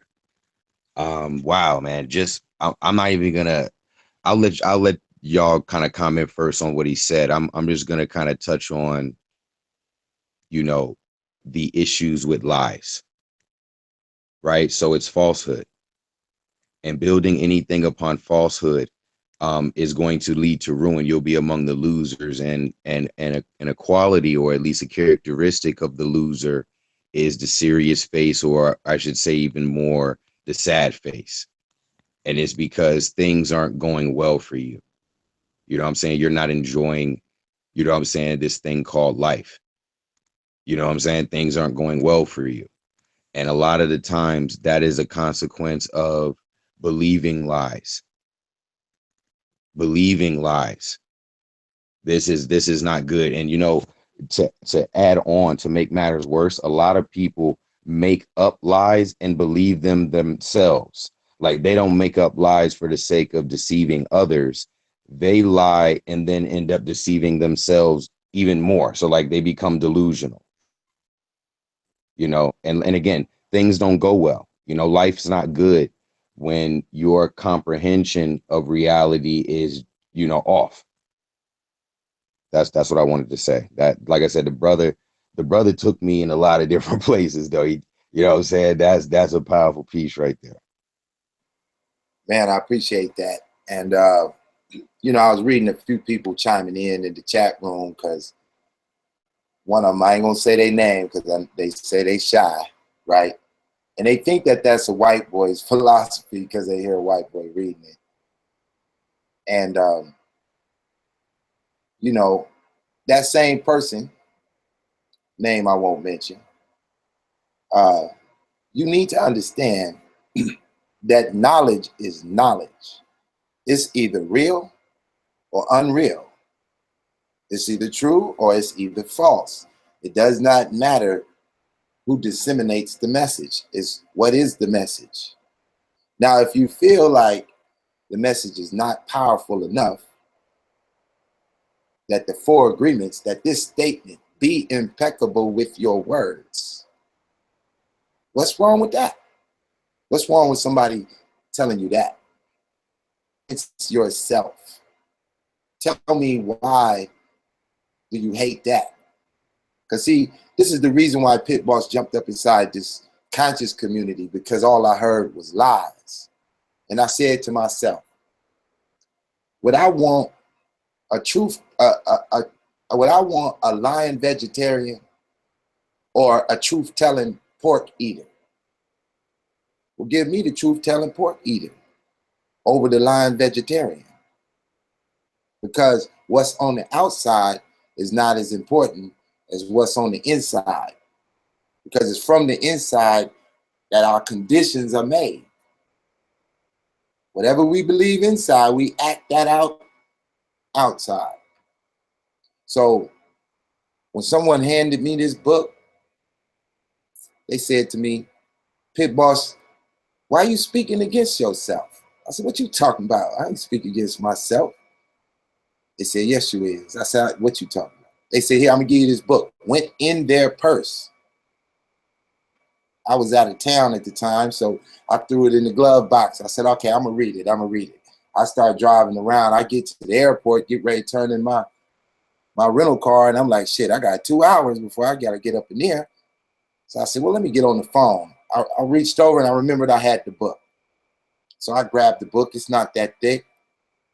I started reading that book. 2 hours later, I hated I had to get on the plane.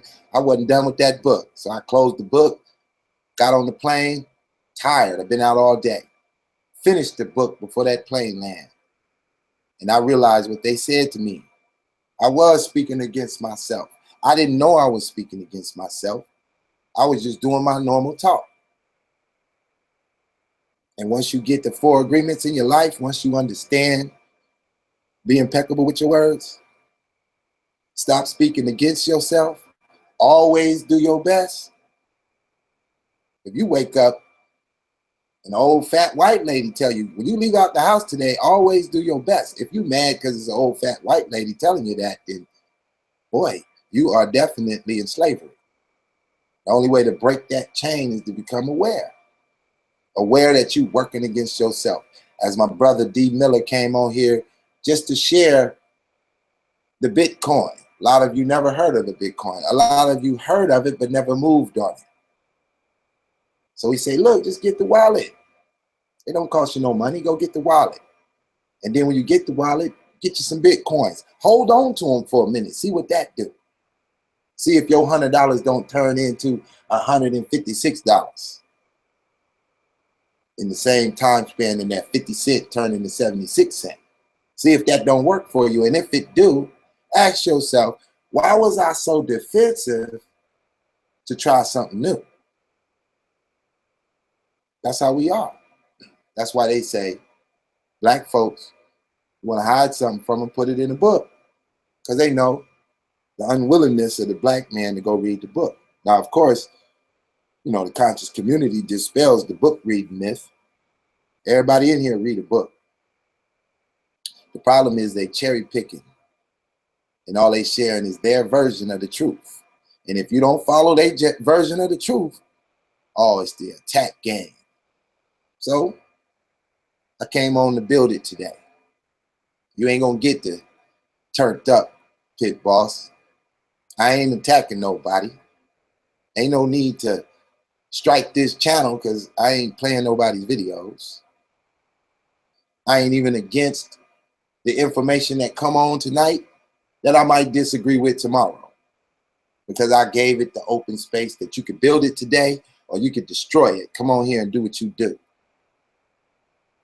I had no response to anybody's view. I only received it, and I'm gonna sit on it. And I listen to my own videos after they load. I be doing things, I want to see what I look like. Some people tell me, Pit Boss, you need to look in the camera, man. You be all over the place. I be like, man, y'all don't know what it feel like to go in for 3 hours, 4 hours, smashing. I don't write this stuff down. I just bring it. So, you know, I just share this stuff, man, because You ain't gonna hear about this from the conscious community. Don't nobody know about Miguel Ruiz. They ain't gonna play him because he ain't, you know, black like them. But hey, you want the audio? Holla at your boy. I put it on you. I done heard that audio tape 50 times. I done handed it out 50 more times. And all I can tell you is what it done for me, maybe it could do it for you. So, you know, I hope y'all appreciate these 2-3 hours, you know, of going in. I might need to do a crowdfunding on y'all, you know what I'm saying?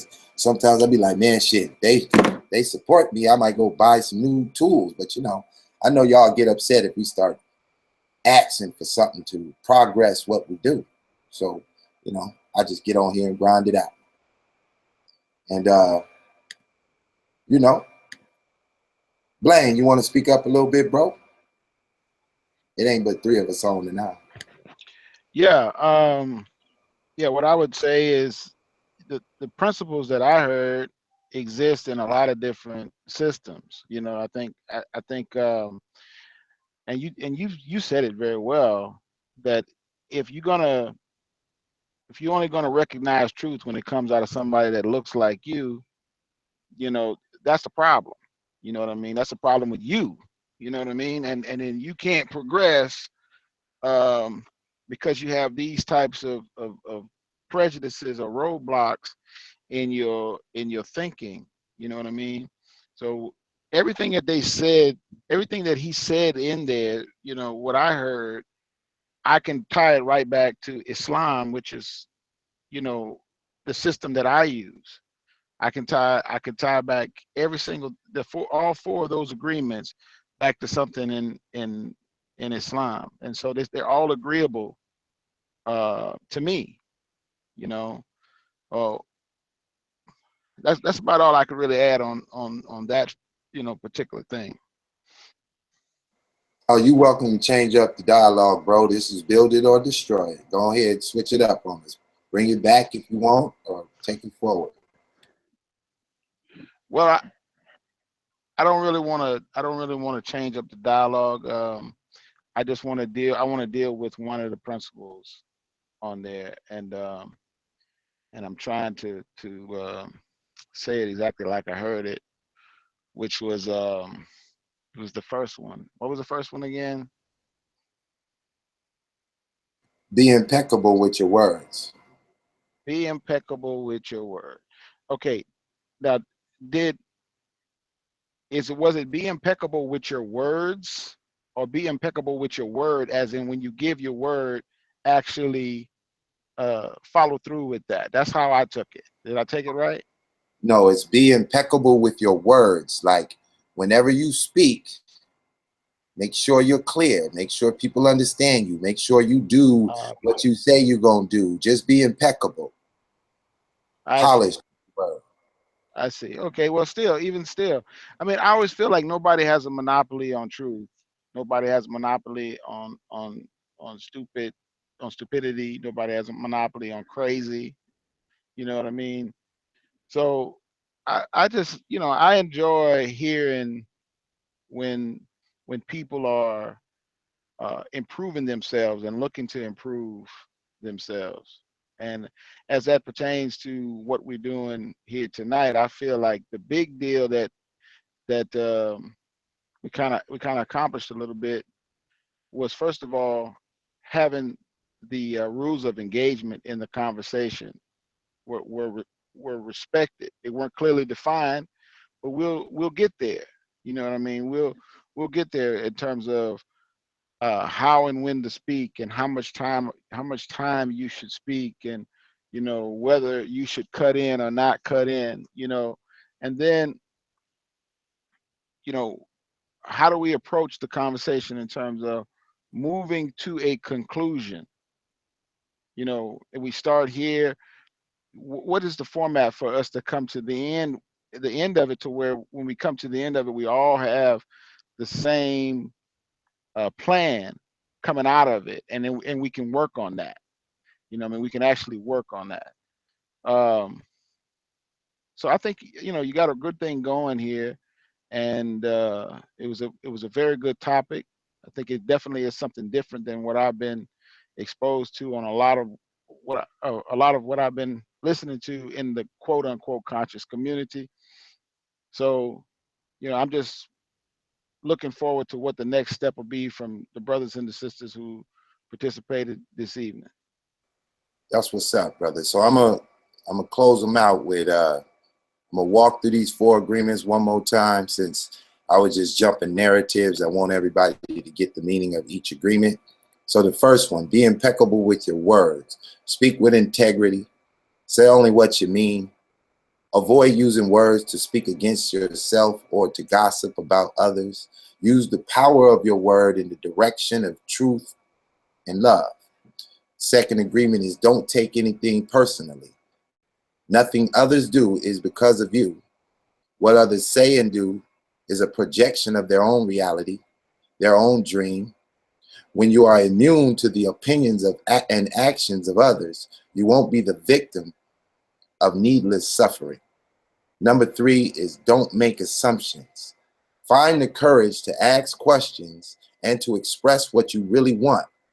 Communicate with others as clearly as you can to avoid misunderstandings, sadness, and drama. With just this one agreement, you can completely transform your life. Always do your best. Your best is going to change from moment to moment. It will be different when you are healthy as opposed to sick. Under any circumstance, simply do your best, and you will avoid self-judging, self-abuse, and regret. This is your boy, Digital Pit Boss. Believe in yourself, and with everything you got, when you see it to the end, bet it all. And with that, folks, we out.